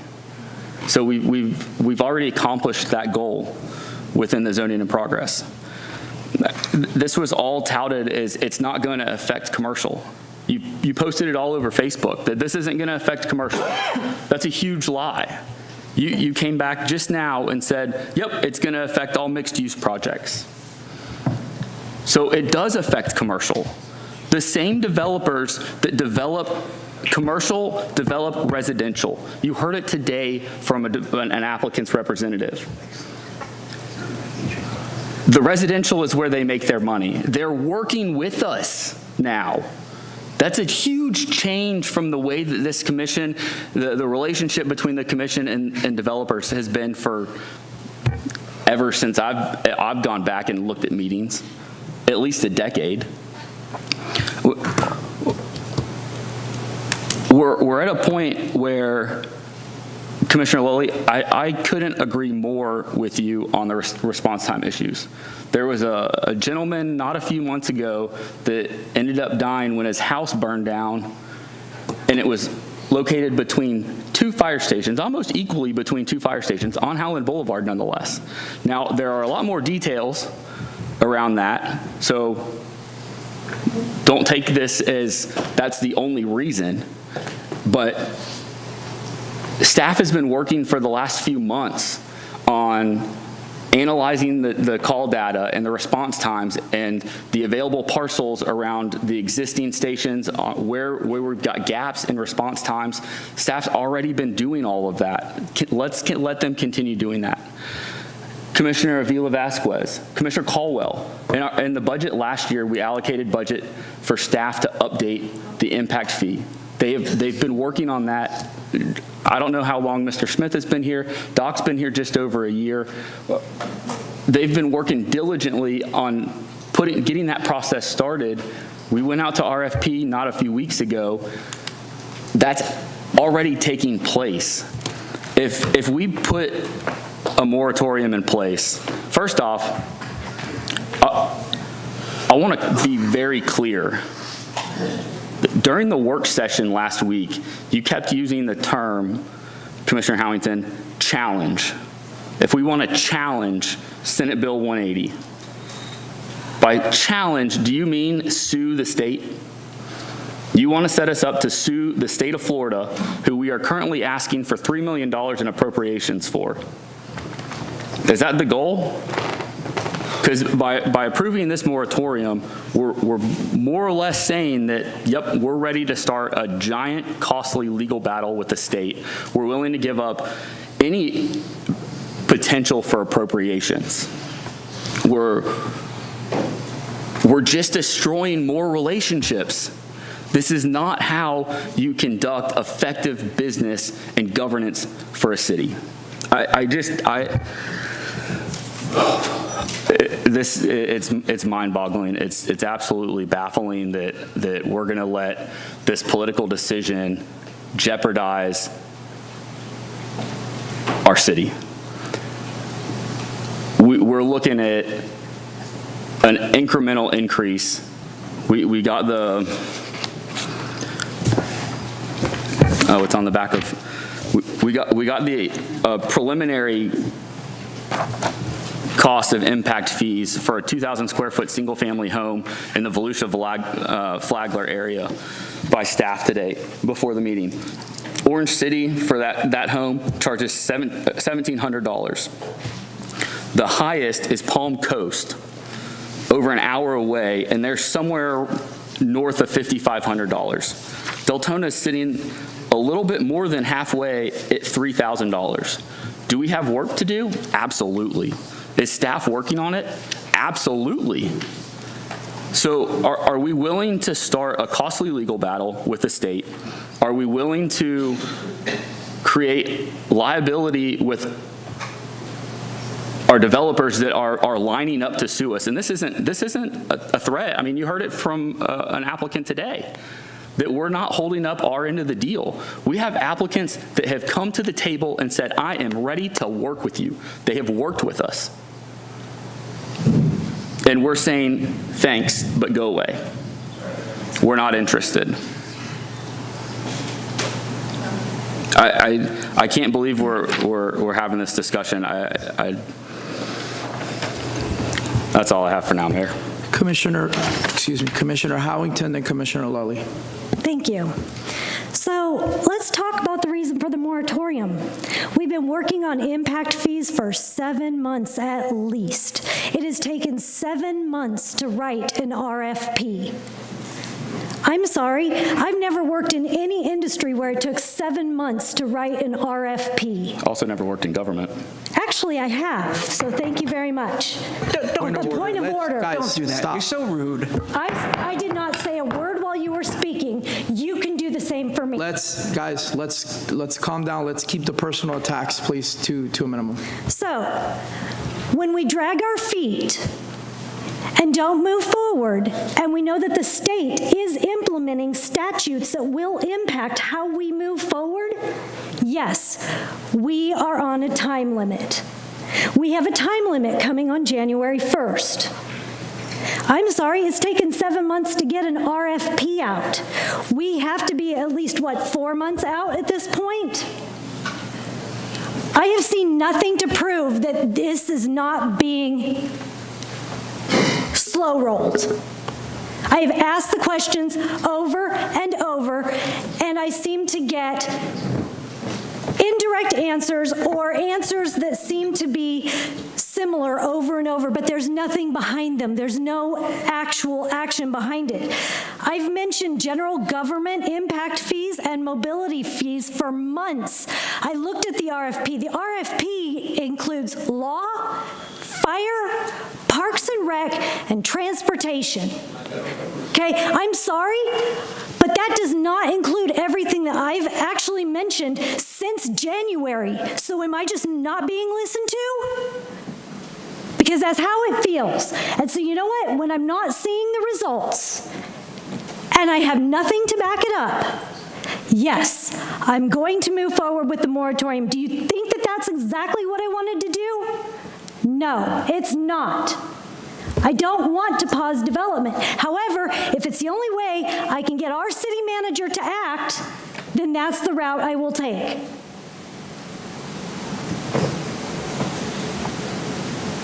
So I'm sorry if this is going to cost some money, but we have got to move forward. That was directed at me, and we all know it, so I'm going to respond.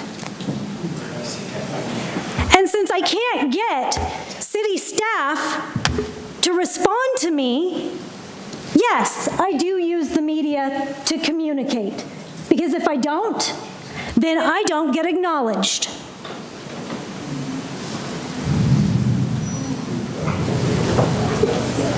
Commissioner Arlington. So at this point, I do believe that we do need to move forward with the moratorium. And yes, if 180 passes, is there a possibility that we might need to challenge? Sue the state? Yes. And there are other communities that are in that same boat. Edgewater, for instance. We are a home rule charter county. That gives us rights that others may not have. There's only, I believe, about 20 home rule charter counties. So take it or leave it. I said my piece. If people here agree, then so be it. If not, so be it. But at least I tried. We have problems in our community. And I'm sorry, maybe you guys are getting more information than me, because clearly we just found out during the quasi-judicial hearing that you guys are hearing about restaurant meetings and things that other commissioners aren't hearing about. So I don't know if there's some disparity in how we're treated or the information that we're given, but there's obviously a problem. And so if we have to pause development to get our shit together, Excuse me, Ms. then let's Commissioner do it. Arlington, your language on this dais, I would request that you please conduct yourself as an adult. You do not need to use that. I am done. Commissioner Howington. I am done speaking. I see my time. Commissioner Lully, then Commissioner Santiago. Real quick. Hold on, no. Let's, I want to No, I don't want to. would you, I want to apologize to the rest of the commission. Commissioner Howington, you're out of order. I should not I'm be. sorry. And Vice Mayor Harriet, please. Commissioner Lully, then Commissioner Santiago.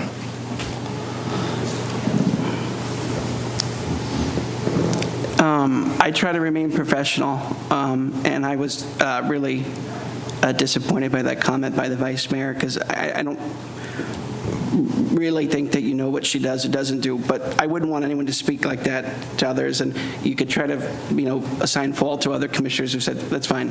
I was not satisfied with that. There was a statement made, it was interesting to me, that the developers, that they're working with us. In many cases, they're working with us to sue us.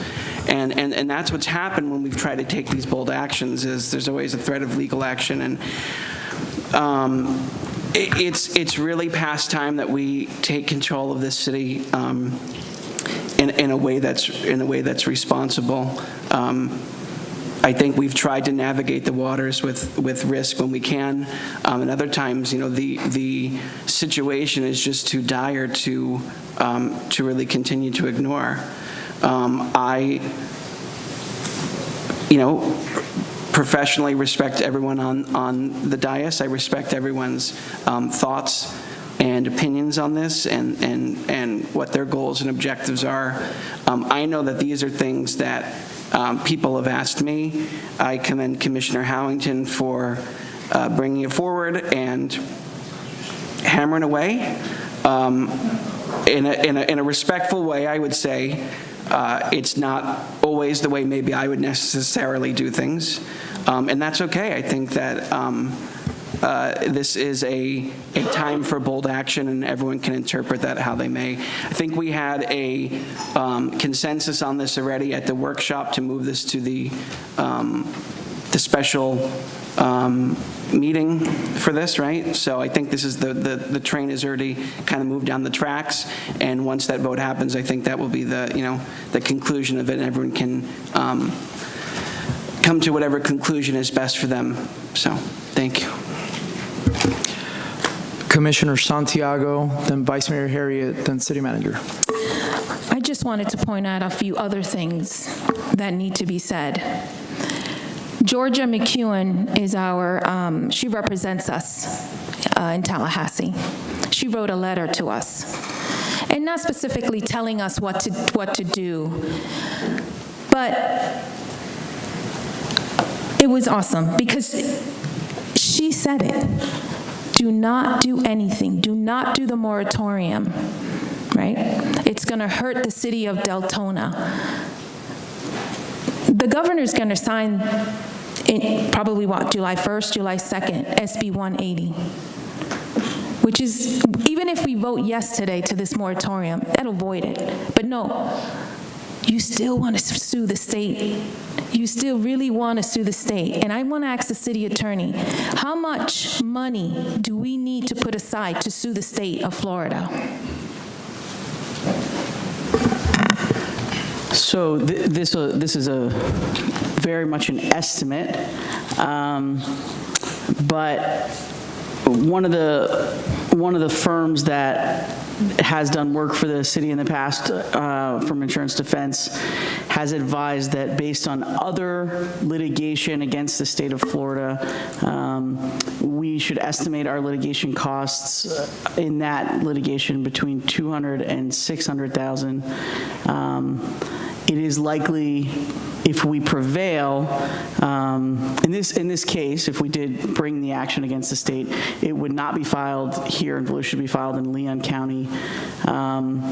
And it is likely that if we prevailed, it would be appealed to the Florida Supreme Court, and it is likely that they would take it up. So it's likely that it would run the full gamut, and so that's why it's a big swing. Obviously, 200, 600,000 is a big number. We have no idea where it could end up, but that's the range that they gave based on other litigation against the state in their practice experience.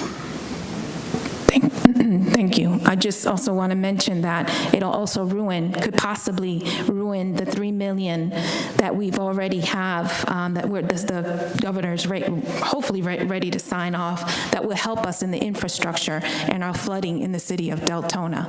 That puts it it's just bad. This moratorium is bad for the city. City Manager, then Commissioner Howington, then Vice Mayor Harriet. Well, I just want to make a point that it's already been scheduled. The awarding the bid will be out there, not the next meeting, but the meeting after that in July.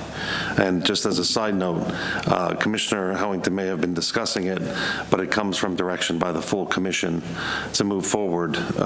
We often try to remind commissioners sometimes you need to have friends on the commission is the simple concept of one person can't direct to do. Commission has to work as a team, and when 4 people get together to direct, then things happen quicker. So just because it may have been talked about at some point doesn't mean that's the direction automatically that came from the commission. But it is in July, so it's not something we're going to rush on the agenda right now. It actually is in play to happen, just so you're aware. Talking about the impact fees, correct? Commissioner Howington and Vice Mayor Harriet. Just for clarification, the amount that went to the governor's desk for the budget would be $1.25 million for one project and $187,500 for another project. So those are the 2 projects that will be in play, and the 1.25, I believe, is one of the ones that actually requires us to increase our stormwater fees, or at least that's what was proposed to us as part of the CIP budget process. So, you know, the mayor was just touting how we have $50 million in surplus funds. Can we cover $1.5 million? If this is a stormwater project that needs to be dealt with, then at what point do we stand up for our residents? The residents are asking for us to do development correctly. Clearly, I want to take a pause. I had enough votes at the meeting to move the moratorium ordinance forward. So I wasn't the only one. So to come at me as if I'm the only person is not a fair statement. I am just the one that brought it forward because we couldn't get movement. Thank you. Just out of curiosity, who was I touting the $50 million to? It was in the video that you did. I believe it was at a conference or something. There's a video online. Okay, just wanted to confirm something. Thank you. City Manager, you wanted to say something before? Yeah, just as a correction, in talking to George, our lobbyist, she said we're being fully funded at the state level. That's $2.5 million for the injection well. It would be $5 million. We're receiving half, which is our request of 2.5, and $375,000 for the $750,000 engineering plan for the mid basin project. So it's actually funded at full. I believe the quote was just half of that, but it is up to almost $3 million, correct?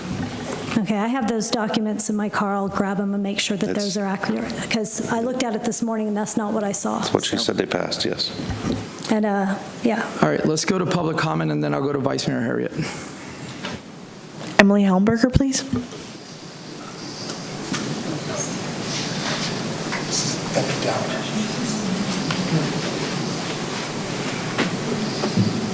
It's very late, but here we are. I just want to comment on the moratorium as it's getting rolling. As we've heard, it's an extremely delicate line that the commission is talking about. And I understand and I support smart development. The commission and the Planning and Zoning Committee have the right at any time to deny any development or developer from building.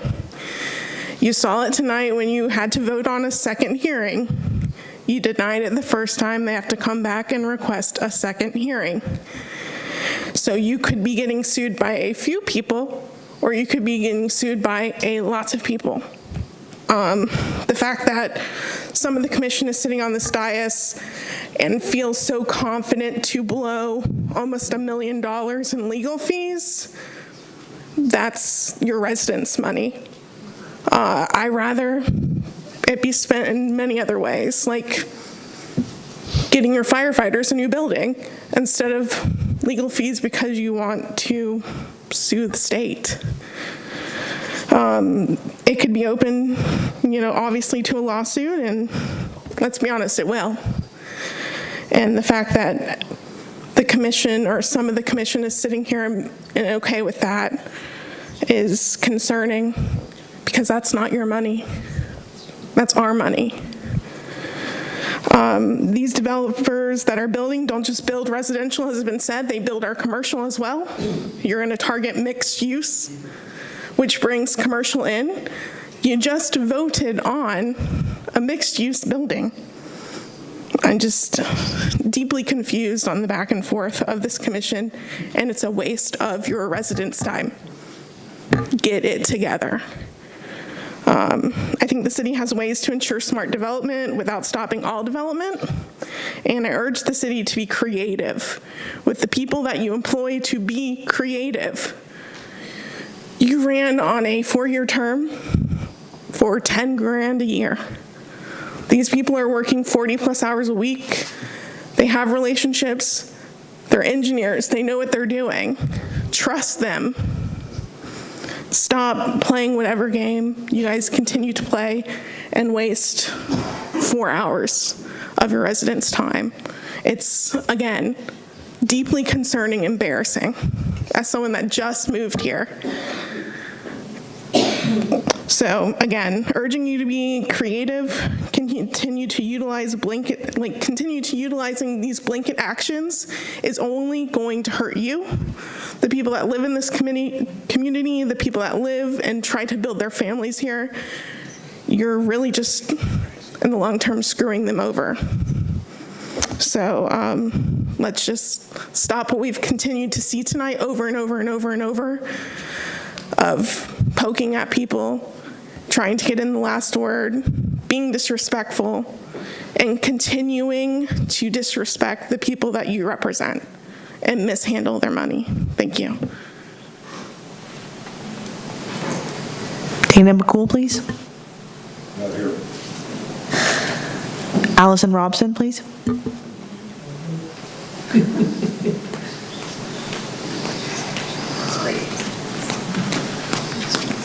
Hi, my name's Allison Robson, and from Deltona, obviously. I've never done this before, so sorry in advance, but I am concerned about this whole situation because we own a house in Deltona, and We have actually bought 2.5 acres a mile from our house after going on walks and bike rides and coming across it and falling in love with it. And we really don't know what's happening with this. Is this going to affect us who already own land and are looking to build within the next 6 months to a year? Or is this more towards the big developments that are causing the issues and the stormwater issues? We really don't want it to hurt us and our future. We're here trying to pay off the lot that we just spent so much money on that we don't have. It's everything that we've had to put it into it. And we want to build, and we want to build our future, and we don't want to be held back even more by the city. The city's really felt like they've been kicking us in the teeth left and right with this property that we fell in love with, to where we don't even want to go out there half the time anymore, where we used to go out there and sit by the lake and read our Bibles and talk and hang out. And it's just really hard to be like, okay, we bought this place in January. My husband's working really hard to pay it off so we can afford to build on it. And then this is coming up and we don't know what you're doing. We're like, okay, is this for the developers or is this for us residents who are already here and trying to stay here and continue to build our life? So we just hope that you look into that and maybe exempt us, not us, but the individual houses, make it more toward the big developments that are causing the issues. Thank you. Dustin Robson, please. Just say what she said. What she said. My name is Dustin. I live here in Deltona. Not too much to add to what she said, but this is the first time also. And honestly, I'm kind of embarrassed. This is my first time. And that thing that happened up here, I stayed here since 6 o'clock to hear something that was uncalled for. Appreciate it getting it back to order. I don't know what this memorandum is about because I came here thinking it's about impact fees. I hear legal saying that's not going to work. We need to add this and this. So what is it about? Is it about stormwater? If it is, get on it and do it. Don't hold me up. Don't hold everybody else up. Half this stuff I don't agree with tonight. Some of it, that whole mixed use thing, you guys came to an agreement. I'm like, that's how it works. Is that how this works? Okay. Everybody didn't get what they want. You don't get what you want. Everybody's standing up there. I don't get what I want. I don't get what I want in my own marriage. It's a compromise. Everybody knows that. So it's a compromise. I've talked to my wife all night. Y'all went back and forth with that option B. Spectacular. I applaud everybody. I don't care if you agreed with it all or didn't. So this memorandum, I agree with you. I think it's going to hurt. I think it's a black eye. It shows that, like, I feel like it's going to be COVID all over again. You're going to say 2 weeks and it's going to be 6 months. What are you going to say, 6 months, and it's 2 years later, I'm waiting to build? So we'll talk about another time with the other issues we've had, but we want clarity. I want to know. I get the reasons of why to pause, but don't hurt everybody just to make your point with the city. Get on them, encourage them. This little catfighting stuff, that's not encouraging. Let's get on with it. Let's work with each other.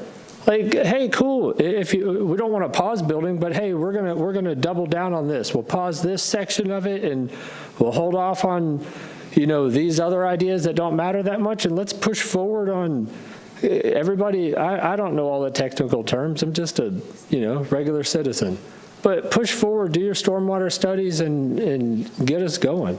So that's all I got to say. Thank you. David Sosa, please.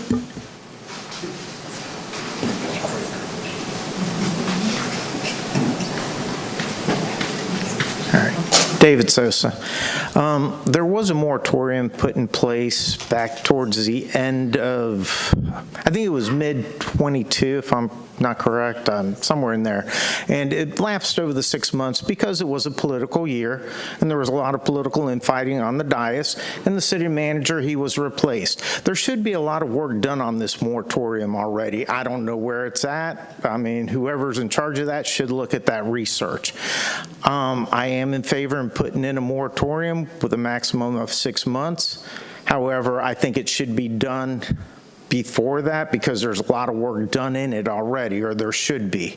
I know, Avila, you had probably 5-6 months under your first year where the moratorium was still in place. I'm not sure what happened with it then, but I know the first 6 months was a disaster because of the political infighting. It was an election season.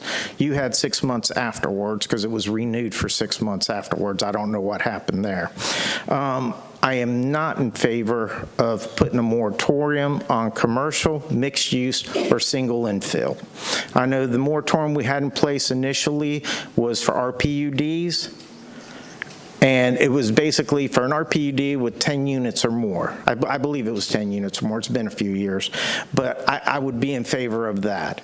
I would not agree with single infill houses, commercial or mixed use being added to the moratorium. I know impact fees, we need to do a study. There was a study done at the same time everything was going through. I ended up having to do a public records request just to get it as a commissioner so I could read through it. And, unfortunately, it fell through the cracks like a lot of things seem to fall through. You get new commissioners, you get city managers. It's a revolving door. Nothing ever gets done. So I would be in favor, 6-month moratorium, hopefully get it done sooner. A lot of work's been done. Do not include mixed use, infill, or commercial properties. Now, I would like a public records request for the data. Nick, you and Davison pointed out that fire response times, you're citing that as part of the moratorium. I'd like a public records request for the data you guys are using to come up with that statement. I would also, you pretty much answered the public records request I was going to do for the $3 million in appropriations from the state. It was already answered, so I don't need that. But just a reminder, that $3 million, we've had that said before multiple times, and when the governor goes to the budget, he starts nixing things. So that $3 million, it's not guaranteed. It's a maybe. Is what it is. It's a coin toss. So we don't have that $3 million. So as far as ticking off the state, who cares, right? Now, Senate Bill 180, 1080, and 1730, you're right, Dory. They're going to kill us. Not only is it about development, but what is it? The major proponent of that was home rule. It was an attack on home rule. Basically, the state feels you guys cannot do your job responsibly, is what it comes down to. And if you have to take action to fight the state to say, hey, we know what's best for our communities, then I'd rather see money put towards that. Okay? Now, tell you what, I'm going to go ahead and end with that then. Have a good night. Jody Lee, please.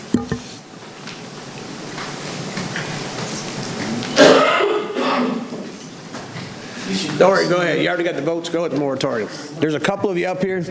Y'all ain't going to say no to a development to save your own life. If all the developments were good, Osprey Estates would be done. Guess what? They're not, because of the flooding they caused in District 6. There's a house on Cortland Boulevard, one of the newest houses in our city, has 3 feet of water on the back of the house because the city let them build a house on Cortland Drive that floods on the back of the house. We've had the projects behind that are going to turn into crack haven behind Lowe's that have been sitting there for the last 7 years, looking like now they're starting to. Commissioner Caldwell, thank you for jumping on that so bad.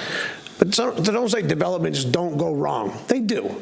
And we have been a history of letting people build wherever you can throw some dirt and build platform, you can build a house. Do the moratorium. Here's an easy one. Don't do a date. Don't do how long. Or you do it for so long. But if he can get his act together and get all the stuff that everybody wants, it won't last that long.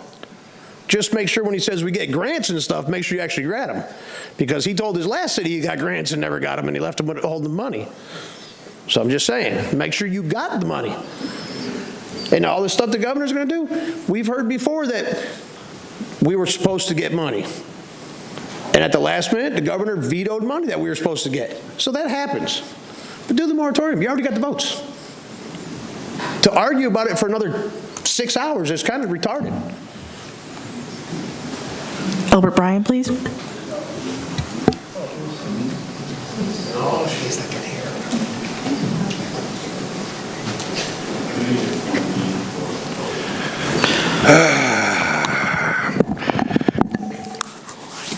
Wow. I feel like I'm back in kindergarten. Point of order, Mr. Bryant, if you don't mind, I'd like to. Can you pause this time, please? Yeah. Or just restart it, it's fine. I'd like to make a motion to extend the meeting for another, how many more public comments do we have? Last one, 5. Yeah, Just for public comment? Just for You public. got 3 more items, so. Oh, I mean, you guys, unfortunately, I mean, you guys can, I have 2 little girls at home. I actually work, believe it or not, against popular belief, so I'll listen to the public comments, and if you guys want to continue with the meeting for the rest of the stuff, that's up to you guys, but I got a family to go to, so. What do you want to extend because we're past our time. How much time do you want to extend? 5 minutes to finish this public comment. Okay, there's a motion to extend the meeting 5 minutes. Is there a second? Meeting's over. If we don't extend, somebody else want to extend the meeting? Because if not, Second. Okay, there's a second to extend it for 5 minutes. All in favor? Aye. Aye. Aye. All opposed? Okay, 5 minutes. Okay. You know, the partisanship up here is terrible right now. I've been doing this 11, 12 years now, and I believe that this is the biggest kindergarten class I've ever seen. The professionalism needs to come up. You know, I got told earlier tonight that I was the loudest person here. Well, I think Dory beat me earlier. You know, normally I am the loudest person here because I got a big voice. But the problem here is y'all are supposed to work together. I don't see any working together hardly up here at all. All I see is a bunch of children arguing back and forth. That needs to stop. I was here for the first moratorium.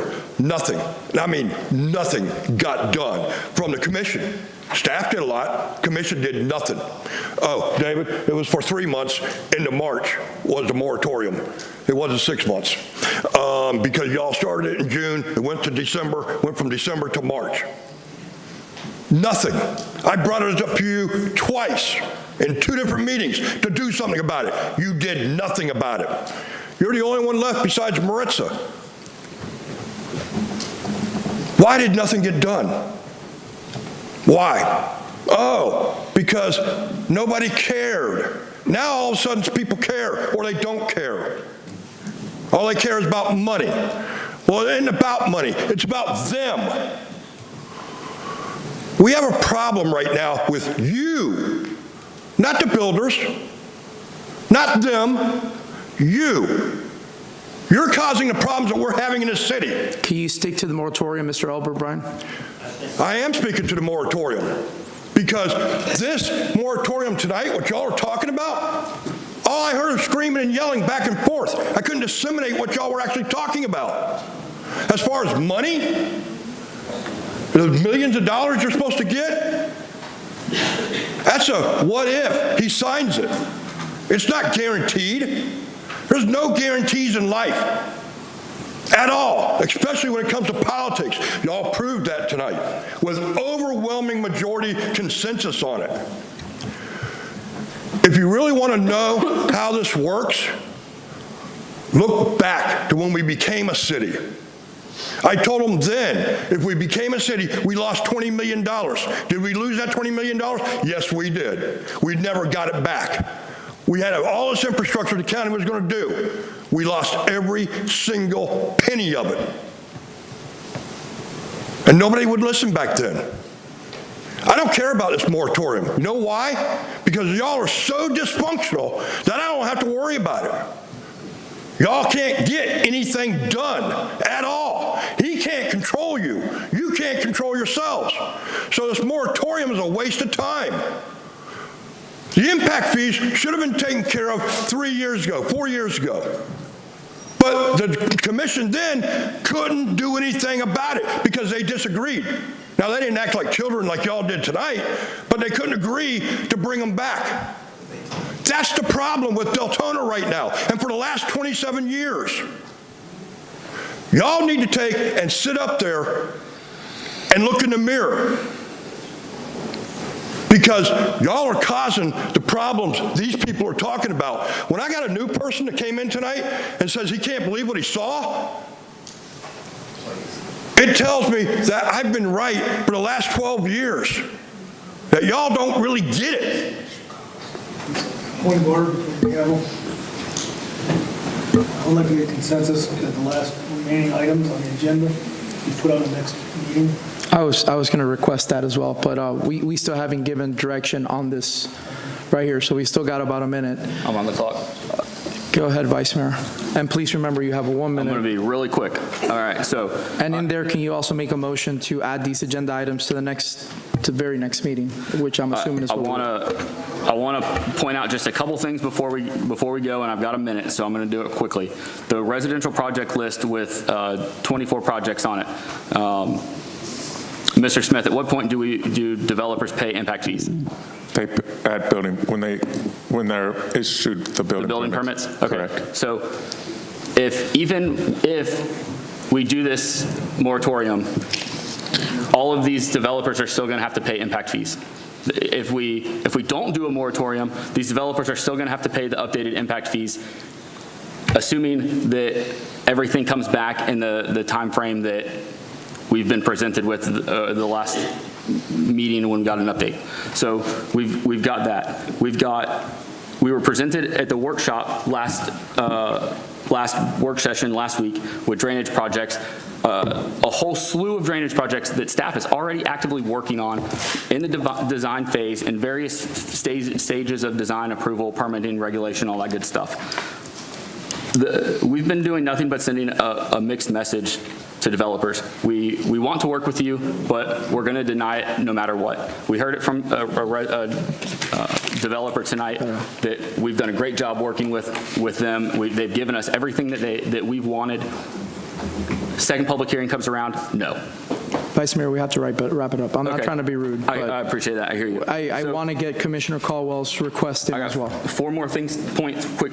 So we currently have the ability to deny any rezoning right now. They don't have to be approved. We can say no to individual projects. This moratorium won't impact the impact fees collected on the residential projects, the majority of them already in place. The fire plan has been in place. It's been actively being worked on. To your point, Mr. Sosa, I have that information because of a workshop and a conversation with the fire chief. It's a software package. They're using it to analyze the data. Drainage plan. The drainage plan was gone over at the workshop. Staff is actively working on this. This moratorium isn't going to do anything but cost us legal fees, put potential state money in jeopardy. I don't see a single benefit to it whatsoever. That's it. All right. No, hold on. What direction do you need before time's up? What is the direction you're looking for? Because I believe it was whether we wanted to act infills and mixed use and stuff like that. So we've received direction on including additional bases for the impact fees. We did not receive any direction regarding infill. If there is will from the commission to exempt infill development or mixed use, please let us know. Otherwise, the direction that we had received previously was for a prohibition on all residential, which would include mixed use and infill not being allowed. I'm going to go down the line super quick. I recommend that the meeting's over and we don't act on it. We have to take action on this. This is an action item. It's a discussion item, isn't it? Yeah, this is a discussion. You could have further discussion at first reading if you'd like. We would certainly prefer to receive some direction tonight so that we can have a finished product for you at first reading, but it is up to the will of the board. As long as this doesn't affect the timeline, I'm okay. Can you make the motion about this before we go, please? I will make a motion to move the last agenda items onto the next meeting, which would include the special meeting we have on the 23rd. I'll second. Hold on. Excuse me, Commissioner, Mr. Sosa. The 23rd, you said? Are we able to advertise that with enough time, or because that's a special commission meeting? To the special commission meeting. Yeah, we can add it. There's. Yeah, so yeah, we can add that to that special commission meeting. Legally, there's enough time. But I don't know if there's other items on the agenda that. There's a total of 1, 2, 3, 4 items that need to be added, and preferably before we have the July. For the next meeting, Mayor, it's the budget workshop as well as the moratorium discussion, first reading. So we can do that there, correct? Yes. I mean, do I need to call for a special commission meeting for that date? It's going to be 9, 10 o'clock, okay. 11 o'clock. It's depending on how long you want the budget meeting to go, and I assume the moratorium discussion's going to go on for a while also. That's already a special commission meeting, correct? Yes, it's already a notice special commission meeting, so you all can add these to the agenda legally if you'd like. Would the commission be okay adding this to the special commission meeting? Yes. Yes. No. Excuse me, I beg the commission for one moment. Excuse me, Ms. Burke, I'm sorry. We're in the middle of something. I apologize. Can you repeat that again? I get it. We've all been here as well. Mr. Sosa, no one here is getting special privileges. Could you please allow us to conduct city business? Mayor, Thank you so much. can you repeat that? Are we okay with adding the request of the 4 items that we did not get to the special commission meeting on the 23rd of this month? Oh, no. Commissioner Howington? Yes. No. Excuse me? Commissioner Colwell? Commissioner Lally? Yes, though I was prepared to hear from them tonight and still am. Okay. And I'm okay with it for that special commission meeting as well. So meeting's adjourned.